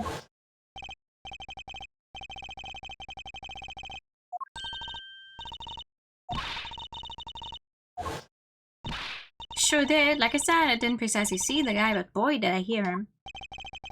Can we listen to the tape? You surely can. Let's see now. So, that sound. It must be what I think it is. My theory is to be correct. Truth about the monster, the identity of the person behind all this, it's all falling into place. Miss Hart, you saw a giant eye at the window of the storeroom, did you not? Yeah, she snapped me a picture of it too, even if you can't brightly see it so well. You can't see it right now, but... Detective Gumshoe. Yes, sir. The image analyzer can be borrowed again. Sure, but what you want to look at, sir? This photograph right here. Gotcha. I'm on it. The clue we're looking for must be here. We just have to find it. Oh wow, gee, I wonder what this is. Eureka! That's... See? I done told you all Torosaurus is his own dang self. Yes, there it is at last. The monster commanded by the architect of this whole scheme.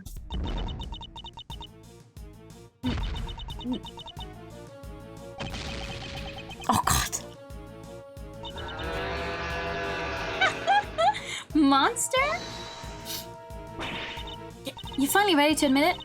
That he's dang well real, the big bad bull himself? Objection! No. Because that isn't Torosaurus at all. It's the eye of a different giant beast entirely. Take a look at this, if you would. Very big circus fly? Oh, wait! Look! You see it? The enormous lion balloon. That's the real monster. And the sound was Lloyd thought was the creature breathing fire.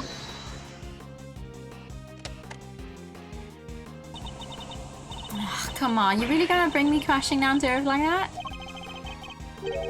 That's how balloons fly, huh? They burn gas to make hot air. They do, and our culprit was able to use that balloon to carry Kay up to the roof of the big building without ever going near the elevator. So this culprit, they've got something to do with the circus? Circus worker, friend of the Bronxster, son of Gusto. Whoa. You're not serious. You forgot to mention trainee animal tamer? It's hard to believe.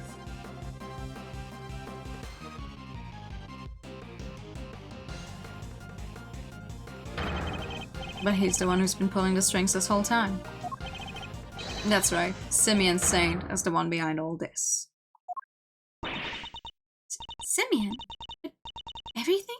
Really? I don't believe you. We trusted him, and he trusted us. You can't tell me that was all lies. That would be too horrible.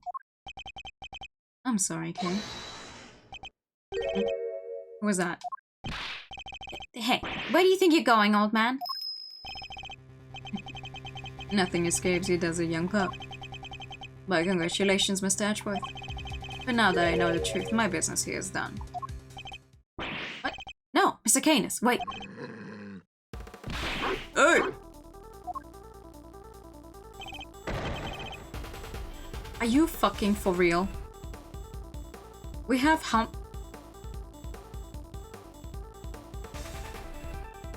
We have like 10 adults here.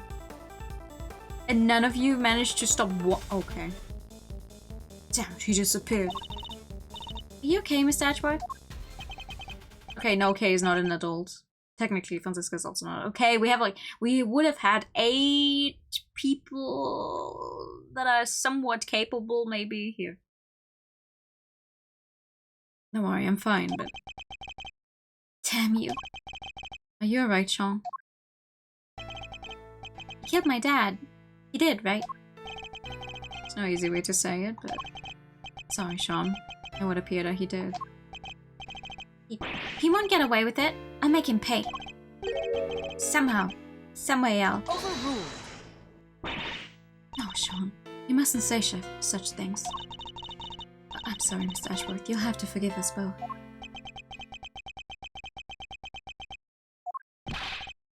I just put a call out, sir. All units are on the lookout for Mr. Canis. I don't mean to hurry everybody, but we better be on our way too. Well, Mr. Prosecutor, where do you think we'll find our mastermind? I suppose you're right. We should go after the mastermind right now. He said he had to practice for the show, which I guess means he'd be at the circus. But before we leave, there's something I'd like to ask of you, Agent Lung. There is. What? Once a beast has been sighted, the next step is to plan its capture. When we arrive, there's something we'll need to try and find as a matter of priority. And Detective, I'd like you to look into something that's been bothering me about Sean's kidnapping. Yes, sir. I want to help too, Mr. Edgeworth. Good. There's somebody I'd like you to try and contact. If Saint really is our mastermind, we're going to need this person's help. During our many encounters, I never suspected a thing, even though he was right there in front of me. I messed up. There's no other way of putting it, but I'm going to put things right once and for all. To be fair, he does present himself as a very... As a person who you wouldn't take very seriously, you know? Oh my goodness. I guess we're going to the circus! Yes!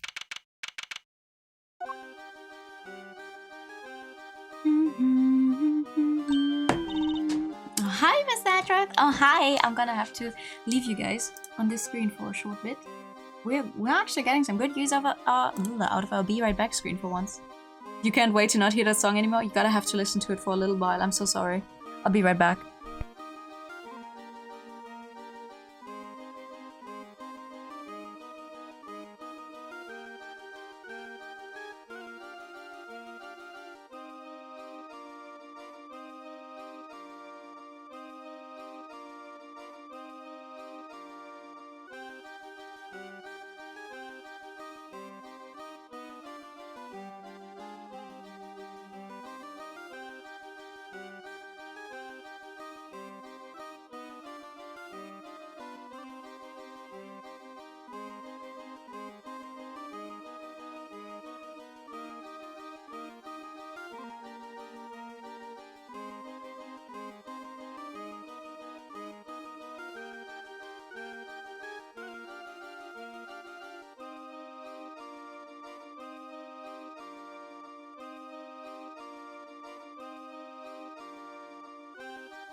I'll be vibing to the circus song. To be fair, it's definitely not my favorite song out there either. Sorry about that.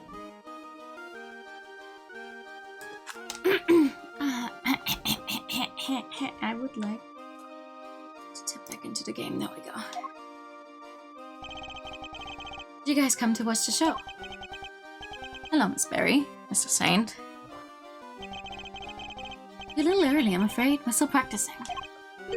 I'm glad you kept your promise. Yes, I remembered you giving me this. It's so great. You're going to have so much fun. I think even you'll be surprised, Mr. Edgeworth. Huh?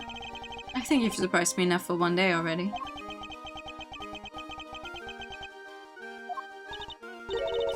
What are you talking about?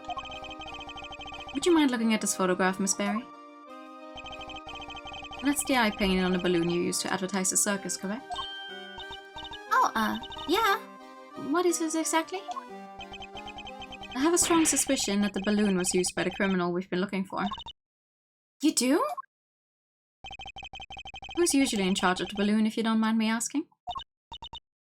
Oh, that would be Simeon. Oh wait, you don't mean... Mr. Saint, you took the balloon out late the other night, didn't you? Sure, I was practicing. I'm still pretty bad at flying it, so I needed to put in some extra hours. At night, when it would have been even more difficult than usual? A strange time to decide to practice. But why else would I have taken the balloon out? What are you saying? That you weren't practicing at all. You were taking an unconscious Kay to the top of the big building. In order to frame her for the murder of Rosie Ringer. The security cameras never recorded Kay taking the elevator up to the roof. Which means she must have gotten there another way, from the sky. And the only person able to make that happen would have been you. But, Mr. Edgeworth, I don't understand. That's not all you did. You also attacked Sean at the garbage disposal area, drugged him, and carried him away. That's why you were late for the hearing at the courthouse, wasn't it?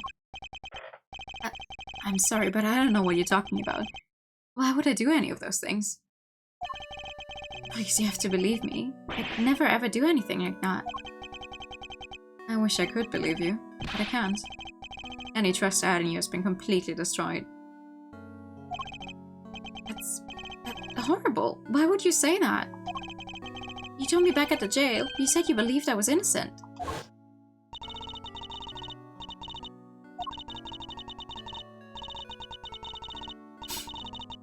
Usually, I think yes, but with this one, I think he's starting to beat himself up because he did not see it.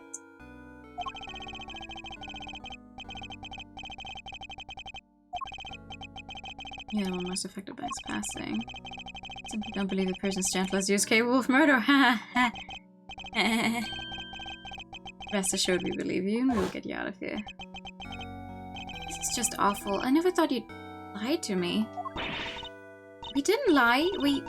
I swear, Simeon, You said you knew what it was like to be me. I trusted you. It hurts, Kay. It hurts so much. Come on, Mr. Edgeworth. This is Simeon we're talking about. He's not a bad person. Objection! I see it now. That's your strategy, isn't it? With everybody. You read out the psychological weaknesses and exploit them. And without even realizing it, they'll wind up doing exactly what you want them to. Exactly the behavior one would expect from the art manipulator behind all our recent troubles. I was too blind to see it before. But you won't fool me again. Simeon Saint, you're guilty of crimes too numerous to mention. Oh, so that's how you want to play it, huh? You always did have the courage of your convictions, I guess. Luckily, grinding people's self-belief into dust is kind of a hobby of mine.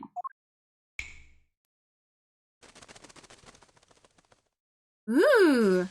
Oh, oh yeah, okay. Mm-hmm. Oh!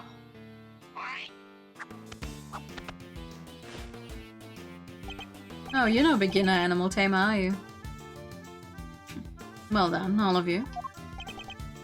Oh, this is certainly a side of him we haven't seen before. So much for the trainee animal tamer who wouldn't hurt a fly. I guess that was all an act. But I'm glad we're finally getting to meet the real you. Simeon, this can't be true, can it? Truth lies. What does it matter? Huh?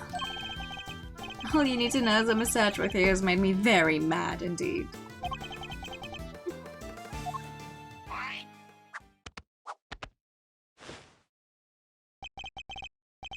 And now he's going to pay. Am I? Sure, I went up in the balloon a couple of nights ago, but I was just practicing. I guess somebody took that picture when I flew by the big building. Fly around the area doing promo stuff for the circus all the time. Nothing to see here, Miles. Nothing at all. So you go up in the balloon reasonably often? Yeah, promoting the circus, like I said. Is that true, Miss Barry? Well, it's true that Simeon's job to go up in a balloon and spread the word. I guess just about everybody in the area would have seen him up there by now. Well, that same balloon was used in the commission of a crime. Nonsense. I just happened to be in the area where it happened. Somebody took a picture when I was floating past the big building, that's all. I'll be the judge of whether you just happened to be nearby, thank you very much.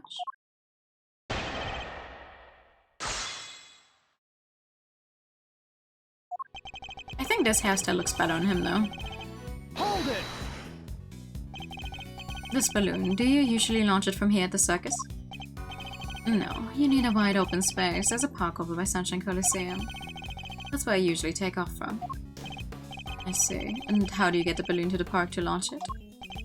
Not by hand, that's for sure. The thing must weigh a few hundred pounds. It's kind of impressive that it can't even get off the ground now that I think about it. I'd prefer it if you didn't change the subject. How do you transport the balloon? Well, give a guy a break, will you? It's not like I was getting miles off track, sheesh. We use a truck, okay? You just load it on the back and away you go. A truck, you say?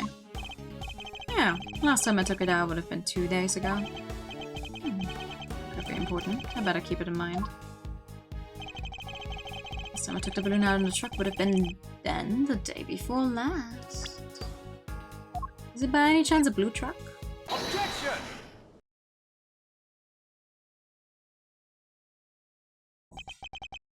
This truck, it wouldn't happen to be blue by any chance. Huh? So what if it is? We happened to see a blue truck ourselves just today. One with a large basket loaded on the back. If that was the truck you told us about, then your statement about it not having moved in 2 days is a lie.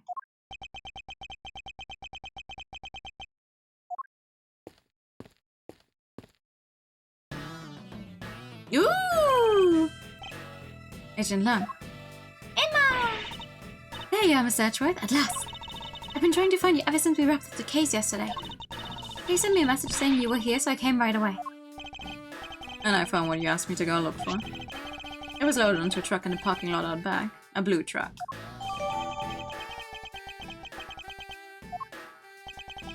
Well. I think that truck might be the one we saw earlier today. In fact, I'm almost certain of it. Objection! Oh! What, just because it's blue like a million other trucks? What makes you so sure it's the exact same one? No, I saw it too. It's the same one for sure. Objection! Huh? What's the matter, Mr. Edgeworth? That wasn't me. Well, those are the words of a man who can't back up his claims with evidence. Wow, you sound just like him. Show me. I demand proof. I must be able to prove it somehow. It's the same truck, I'm sure of it. Yeah, the same truck that you touched. Is it cold? Yeah. I used to prove it's the same truck. Fingerprint testing. I like to have the truck tested for fingerprints. Huh? Why would you want to do that? Because I expect to find a certain very specific set of prints. And if I do, that will prove beyond all doubt that it's the truck we saw in front of the big building. Whose prints will prove it was the truck we saw? Yours! Because if there's prints of you on him, it should be the same truck. Yours. You think you're going to find your own prints on there? I do, because I put my hand on your truck when I saw it in front of the big building. Let's see what we can find, shall we? Emma, could you lend us your scientific skills one more time? That's why I'm here. One moment, please. Alrighty, take it away, Mr. Edgeworth. Huh? Me? Of course. Who else did you think was going to do it? Don't worry, it's easy. I'll show you how. Fine. Although I don't see why you can't do it yourself. Yeah, yes, okay, yes, we have done this before.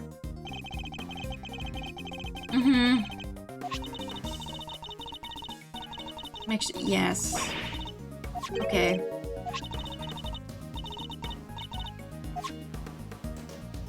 It was originally a DS game, so we do need to do fingerprinting. Of course, thank you.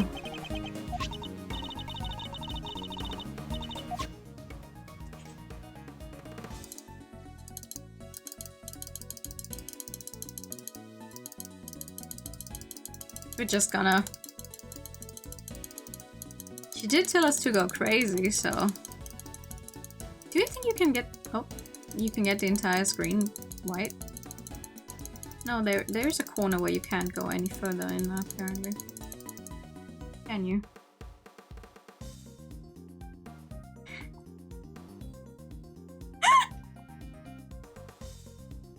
She did tell us to go crazy! 3 packs of powder later. They're like, okay. The entire truck is just white at this point. She's like, this might be enough. Can I get the entire screen white? This is so stupid.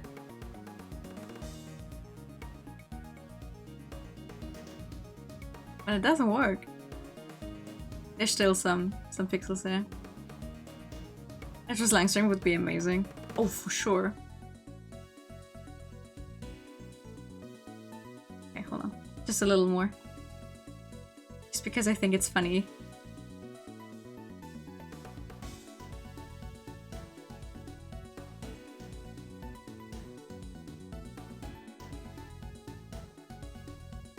Oh my god. We're almost there. Simon's just standing there like, what the actual fuck is happening? Yeah, alright. I don't think it gets much better than this. Very good. Oh, yeah, there we go. That's a nice clean print you got there. You compare to my prints right away. Yep, leave it to me. Swoosh. That confirms it. It's Mr. Ashworth's print, alright. And with that, another lie is exposed. Don't hold the bunnies like that.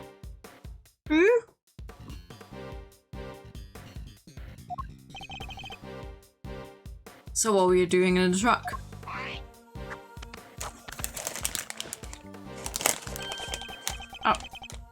Oh, just driving around. For fun, you know. Objection! Kay was abducted 2 nights ago, and your balloon was sighted nearby. Then today another abduction, this time involving a truck supposedly used to transport garbage. And your truck was sighted nearby. Objection! Coincidence, nothing more. You want me to believe that you were near the scene of 2 separate abductions simply by chance. Just be honest, you were involved in both. What makes you think they were even connected? Objection! A certain very important piece of evidence, that's what. Oh, good.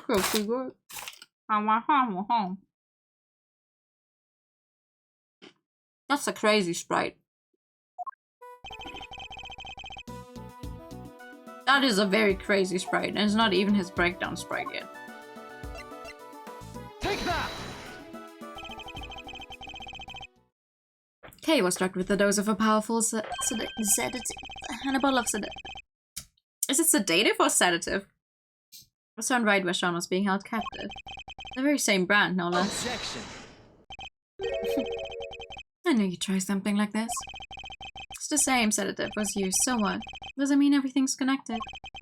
You know as well as I do that doesn't prove anything for sure. You must have something. There must be a piece of evidence that can tie him to both crimes. Cops, prosecutors, you, Miles. You're all the same at the end of the day. You force the evidence to fit the crime, or you flat out make it up, just as long as somebody goes to jail. You're no different from a certain other evidence tamperer we've had the misfortune of meeting. Objection!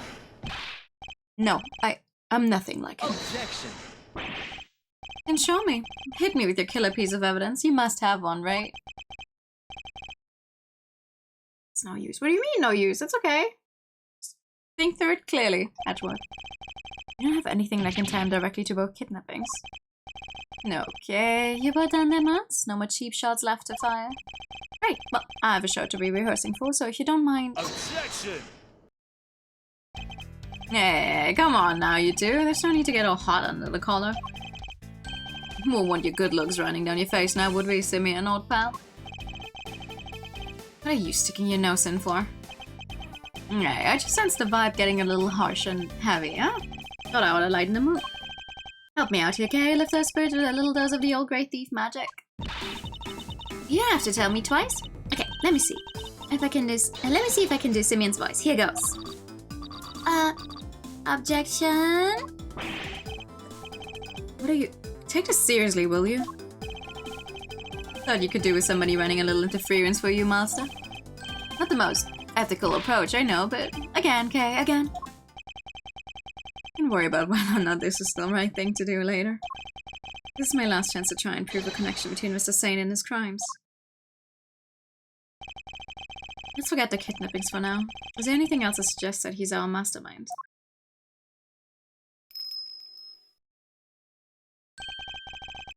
Of course. Canis was looking for a secret string puller too, the young pup as he called him. If I could prove that Mr. Sane was that same young pup, then perhaps... What evidence do I have that might point to him being involved behind the scenes? That's, yeah, as boss, I think that one's crazy good. Take that! I think you and Mr. Knight were both communicating with this yes, we saw this like 5 minutes ago. That's right, our mastermind was involved in Canis' and Knight's correspondence chess exchanges. If I can prove that Mr. Sane was a hidden intermediary? Is it not intermediary? Okay, between the two of them. Alright, that's enough. This is getting painful. They had to do extra work to allow them to function independently from a speaking animation. Oh boy. Yeah. It looks cool though. It looks really good. That's a typo? Okay. Oh my god. You don't have anything and I have to practice for the show, so if you don't mind... Objection! Thank you, Mr. Fender. I can take it from here. And I can't take any more of your interventions. Yeah, I assume they went all out on this guy.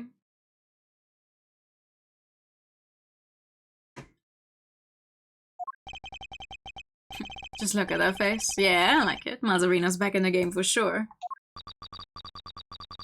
I'm Simeon the funny clown. Look at me, I'm juggling. Okay, you can stop now. Mr. Saint, you're a fan of chess, I take it? Huh? Where did that come from? Chess, sure, I don't hate it. Our secret string puller was playing correspondence chess with Mr. Canis. Objection!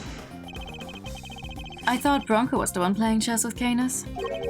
You saying he was your so-called mastermind? Objection! No, it wasn't him. Whoever it was went on manipulating events even after Knight's death. Take a look at this letter if you would. Who do you think could have written it? I believe it was the person who had inserted themselves between Mr. Canis and Knight. And you think that person was me? Why would I go to all that trouble? That's crazy. To make it appear that the two men were connected and communicating directly with one another. The very fact that led Fifi Lagarde to murder him. What? You're saying he set it up to try and get Mr. Knight killed? Objection! Listen to yourself, what do you think I am? Some kind of evil puppet master? You?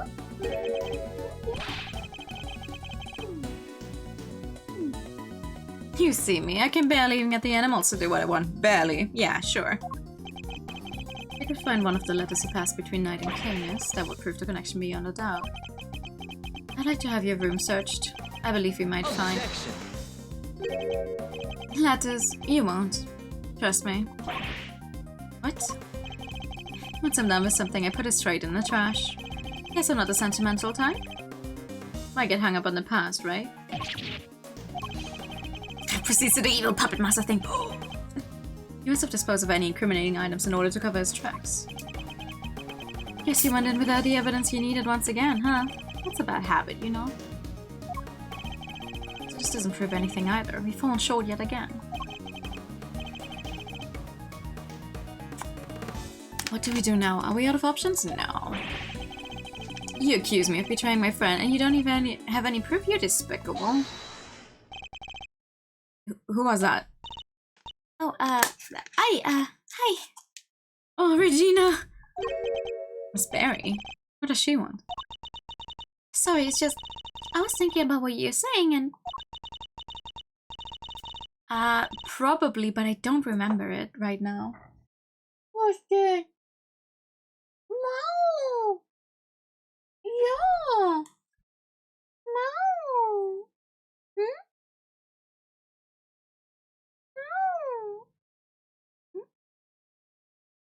No!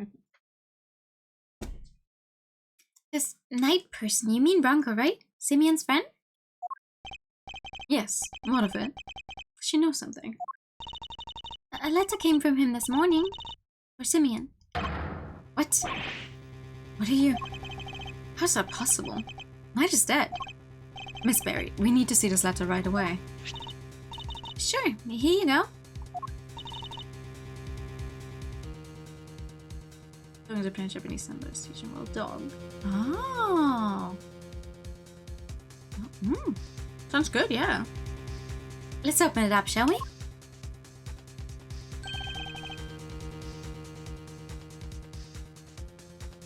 It's another correspondence chess letter. Next move from the game is Mr. Canis. Can anybody else smell checkmate? I'm wait to see your face when you lose, but you are never going to beat me, not at chess. It's postmarked the 26th of March, the day before Knight died. I guess I must have gotten held up en route.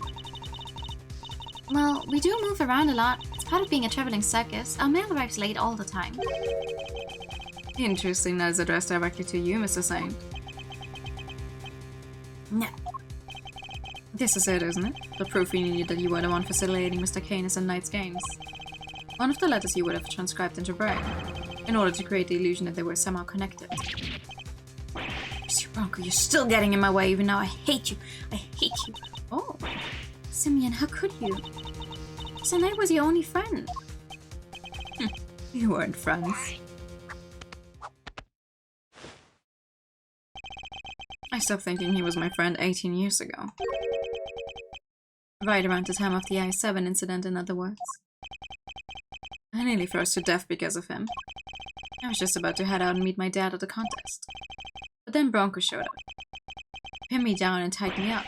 He was crying the whole time, whining on and on. I'm sorry, but my dad says I have to do this, and if I don't do what he says, he'll... So scary. Stop it, Bronco, stop it. I have to go meet my dad, I promise.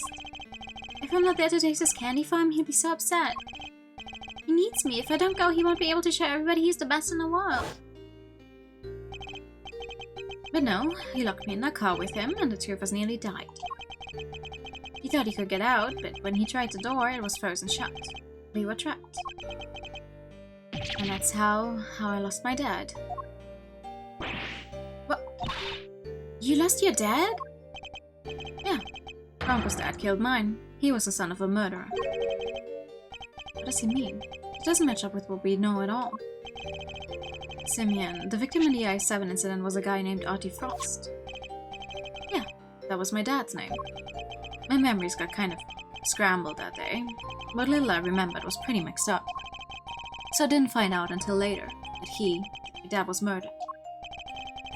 The murderer was a man named Camilo Gusto, confectioner. Really? I never knew Bronco's father's name. Or maybe I chose not to remember. Just thinking about the sicko that killed my dad turns my stomach. Mr. Saint, are you sure you didn't know the name of the murderer until just now? Do you think I'd sit on it if I did? No, I'd have reported him to the police straight away.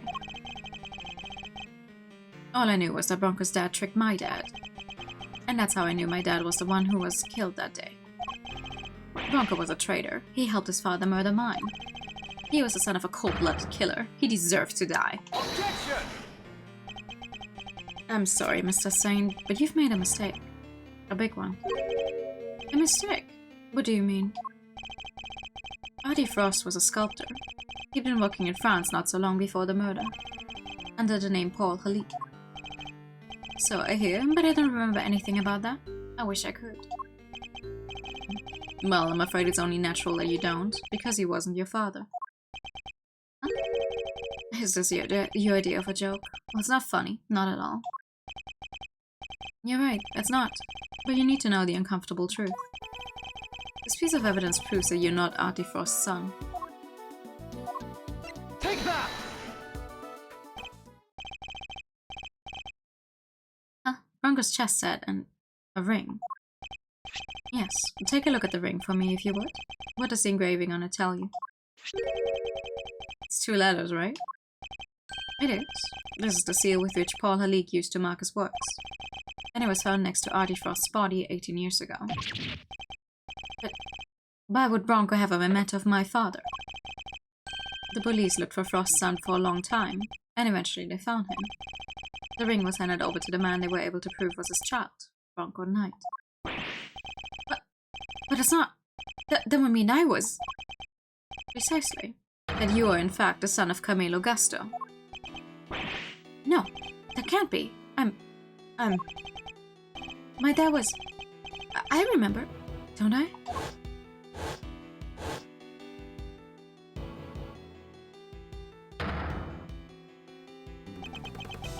Bronco tied me up and locked me in our car. It was his fault I lost my dad. He deserved to die, didn't he?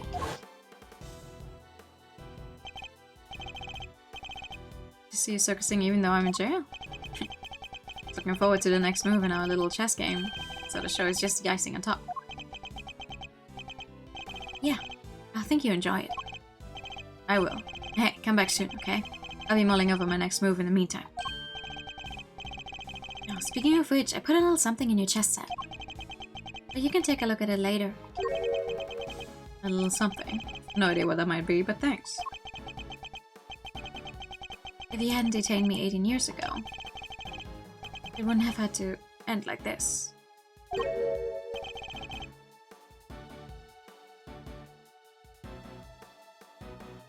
Did you say something? Me? It was nothing. Goodbye, Bronco. And farewell. I did all that, and now you're telling me that it was my father who killed Broncos? And what was all this for? I didn't want to wind up dead too. I didn't want to be weak and vulnerable. That's why I tried to be like Canis. Why I stayed in touch with him all these years. And there we have it. The truth at last. Mr. Saint, you were Mr. Canis' correspondence chess partner. And you were the one manipulating events this whole time.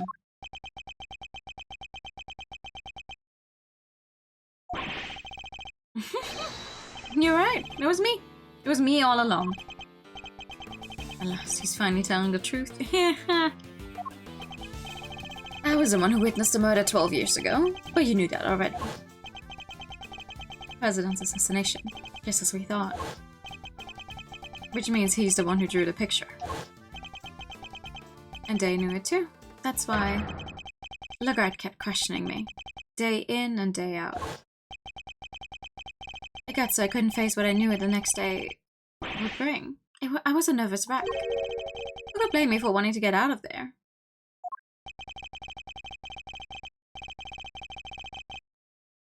But I imagine it wasn't as easy as simply running away, when I would have sent his man after you. No matter where I went, they were on me. They never stopped coming. 24 hours a day, 365 days a year. Couldn't sleep at night. Even the smallest noise had me chasing shadows. It drove me crazy. So I joined a circus. At least that way, moving from place to place was part of the job. My whole life I've been up against a chief prosecutor and the warden of a prison. No regular person could hope to stand up to people like that. From the time I was a child, I had nobody.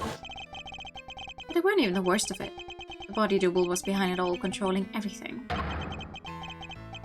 He may have been a fake, but he was the president of an entire country. What hope did I have? There was only one person I could turn to. Canis, the man who saved my life. He wasn't like Bronco. He really did want to help me. That's quite a claim. Strange to think of a famously ruthless assassin winning the admiration of the child he saved. He showed me how to stop being a victim, to stop being hunted, and become a hunter myself. And they all became my prey.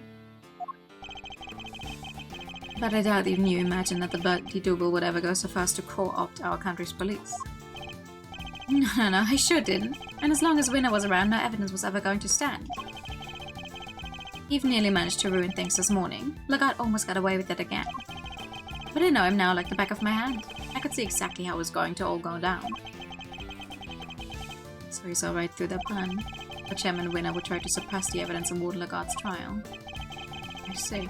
And that's why you kidnapped Sean, correct? You wanted to force a guilty verdict regardless of the presence of evidence or the rule of law. Objection.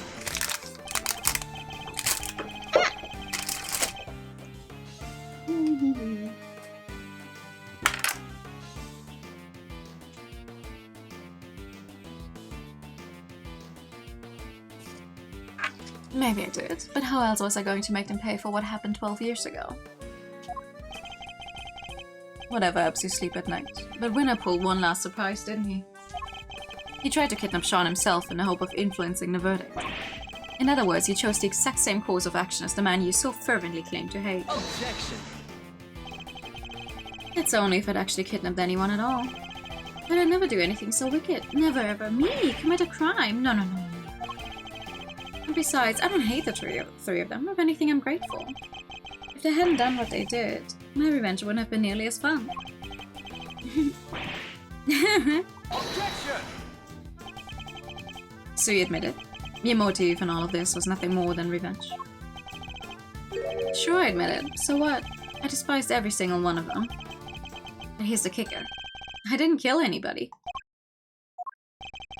The most you can blame me for is writing the odd letter here and there. A quick note to Ringer to tell her about Winner, and not to him so he knew about her. But the fact that they wanted to kill each other and one of them succeeded, that was all on them. So you take no responsibility for the fact that your actions resulted in multiple murders? Right. Same thing at Gourd Lake. People are much easier to control than animals, you know? The whole fake assassination plot, I handed that to Bronco on a plate. It was part of his plan too. So Rook's murder was... Objection. Hallo! Was wird das?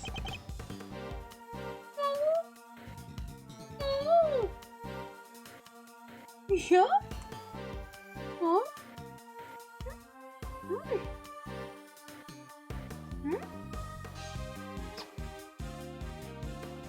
I think you put the idle time in the past to check.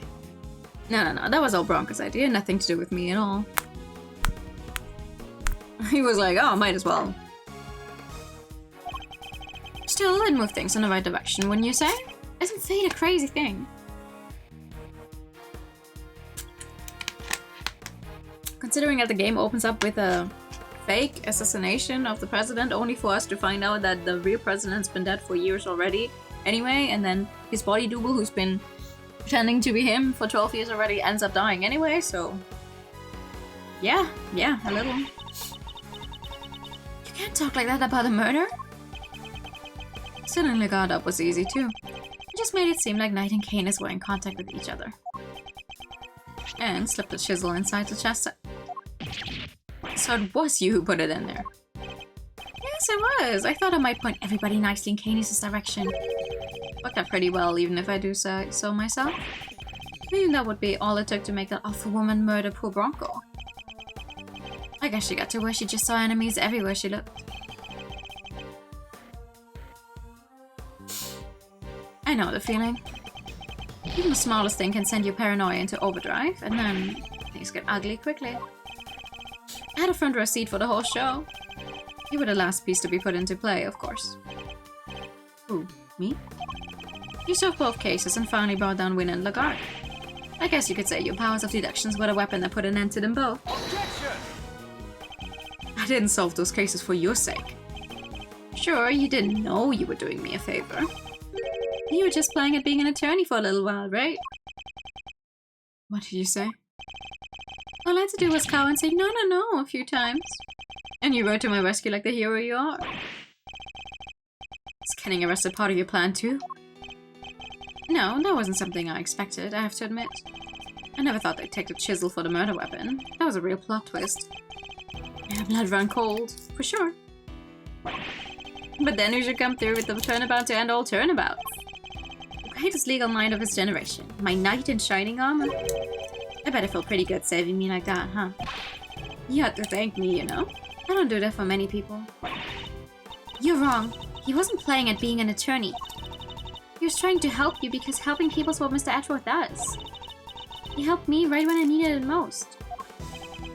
Hey. Oh, did he?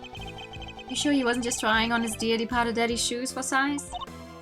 No, that's not what he was doing. What's Max Buddha?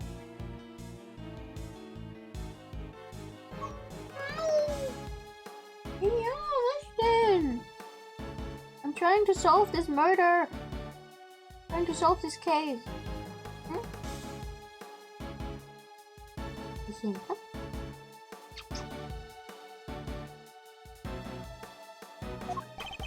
Come on, K-Meister, don't let this clown get to- Don't let this clown get you down! That's a good one. He's projecting, plain and simple, painting out a fault with his own grubby brush.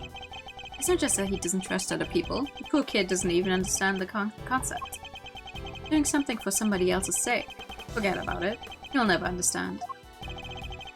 You think I care what you have to say about me? Consider this for a second. I've got my revenge on everybody I set out to get it from, and yet... You can't prove I incited anything. Think about it. I never actually did anything. What's my crime exactly? Explain it to me. You think you can pin an incitement charge on me? Read my letters. I don't mention murder anywhere. If I did, maybe you'd have a case. Maybe you could say I encouraged them. But it's the same story as always, I'm afraid. You can't prove I did anything at all. That's not true. You kidnapped me. Sorry, but did I miss the part where you proved that? All I have admitted to was sending letters. You... Letters which didn't threaten, coerce, or encourage anybody to do anything. I just passed on what you might call pertinent information. He's a slippery one, I'll give him that. There's gotta be something we can do. What about this? Excitement stuff he's talking about? Incitement, Kay? It means to encourage or direct another person to commit a crime. In the eyes of the law, it's seen as equivalent to committing the crime itself. So then we just need to prove that he told him to do it. You say that like it's going to be easy. Just maybe you're not so big on due process after all. Think you can make me carry the can for murders I had nothing to do with? Think again. I don't even have to talk to you if I don't want to. In fact, why am I still talking to you? Because you like hearing your own voice, I'm assuming. I can think of one reason. The tent is surrounded, there's nowhere left to run. Really? You don't think I planned my escape too?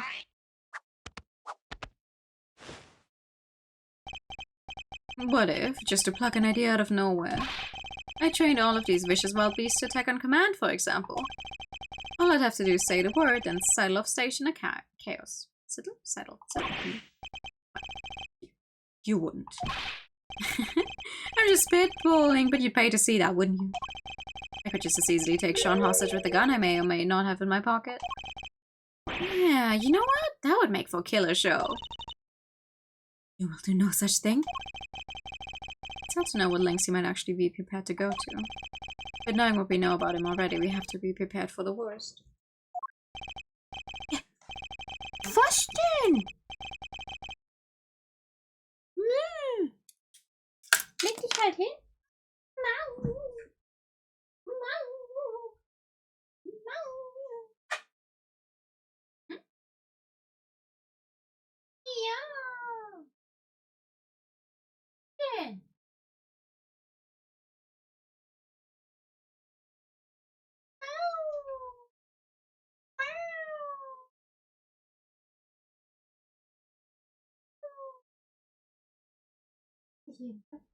Ja. You know, he could jump up on the bed by himself, but it's so much more fun if he gets to bother me for however long it takes until I finally get up and actually do it for him. See, that's the only reason I can imagine why he keeps doing it. I have related the pet. Fine, I'll humor you, but once the curtain goes up on his little performance, it better be a lively one. Well, man, we're done here, alright? Let's see if you can keep me entertained, shall we? He's not going to give me an inch. But there must be something we can do. We can't let his crimes go unpunished. Sure.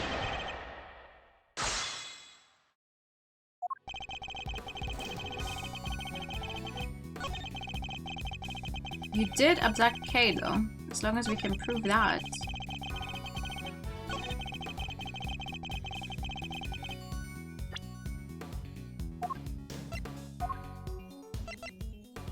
Objection!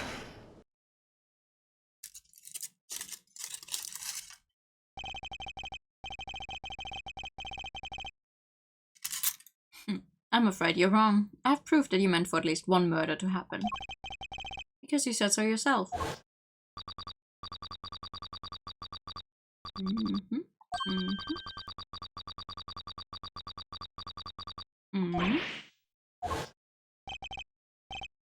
I said that. Weird. I don't remember. I know you think you can warm your way out of everything. But this time you're wrong. I am. Yes, because our conversation was being recorded. By somebody intercepting the signal from the very listening device you planted. It... what? You got your conversation with the clown here on tape? That's what you're trying to tell us? No. Like she says, a scheme of schemes will swallow him in the end. Miss Lloyd, could you play us the tape, please? You bet I can. Got it. It was this part right here.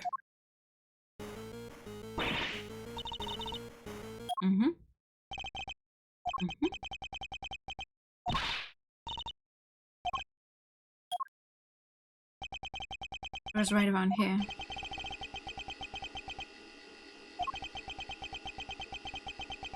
Oh, we can hear it? Huh? That's weird. There's something wrong, Miss Lloyd. I'll say, seems we maybe, didn't quite catch the next part on tape. What? Why? How could it not be on there?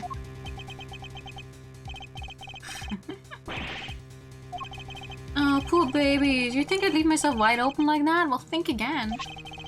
There's something a little special about that bug, you see. It can be turned on and off remotely. What? I never knew they make those. Remote control bugs, sure they exist, but...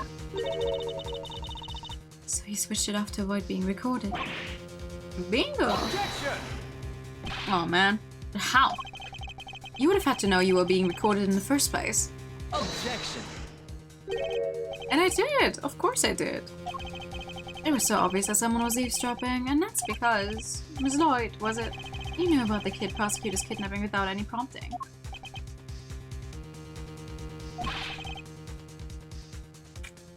You had that whole conversation. I did indeed, old pal, but I must say, I thought you would have figured it all out much sooner. Aren't you supposed to be a genius prosecutor? No. Where were we again? Oh yeah. At the part where if you couldn't prove incitement, it was game over. Oh, well. Shucks, so my tape ain't gonna be of no use to nobody after all? Come on, I must have recorded something you can use. If only that were true. Okay, Master. Yeah? The old buggeroo. It was hidden in your pin that whole time, right? That shake anything loose from the old brain tree? I don't know. Give me a sec to think. You're the only one who's been directly in contact with him before. Wow, where do you come from? So sad, relying on flawed evidence, desperately trying to make it stick. Well, that's quite enough of that for now. Next topic, please. Huh? He's trying to stay us away from our current line of inquiry. I had a one-to-one encounter with him only recently. What if the sound from that point in time had been recorded? Miss Lloyd, how long were you recording the intercepts from the bug for? Start about, let's see now, 2 nights back? In which case, during which time frame would we be likely to find Mr. Saint's voice on that tape? 2 nights ago!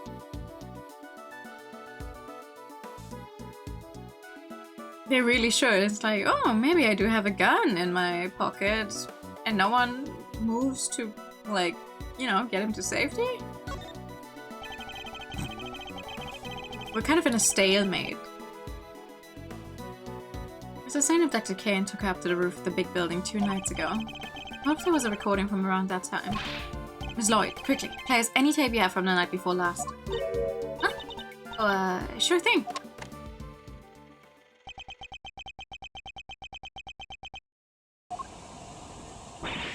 That's the sound of the balloon.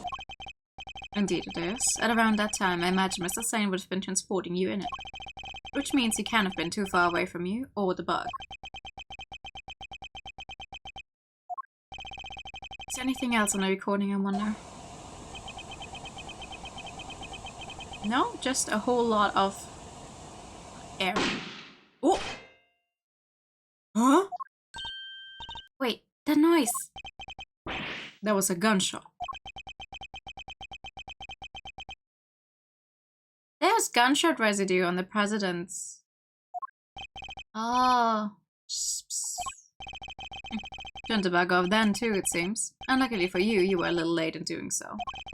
There's no escaping it now. The gunshot ties you directly to the case. Huh? What are you talking about? Nobody ever even mentioned a gun. He's wrong. Somebody involved in this case has charged a firearm. I just need to remember who it was and present a piece of evidence that proves it.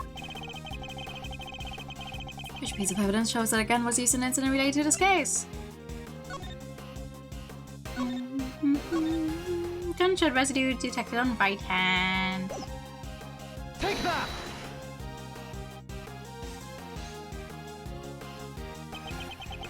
It's written right here in the president's autopsy report. Traces of gunshot residue were detected on his hand.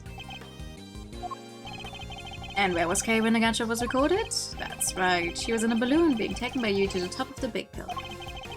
However, the roof wasn't as deserted as you needed it to be. Yes, I was there with the president. Not long after we started talking, he noticed something and told me to leave. And if a gunshot rang out shortly after that, don't tell me you didn't hear it yourself, Mr. Saint. Not when it sounds crystal clear in this recording.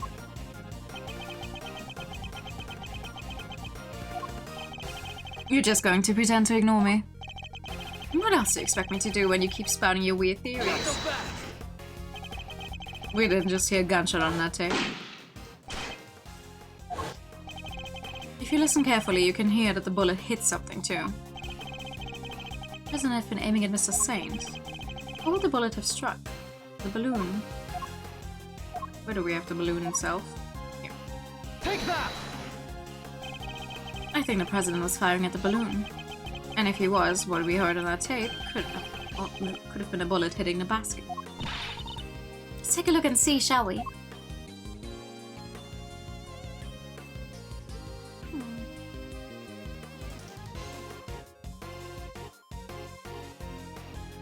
I have never seen a single Digimon movie, no? Oh, with a bullet stuck in it. There's a bullet hole in the bottom of the basket. I call that pretty conclusive proof.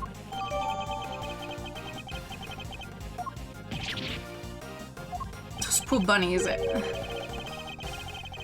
Well, Mr. Saint, how do you explain not just the sound in the tape, but the accompanying bullet hole?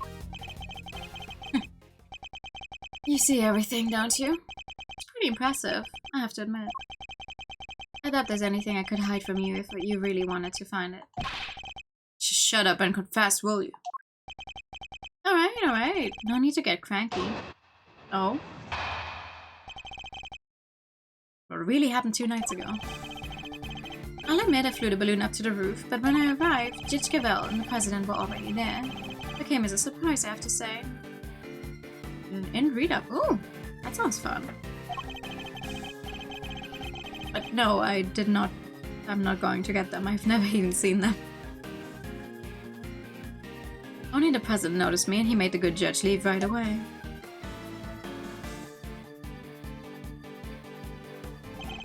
Then he pointed his gun at me and fired.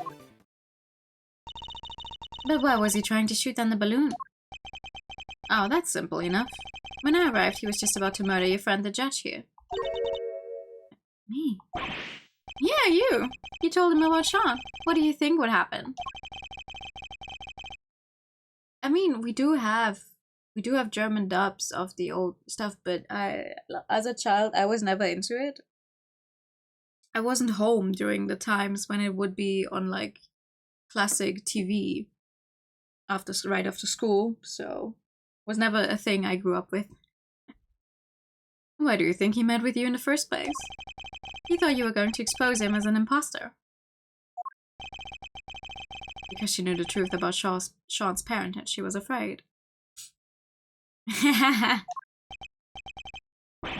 Afraid? Yeah, you could say that. The man was a total coward. His hands were shaking so much when he tried to get rid of me, he couldn't even shoot straight. So you see, I just happened to be in the wrong place at the wrong time. I was an innocent bystander. Yeah? I don't think so. The more things he has to slowly admit to, but then say it was by accident and total coincidence, I'm like, yeah, no, but you've already admitted to it, so Hold it! it's only gonna get worse from here. You're lucky that the bullet only struck the bottom of the basket. Yeah, I tried to get out of there the second he pulled out that gun. Couldn't have my balloon going pop. It was a close run thing. So I left right then and there. Of course I did. He was shooting at me. Are you saying there's a problem with that? Does it present a problem? Yes. In the end, you managed to leave Kay there up on that rooftop. Which means you didn't actually leave the vicinity, did you? Oh yeah. Yes, I forgot to tell you the next part. After he shot at me, he escaped through the hatch to the 51st floor. I hung around a little longer to make sure the coast was clear, then I landed on the roof.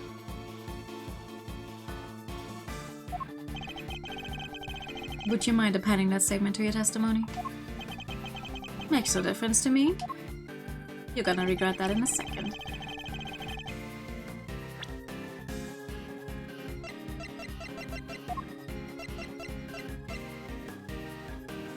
Objection!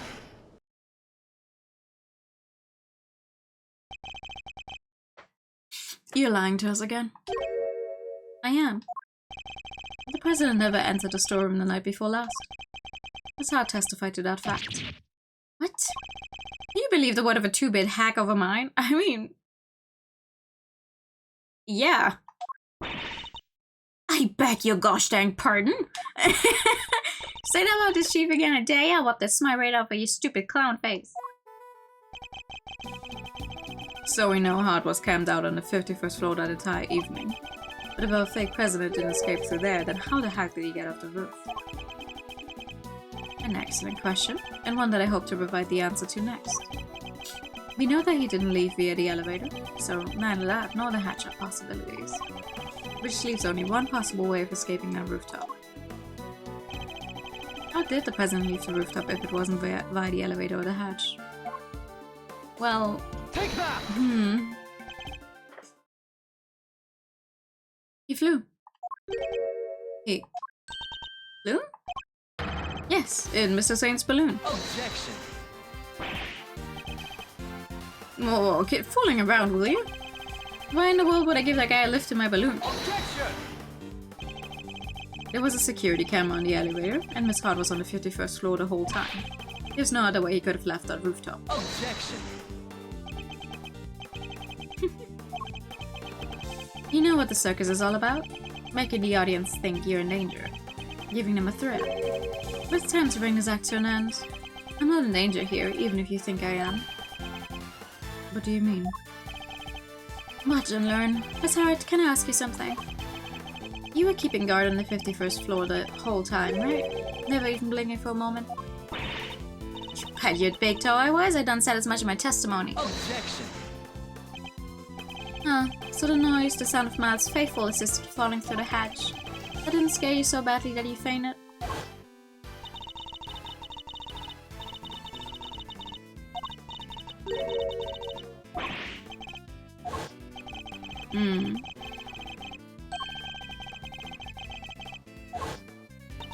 What? Well, so what if I did? Ain't a girl in the world you don't get caught a little unawares sometimes? Sorry, Miles, but that's what you get for putting your faith in these people. Objection! It doesn't matter. Kay can't have fallen down the hatch until after the president left the roof. Objection! Are you sure about that? Allow me to offer a little counter theory. The coward fake president fired his gun at me. Then he hid in the shadows until after your friend fell down the hatch. What? So what if you did? What would that mean? Objection! Come now, surely even you can see what I'm insinuating here. It's elementary. The president hid until after Miss Hart fainted. Would have passed right through the 51st floor undetected. Hi, Flo. No. And now we have it. Your little theory about the secret storeroom falls apart. No. Do you have to do that to me in my own voice? And thank you for the visa. That's right. Oh, and another thing. I might have let Sean's identity slip to our pal, the president, while he was hiding in the shadows. That's why he went to the set to try and murder him the next day, only to wind up being killed himself. That's right, it was Sean who murdered the body double. Objection! What possible reason could the boy have for doing so? Objection! Ah, a pretty good one. He already knew he was the president's son. And how did he discover that exactly? Because I told him. In one of my trademark letters. What? He's lying. Oh, you bet I am. Huh? Or am I? Maybe I did tell him. Maybe I didn't. Well, Shawnee boy, which is it? It's my fault the Torosaurus head fell off that roof. I admitted that much already. But I didn't find out about my dad until today, I swear. Well. I know about the falling hat thanks to the butt. But who knew it was you who made it fall? That the president died from being crushed, was it? Alright, well, that's confirmed at least. You were the murderer. Congrats on getting your revenge. That ties everything up pretty neatly, wouldn't you say? Well, I guess you'd say something more like... And so the pieces fall into place at last. Well, counter my unassailable logic if you can. Sure. You know my MO by now, right? I'm a hands-off kind of guy, just like to pull a few strings here and there. That was the case with Bronco, with Chairman Winner.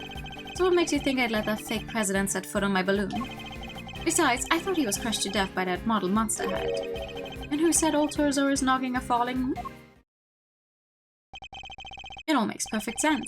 That's how Imposter wound up dead, no doubt about it. And what was the motive behind the murder? The little truth I shared just like I said. Get it? The truth? That thing you're so fond of? That's what caused the murder here, not me. No, that's not possible. Well, is there a detective in the house? Somebody arrest that boy. Can't help noticing nobody rushing to slap on the handcuffs. What's the matter? Curse you. Just as I thought. Admit it, you're all the same. You, Winner, that idiot phony president. You want the real culprit to go free so you can railroad me into a jail cell, don't you? That's the justice you all claim to love so much. You only love it when you can twist it to suit your needs. Overruled. That's not true. Objection. Well, if you're not going to make the move, guess I'll have to step outside and speak to an officer myself. Once I tell them the kid's here a murderer, maybe then they finally do something. Objection. We're not done with your testimony yet, Mr. Saint.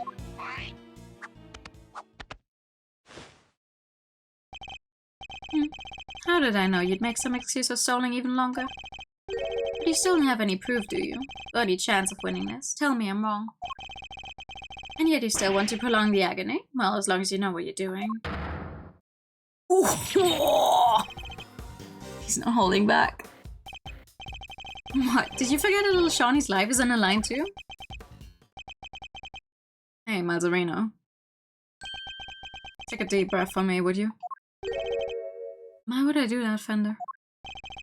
Because it's times like these you need to kick back, take stock, and be grateful for what you have. The worst of times are when lawyers calmly show our biggest mouths, remember? The way in which the president made his escape is what you and Laughing Boy can't agree on. So how about this for a little thought experiment?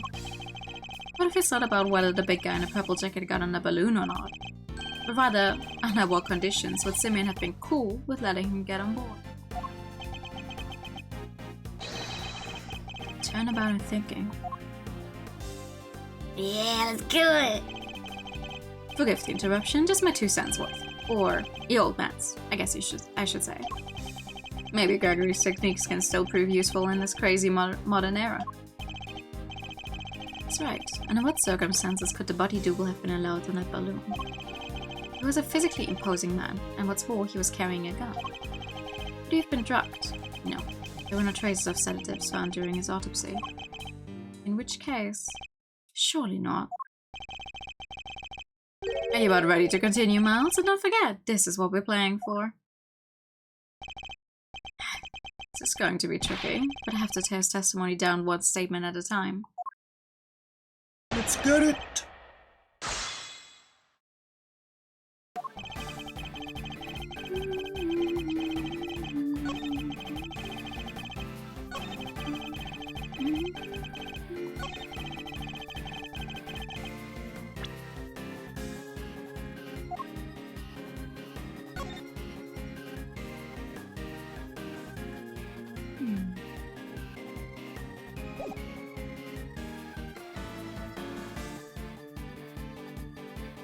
Objection!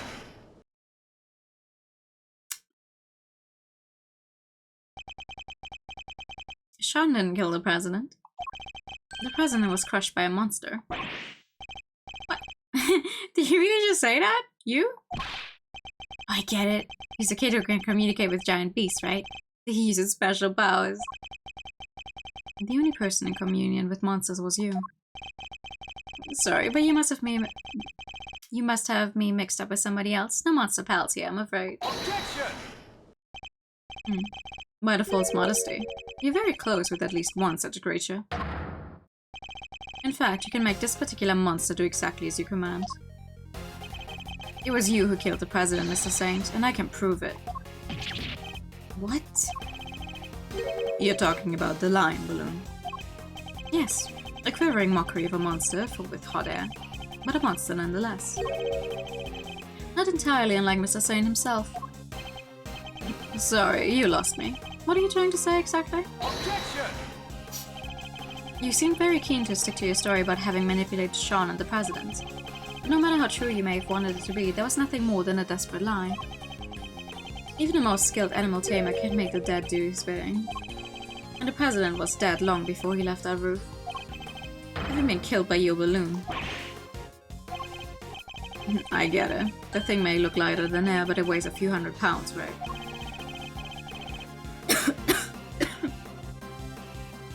When the president attacked you from the roof, you had to think quickly in order to protect yourself. The method you chose, landing the balloon right on top of him. You didn't need to let him ride on that balloon, and he didn't need to coerce you into taking him. Because what you took away was his dead body. Objection! Wait a minute now, Miles. If what you're saying is true, the president would have been killed 2 nights ago. Which would mean the time of death recorded in the autopsy was wrong, because you froze his body. Motherfucker, you took away Sean to a place that, funnily enough, to a giant freezer that luckily wasn't turned on. It's not the first time we've had dead bodies show up. You can obfuscate the time of death quite easily that way. It would? Wow, you're really losing your touch. Look again. It's written right there. Time of death, April 5th at approximately 11 PM, clear as day. April 5th? That was yesterday. Which means... Exactly, it means he died when a Taurosaurus head fell off that roof. Alright, Sean, it's time to be honest with us all. You know it's the right thing to do. You killed your daddy, didn't you? You hated him, didn't you? You get it. Who wouldn't? He just left you. What kind of a father would do that? No, that's not what happened. I already told you I didn't know who he was until today. Well, you did know, because I told you myself. You really have been so wide of the mark. I want to thank you once again, Miles. You hounded Win and Lagarde until the crimes are finally exposed. And by ruining them both, you helped me get my revenge. Gotta love those powers of deduction.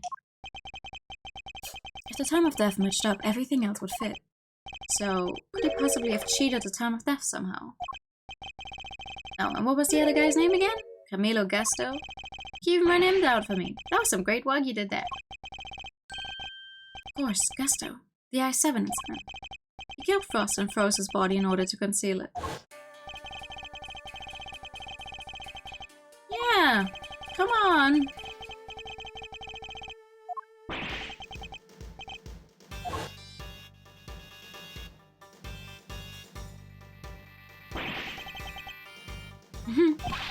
I only wish I could have been there to see his downfall too. How can you say that? He was your father. I mean, to be fair, from what we saw of him, he didn't care much for his own child either, so nothing lost there.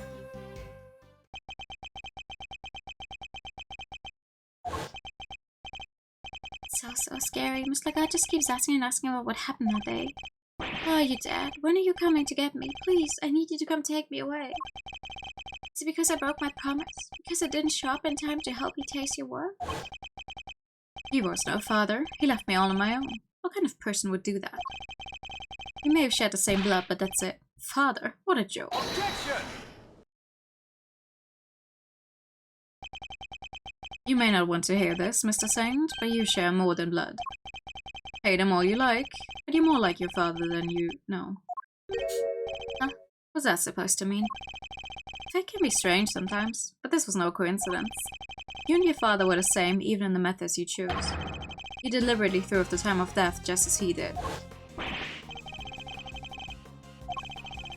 A refrigeration unit. I threw off the time of death. And how did I do that exactly? By hiding the president's body in a very specific place.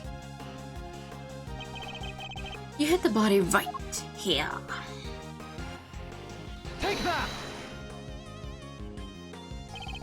You need to keep the body cool somewhere. And you also needed somewhere to keep Sean. We knew that the two were connected. You're talking about the kidnapping again. Why are we bringing it up now? Because much as you may wish we had forgotten, we know that you kept Sean in a refrigeration unit. The same refrigeration unit in which you kept the president's body. Just as your father froze the body he was trying to conceal 18 years ago. What? You're saying I'm the same as him? Same as Animal who abandoned me? A sad irony, but an undeniable truth nonetheless. Objection! Shut up. I'm nothing like him. I could never be like him. He's nothing to do with me, and we're nothing alike. Objection! Sorry, kiddo, but I think it's pretty clear that you and old Gusto have more than a little in common. You even told us you didn't like sweet stuff way back when you first met, right?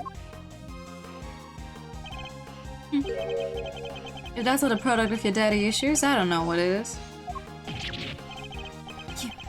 You don't understand. You may have tried to disown your father, but he lives on in everything you do. You think the same way.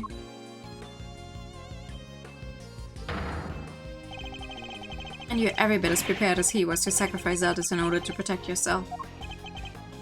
Your crimes were even exposed in the same manner. You couldn't be more similar.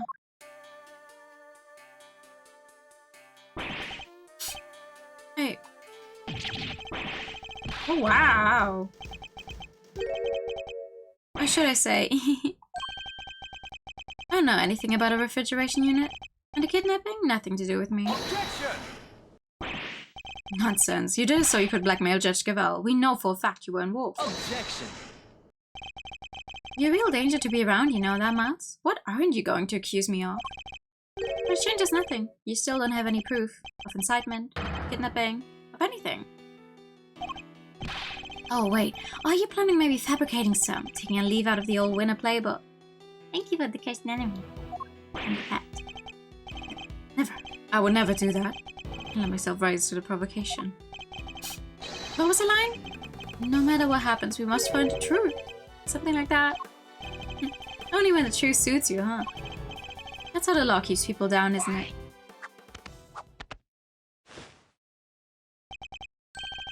And why I had to get my revenge myself.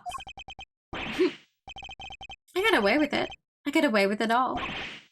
Lagard, winner. And now you. None of you can touch me. This is bad, Mr. Edgeworth. Isn't there anything we can do? Everything points to this man being our culprit, but we need evidence. Even just one piece. Alright, it's been fun, but it's time we brought this little show to an end, don't you think? Stick around for the main event though, won't you? I'll even let you in for free, if you finally admit defeat. I do wonder, when is the actual circus show supposed to start, because we've been here for a while.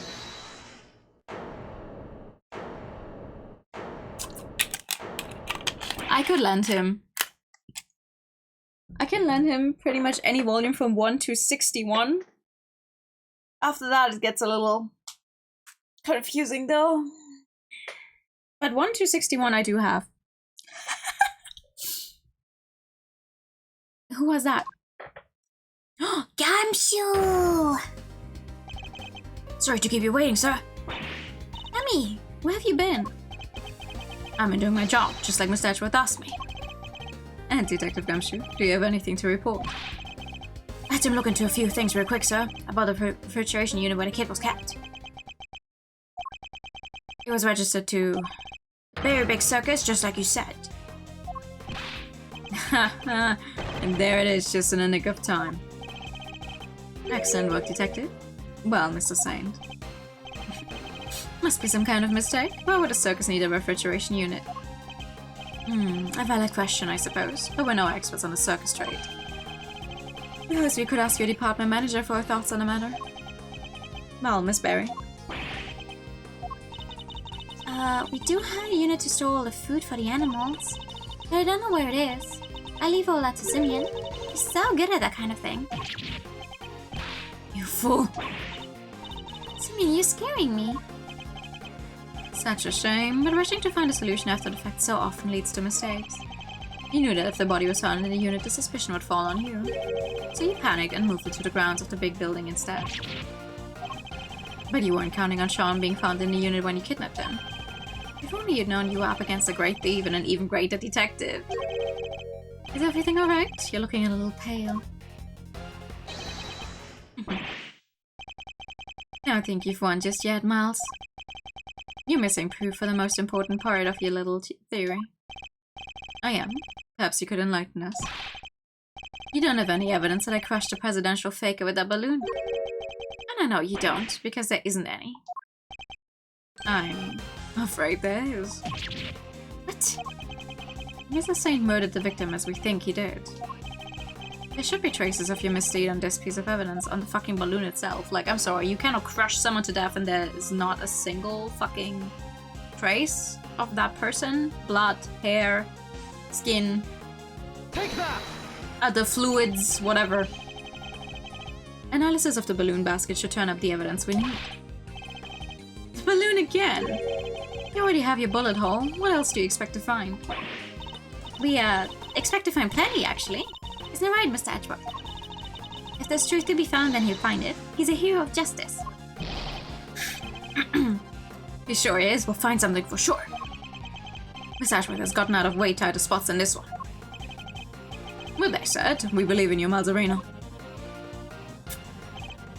And so does your pop. He's looking down on you right now, I know he is.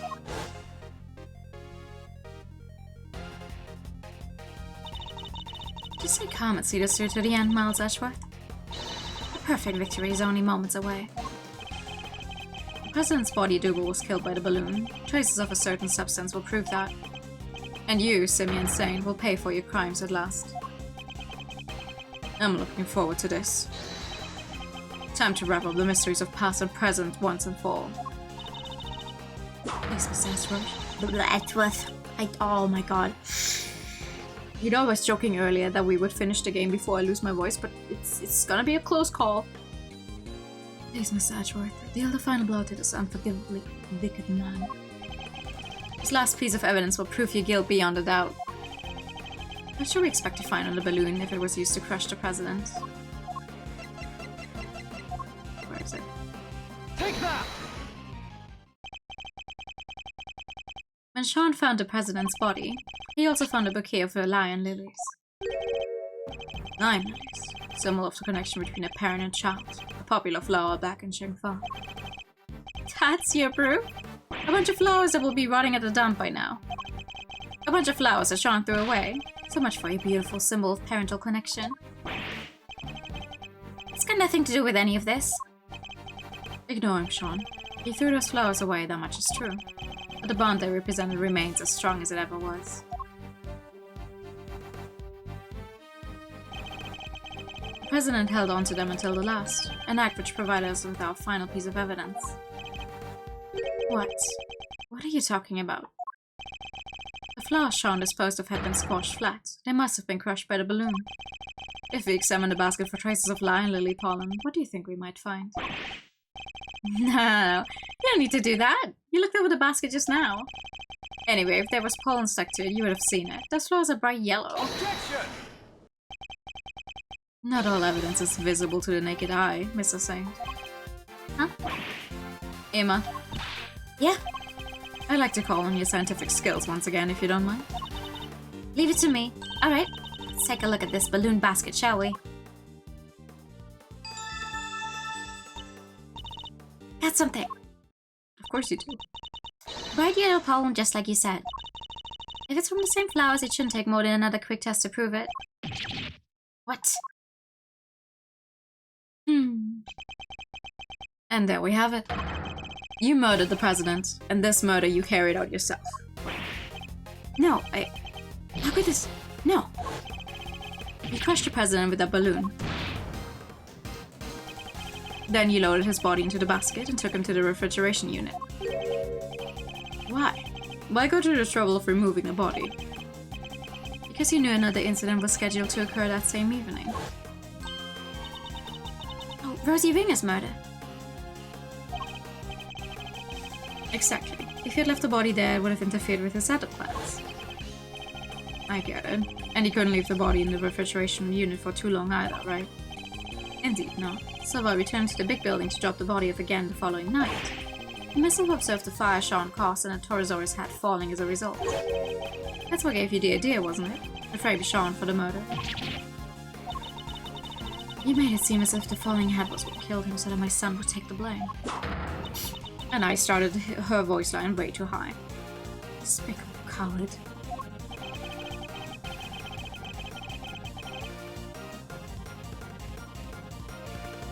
Might have them to learn the tragedy of Theta's death. That's very true. That's very true. Also, it's 12 years apart, but you know, she had to live with him having died for 12 years already. That feels pretty darn bad, not gonna lie. In order to achieve your aim, you lowered the president's body from the balloon to the lot below. And while he was dangling from the rope you used,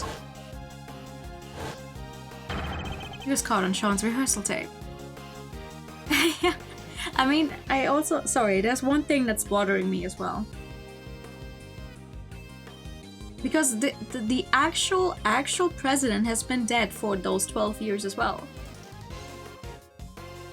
So, 1, Sean didn't kill anyone. 2, the person that died there was dead already. 3, it was never his actual dad. It's just a person that's been posing as the president, but his actual dad had been dead long before that. So I'm just like, okay, Sean, I'm sorry. Like, your dad is dead, yes, but you had nothing to do with it. Like, you haven't. Not at all, whatsoever. Like, come on, please. This has been the body double the entire time already. How did you see through it all? How? You manipulated people and you manipulated this case just as you manipulated animals on the stage. You thought you were all-powerful. But your reign is at an end. The animals look like they're mad with you, Simeon. Even Manny and Azia. You thought you were their friend, but you're not. They're sad and mad all at the same time.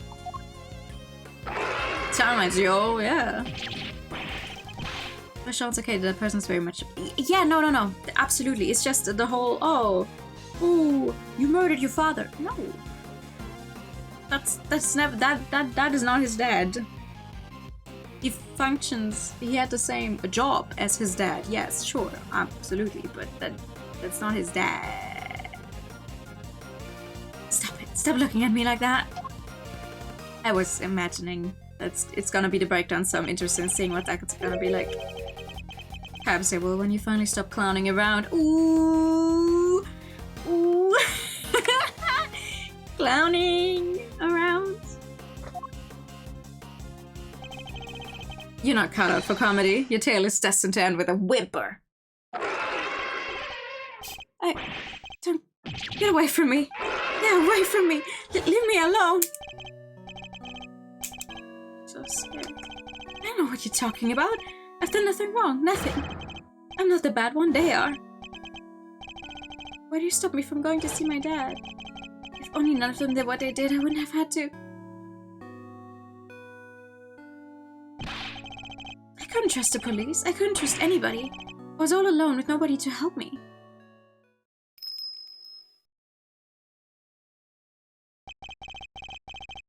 That man, he helped me. Candace was the only one who ever helped me. So what if I used people? I had to. Is that so wrong? Leave me alone. Leave me alone. Oh. Oh my god.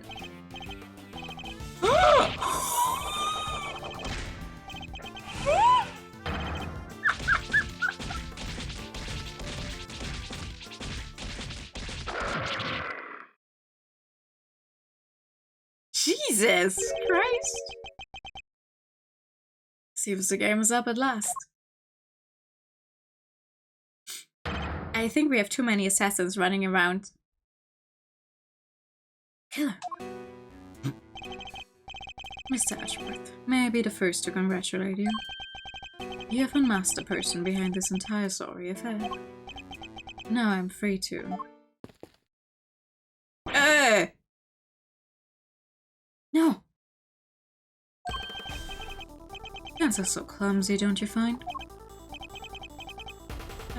I don't have a gun. Please, not only are you carrying one, you were just about to draw it. I must have stolen it from the president after murdering him. This gentleman betrayed a bond of trust. He knew the so-called president was an imposter, and yet he employed me to kill him nonetheless. There's nothing more dangerous for an assassin than to be lied to about the nature of one's target. If one does not know what cards one's opponent is holding, one can be very unpleasantly surprised. But that was not your true crime. No, thinking you could deceive me, manipulate me. That is the crime for which you are about to pay. No. Oh.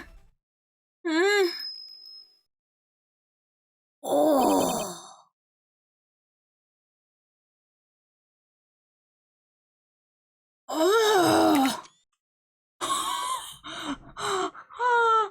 You. It's been a while, the killer. Step aside, Kings. That man is my target. I gave them both two similar voices. This is unfortunate. I would politely ask that you call off this particular job. You pay for his crimes, but in prison, not at the end of your blade. Ooh.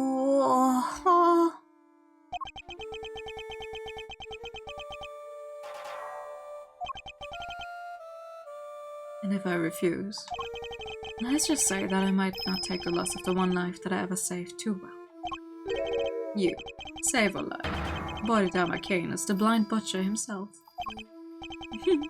Preposterous, I know. But yes, I, who've taken so many lives, once chose to preserve one, that of an innocent young pup. And he, in his turn, saved mine. Something of a bond formed between us. Love all you like, I know I would. But I would respectfully request that you spare him. As one professional to another, I ask that you let this particular target live. Didn't Lang say earlier that the entire place is surrounded? Surrounded by what? A bunch of people sleeping? Very well. The boy must mean a lot to you. Thank you. I'm in your debt. You need not thank me. I simply see little point in the two of us killing one another. I know, but that's so crazy. Now then, I bid you all good day. Whew. Jesus Christ. No, get back here. You have my thanks, Mr. Edgeworth. This young pup needed to be shown the error of his ways. And you've done just that. Alright, I suppose we better be getting back. Our ironclad enclosure awaits. Doesn't it, Helmut? Yes, yes it does. Oh, hello. You killed my dad, didn't you, old man? I will not lie. I did. My victims deserve to be remembered at the very least. How about I sense a great hatred from me from you, horned pup? In that case... Sean, no! You must not falter, little one. Here, you may use my knife. Take it, and cut my throat. One sure slice is all it takes. I was growing rather tired of carving my little statues anyway. It's not gonna fill you. Taking your revenge is not gonna make your life better. Also, you should not be outright killing someone here, please. Hello? Come on, Shelly gets called the series ends. Yeah, I think so too. I want revenge. I want it so badly. Sean, don't do it! Please, Sean, I beg of you. At least I did until just now. I would have done anything to make you pay, no matter how long it took. No, but you should make those who have wronged you pay. It'll make you feel so good, trust me. All the pain, all the suffering, it all goes away. It drowns it all out, numbs it. Maybe it does. And listening to you, I thought maybe that's what I wanted. Sean. But it's not just about me. Say I get my revenge. How does it help anybody else?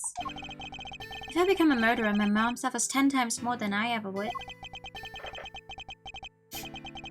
And so with all the people I work with, they're counting on me and they worry about me. Thoughtful words indeed, little one. Yeah? Well, I get it now. I won't ever forgive you, but I shouldn't be the one who gets to punish you.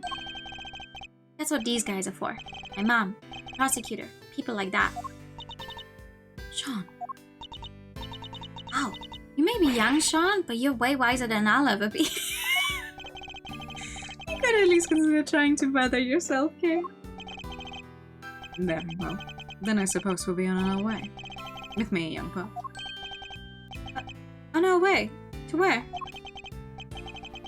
Where else? To the prison. Our home. Our home?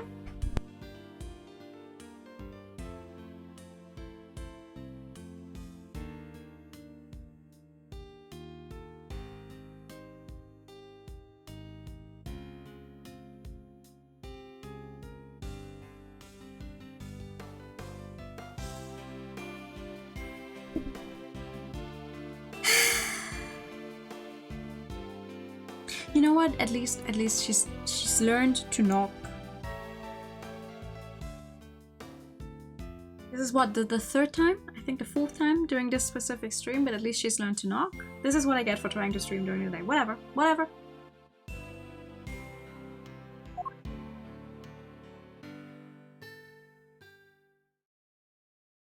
Time to go to jail! And with that, the case came to an end. A case that had dragged so many people into its orbit. But as for me, there was one last thing I had to do. April 8, 2:54 p.m. And I didn't say 54 wrong this time. Hooah! It would be funny, I think, if he did a case. I would love to see a side game like that, but Sorry to keep you waiting, Mr. Hatchboy.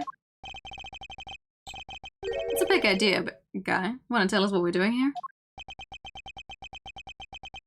He's gonna tell you that he's gonna keep on being a prosecutor.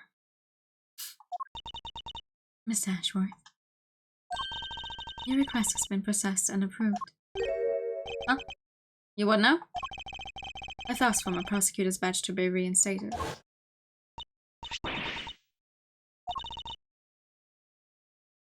Yeah.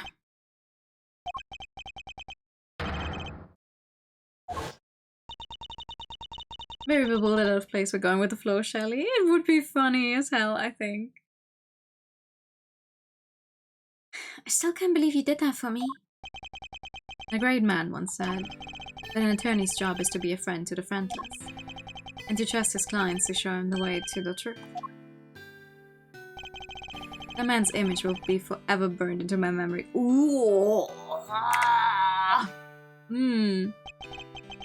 My father in the courtroom fighting for those who could not fight for themselves.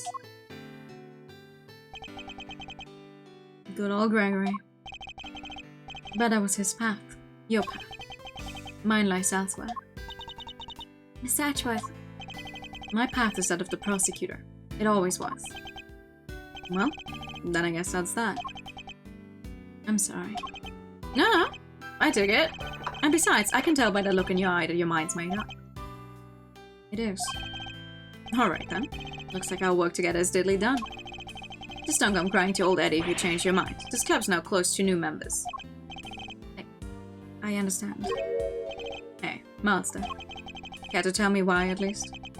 How come you're so dead set on popping the old prosecutor's hat back on?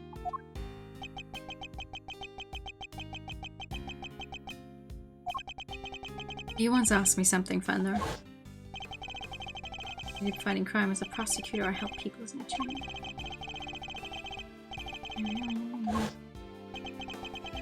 I've been thinking about that question ever since. About how I mean to live my life. And now that this case is over, I think I finally know the answer. I'm going to help people as a prosecutor. But can't you also do that as an attorney? Look at it this way. Simeon Saint was also a victim of sorts. He lost his only parent all those years ago, and with him his ability to believe in a just world.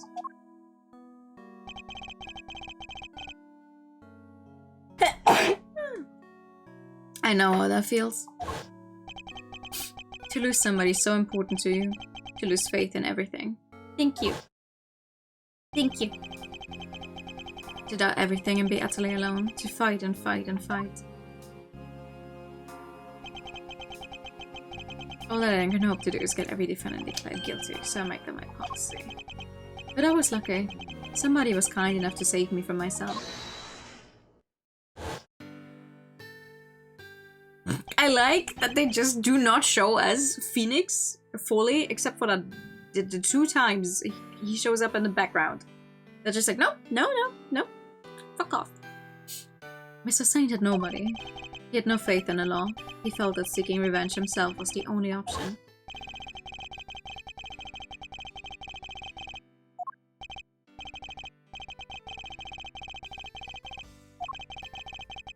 Doing things this morning.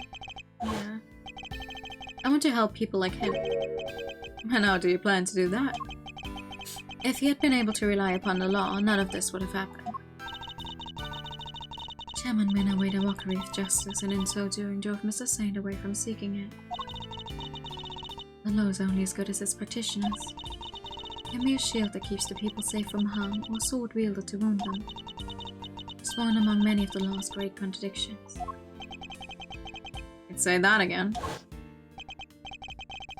He couldn't book him for the flashback? Damn. But one cannot solve such contradictions in the law without engaging with it.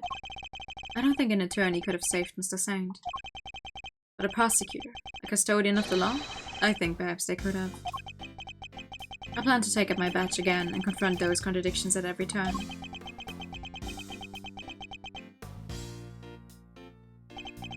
Very Malzarino. I like it. You know, it won't be easy breezy though, right? Fighting the law itself. That's lawyering on hard mode. I understand that, but somebody has to do it. No, I don't doubt that. And if it has to be anybody, it should be you. Laws are like people, I guess. They both gotta grow and change. Adapt or perish, am I right? You're going to smash this, I just know it. After all, you're Gregory's boy through and through.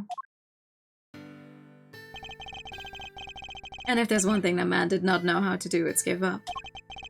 Eyes on the prize and straight until sunset, that was his motto. You know what?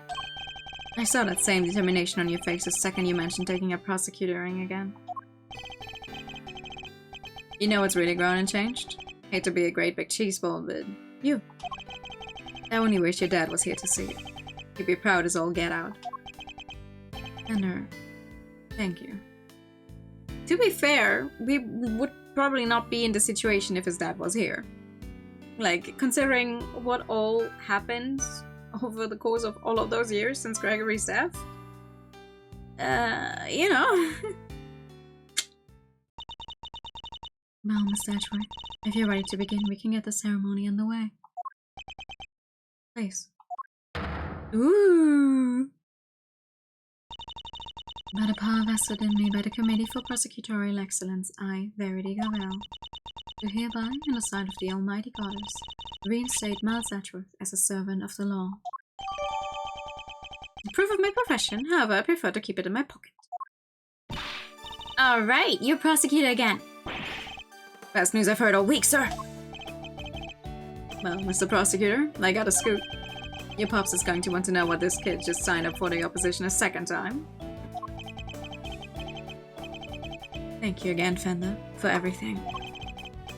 Don't thank me yet. The next time you see me could be across the courtroom. And this face is a whole lot less roguishly charming when it's not on your side of the aisle. I would relish the opportunity to face an attorney trained by my father. I hope that day comes very soon. Alrighty, Fender out. Bye. Welcome back into the fold, Prosecutor Edgeworth. Thank you, Judge Gavel. I owe you more than I can say. You do? You strove to right the wrongs of the committee from the inside. That must have been a lonely battle indeed. Not at all. I was never truly alone. That's right. You had the goddess of justice on your side. Thank you for teaching me that it's possible to fight in such a way. The contradictions within the committee are unlike those within the legal system itself. If we aren't able to overcome them, the real truth will forever evade us. I have you to thank for teaching me that, and for setting me on this path. I hereby swear to confront the contradictions that afflict the law, and to overcome them. And I thank you for your commitment to that cause, as does the Almighty Goddess. I truly believe that such efforts are necessary in order for the law to grow and... Oh my god. grow and improve. I look forward to seeing you in the courtroom again soon. I look forward to this game being over. I can't do this anymore.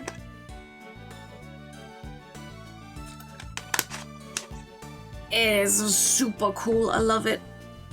As will I. You did not see the best of me when I last oversaw a trial. Next time will be different. I'll show you what it means to serve justice with true impartiality. Judge Gavel, I don't mean to call your motivation into question. Yes, Miss Edgeworth.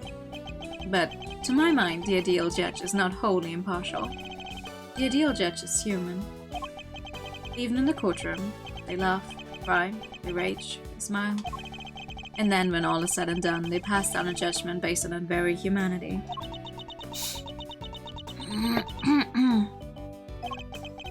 I'm not sure exactly how to put this.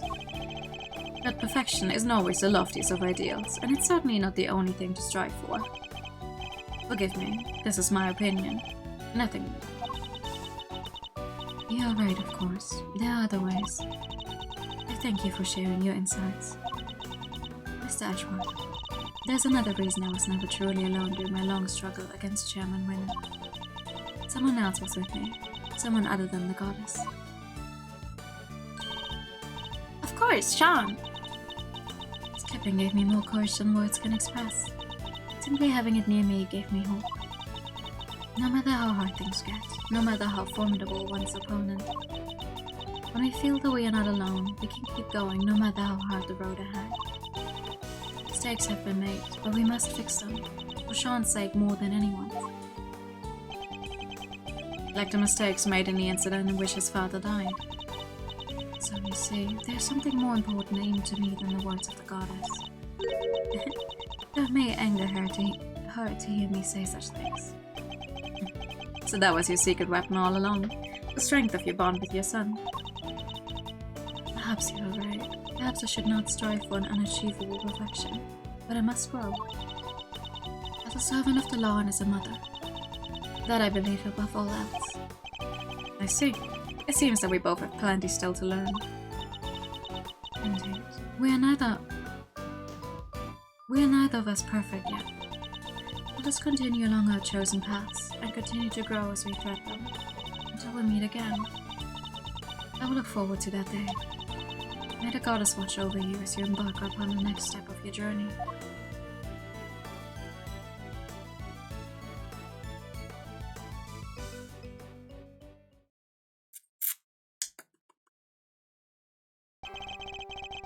I lost the title of prosecutor, but now I gained it again, and in so doing I've seen a new way forward, a new path to justice, and I'm determined to follow the path until it finally leads me to the truth, no matter how hard it might be, no matter what obstacles might arise. I won't be tied to anybody who stands in my way, for whoever they may be, wherever they might say, I will lift up my voice and shout.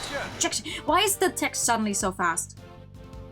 Every other fucking time I'm like, oh my god, get a move on, and then it's the end of the game and suddenly phew! Every time. So, Chief, what kind of skill we looking to land ourselves next, huh? They're teaching nothing, knucklehead. We're journalists, dang it. Leads our stock and trade, our bread and butter. You just hand that stuff over, not even to your dang apprentice. Sorry, Chief. Guess I still got a whole bunch to learn, huh? Well, alright then. Better go track down some leads my own self. Ah, it's a spare. You got him, champ. Ah, before you mosey on down the way. Mind, sharing what kind of leads some there leads might be? Huh? But, Chief, you... Come on now, I'm pretty much your editor, ain't I? Can't hold on the boss. Come on, Chief, that's cold. Right? It does make sense. The sentence did make perfect sense, but the first time I was like, what? What?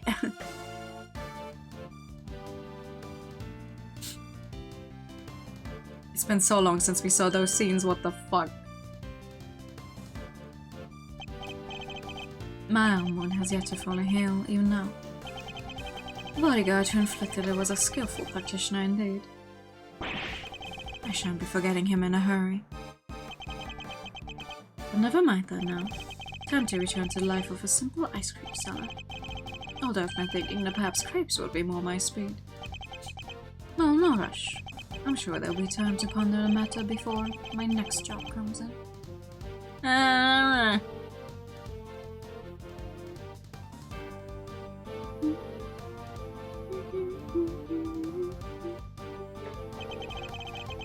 She might have knocked me on my Budweiser guy, but I ain't out for the count just yet. I'm keeping my guard up and looking for an opening. Get out of this dump yet. Ain't that right, Teddy? Second the bell rings for the next round of escape shenanigans will come out swinging. Till then, it's training, training, more training. If you can make ice cream steam, then I feel like you're made for the train. Oh my god, it's been 500 years. You want to know if I'm still planning on becoming an animal stylist? Sure, still studying every single day. Still up to my elbows in mud. But I guess it suits me better than being a newspaper salesman. I plan to make it my new career when I finally get out of here. Is that? Is my release a few more years away? No, because I helped warn Lagarde.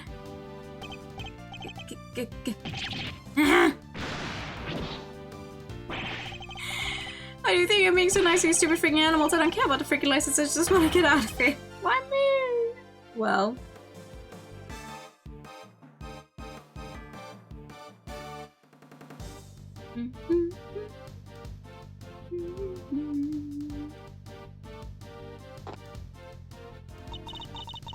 I was so shocked when I learned what Simeon had been up to this whole time. I trusted him. I was his boss. Still, can't sit around being sad forever, I guess. The show must go on. We can't let the magic department and the ventrilogy department get the better of us. We'll light up the stage to blow away the competition and all those awful memories with it. You know, I do feel sorry for her. As annoying as her original case is, I do feel sorry that she keeps getting involved with situations like this. I must have gotten soft in my old age, haven't I, boy? Yes, yes, I have. 18 years ago, I saved a life, and the troublesome child is still keeping me busy to this day. And now here we are, back in a cage. Well, we'll have company soon at least, won't we, boy? Yes, our friend the pup. Things certainly won't be dull with him around. No, no they won't. You don't? I mean... Oh! What dessert shall we eat? Chocolate cake, sticky and sweet. Oh, so soft, fluffy and light. You'll be dreaming of it tonight. I'll always be waiting for you, Judy. I'll come visit you every day just like you and Eddie did when I wasn't here. You have so much to thank him and Mr. Atworth for. Most of all, the fact that I get to eat your delicious desserts again, Samson. Not just you, they gave me permission to keep providing sweet treats to everyone here. I guess spreading the gospel of candy making for all these years is finally paying off. Is murder to murder someone? Yeah. And she's just like, damn, I just wanna do my sugar stuff.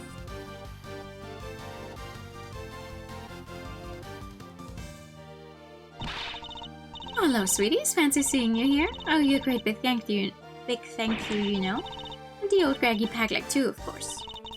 After all, it's thanks to all of you that I can eat semi-people's sweets again. Were you thinking of making a lovely medicine out of them? I'm going to call it Snacker's Delight. It makes your stomach so small you can only eat snacks. So you can get skinny as a 10-pack and love every minute. I'm going to make a fortune. What? Say that again? What? Man, I've met so many beautiful people now and drawn so many beautiful sketches. Lily isn't the biggest fan of my new work, though. She took one look at my sketchbook and hit me over the head with it. Bam, just like that. And then she left. Guess that's one less beautiful person in my life now. So I've got a big decision ahead of me. Do I follow my heart or follow my heart? By heart I mean new girlfriend. You got that right? What do you mean reverse diet? If she makes your stomach smaller, wouldn't that mean dieting? You cannot eat as much if you can eat less because your stomach's smaller? That's the Badinator. Seriously though, thanks for the assist today, good buddy. You want me to talk about IS-7? I'll talk all day. Sounds like that Edgeworth kid is doing good work. Yeah, Mazarino chose a different path from his old man in the end. A path that means we can't work together, but that won't stop me looking in on him from time to time. You've come pretty far yourself. Holy macaroni, compliment from Big Bad Detective Bad, am I dreaming? Flattery will get you everywhere, old pal. You have any little fandom magic? Just say the word. This is half-baked as a confection. I am hungry now. Looks like they'll be letting me off a little easier than I thought for what I did. I guess because I told them I was kind of forced to do it. Ouch! Ain't no such thing as easy when it comes to crime, dang fool child. Sorry, Grandma. I still feel awful about it, of course. But I'm just so glad I get to stay out here with you. Is that? You think we should be getting back to work? I guess you're right. Can't keep the dad waiting.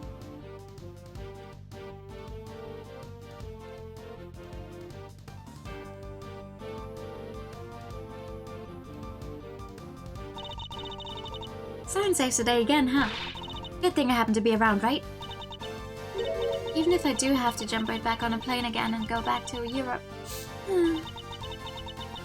All this flying around is gonna get tiring. Still, it's all part of becoming a first-class forensic investigator.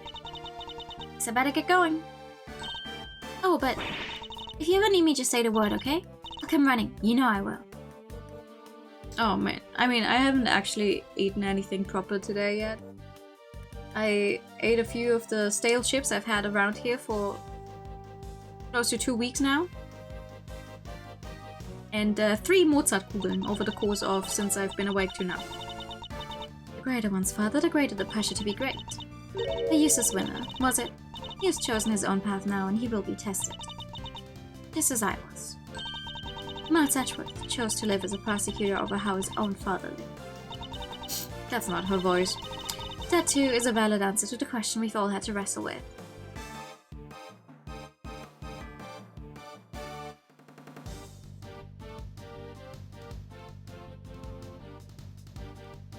Oh yeah, absolutely. Shoot me a message again so I have it pop up. My father had a secret, a war burden I could only ever imagine. I thought only of my family name. He thought of so much more. He thought of our entire nation. I mean to carry on our legacy, to fulfill his last great wish. Even though our president was an imposter, even if the real president is long dead. Even if it takes all my effort and all my man's effort. Shang Fa will rise again. I can't wait for you to see it. Yay! Also, granted, Flo, you've not actually been awake for that long. Oh. I gave up on the whole the winner thing. Told everybody to stop calling me that. Aww. Because I didn't win. My dad did it all for me. I'm going to start again from scratch. I won't let what he did ruin everything. And pretty soon I'll be better than him and better than Edgeworth, so watch out. Now, first order of business, get a new nickname. You've been awake since 10, you only got up past 12. I've been awake since 7:30.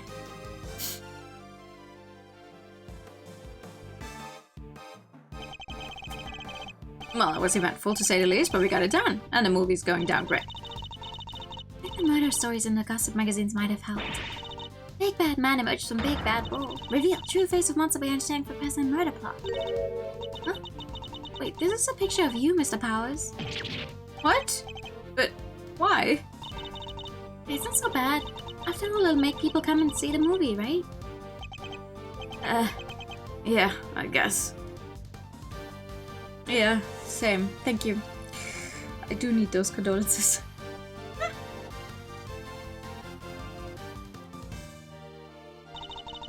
I very much enjoyed the movie, Sean. It's nothing. It wasn't even a big part. The boy who befriended both Torazors and Cody? They don't come any bigger than that. And it was a role you were born to play. You think? Well, it would be cool to be in a sequel, I guess. And kinda like acting. Hey, can we pick something up before we head back? I wanted to get some line lilies for my dad. Of course, and I will buy some too, for Amelie. Powers really... like, this poor man.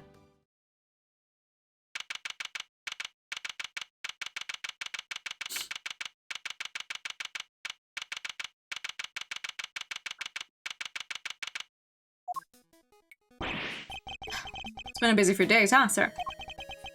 Unbelievably so. How do so many important cases all come along at once? It's never a dull moment when I'm around. Guess I'm just lucky that way. Wait, so... all this stuff happened because of you? No, Gummy, how could you say that? And yet, I don't think the good detective is entirely wrong. Well, okay. What now? Will you be returning to your thieving practice? Yeah, good question. What? You're not sure? How can I put this? I guess I feel like I've been trying to follow my father's footsteps this whole time, you know? Trying to become a great thief just like he was. The Yatagarasu. Or a Yatagarasu, at least. But watching how this all pan out for you, Mr. Edgeworth, it got me thinking that maybe I need to get out from under his shadow and live my own life, too.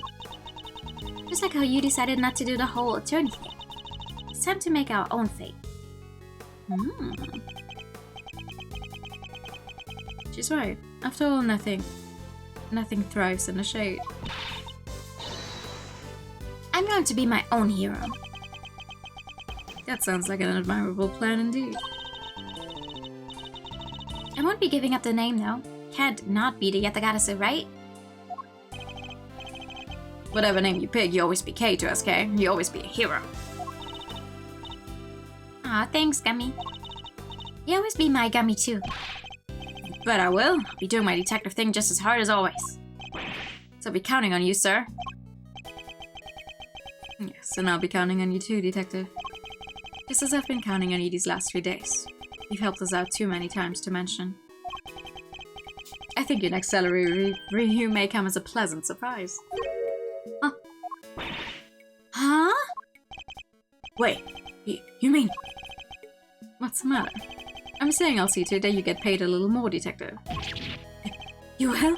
This is unbelievable, sir. No way, go, Gummy. It's like a dream come true. I can finally leave the instant noodle life behind. But don't think I'll be letting you rest on your laurels. Your work won't be getting any easier. I hope you understand that. Yes, sir. Understood, sir. I feel like he probably got it. Like, I feel he started his job, he had a salary, and since then it's been cut and cut and cut. And he finally getting a raise again, but he's not even back to the point that he initially started at. I'll give you everything I got, just you wait and see.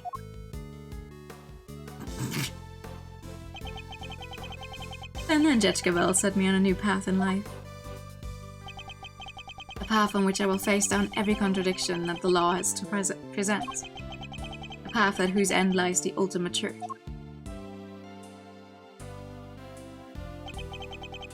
Can I really do this? I'll need to give it some serious thought. It certainly won't be easy, nonetheless.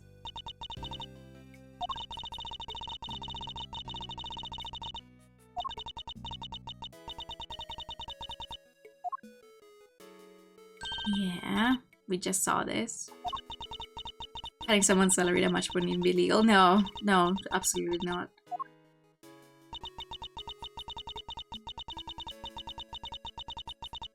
Yes, we saw this conversation like 5 minutes ago, please. Thank you. Strength of my bones. Oh, I almost forgot. What is it? I was trying to find other members for my Yatagarasu team, right? I do vaguely remember something about that. I never even found a single one. We're going to be unstoppable in our quest to steal the truth. So much for our little pipe dream. You're kidding, right? You already have a team. A team that can solve any case the world cares to throw at it. Yeah, I guess I do. Prosecutor, detective, and the great thief. Between the three of us, we can hunt on the truth, put it in handcuffs, and steal it once and for all. Can't help feeling a little sorry for the truth in that case. As long as the three of us stick together, we get nothing to fear, right, Mr. Edgeworth? Indeed, nothing at all. My father followed his own path, right to the end. And now I follow a path of my own making too. But not alone. I have some colorful companions to help me. As long as they're beside me, I won't lose my way. It's a new path and a new me. And I'll be walking it as a prosecutor, not an attorney. My father's path and mine are different. But they're not as separate as they may seem. Though the routes differ, the destination is the same. Because of course, both end at the truth.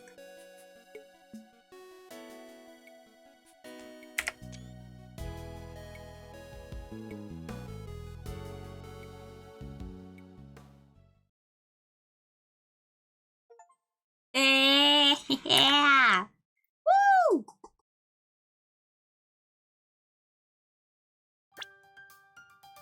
New items are locked in the gallery.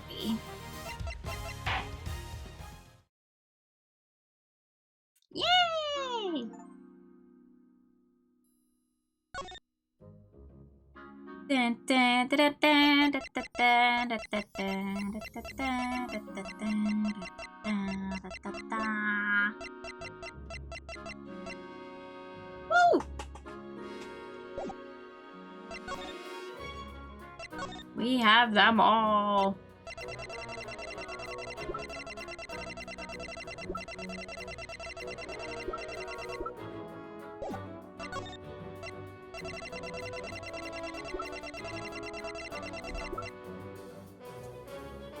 We have them all. We don't have a... But we do have a proper picture.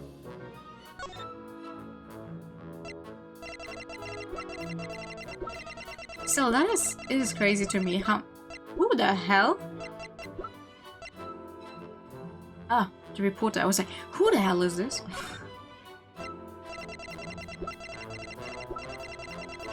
Oh my god.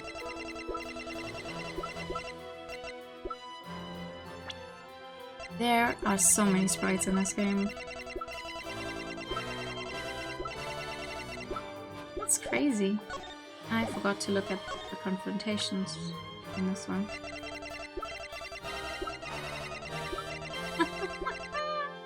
Aw, Michelle doesn't get a confrontation sprite. Who would have guessed? Yay! That is it! That is it. We finished Ace Attorney Investigation 2. Which means we only have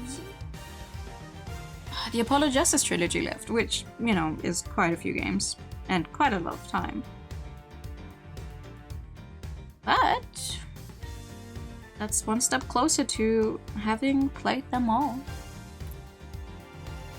Depending on how long it's going to take. No, wait, actually it's 4 games. Flo. The Professor Layton crossover. While it's not canon, I'm obviously going to try and play it, so... 4 games. 4 Ace Attorney games left to play. Hell yeah. But that's nice. I managed to finish this game tonight. Good luck playing that on modern hardware. I know. But we did it. We did it. It's another game down. I do still have a little bit of my voice, but I'm gonna end here for now. Gotta try. See where I can fit in the next stream. To hopefully actually somewhat finish off Octopath... No, to drop my pen on the ground. To finish off Octopath Traveler, finally. And then we'll see how the rest of the next few days until the end of the year are gonna go. Yippee! Yeah, I'm gonna have to look into that one at some point. Thank you for the hided time. Yeah, I'm gonna make myself some tea now. But thank you for coming. Thank you for the pat. I was this close to saying have a good night, but Emo. Good job, thank you. I had it. But this is what we're gonna end for today. For this evening. It's almost 4. It's gonna I'm gonna count that as evening. Whatever. Have a good day, everyone. I'm gonna send you guys over. This is not my usual time. I'm like, who is live? Oh my god. I'm gonna send you guys over just to see you. He's playing like a Dragon Infinite Wealth, so I have my eyes closed because, oh my god, Infinite Wealth is something that we're gonna play sometime next year and I don't want to get spoiled, but have a good day, everyone. Thank you so much for joining me. How is it almost 4 years? For real though. Have a good day. Thank you for coming by, and I'll see you definitely tomorrow for a stream. Hell yeah. I don't know. Bye bye. Bye bye bye. I do not care if he'll wrap up. I do not care. We're going there. Goodbye.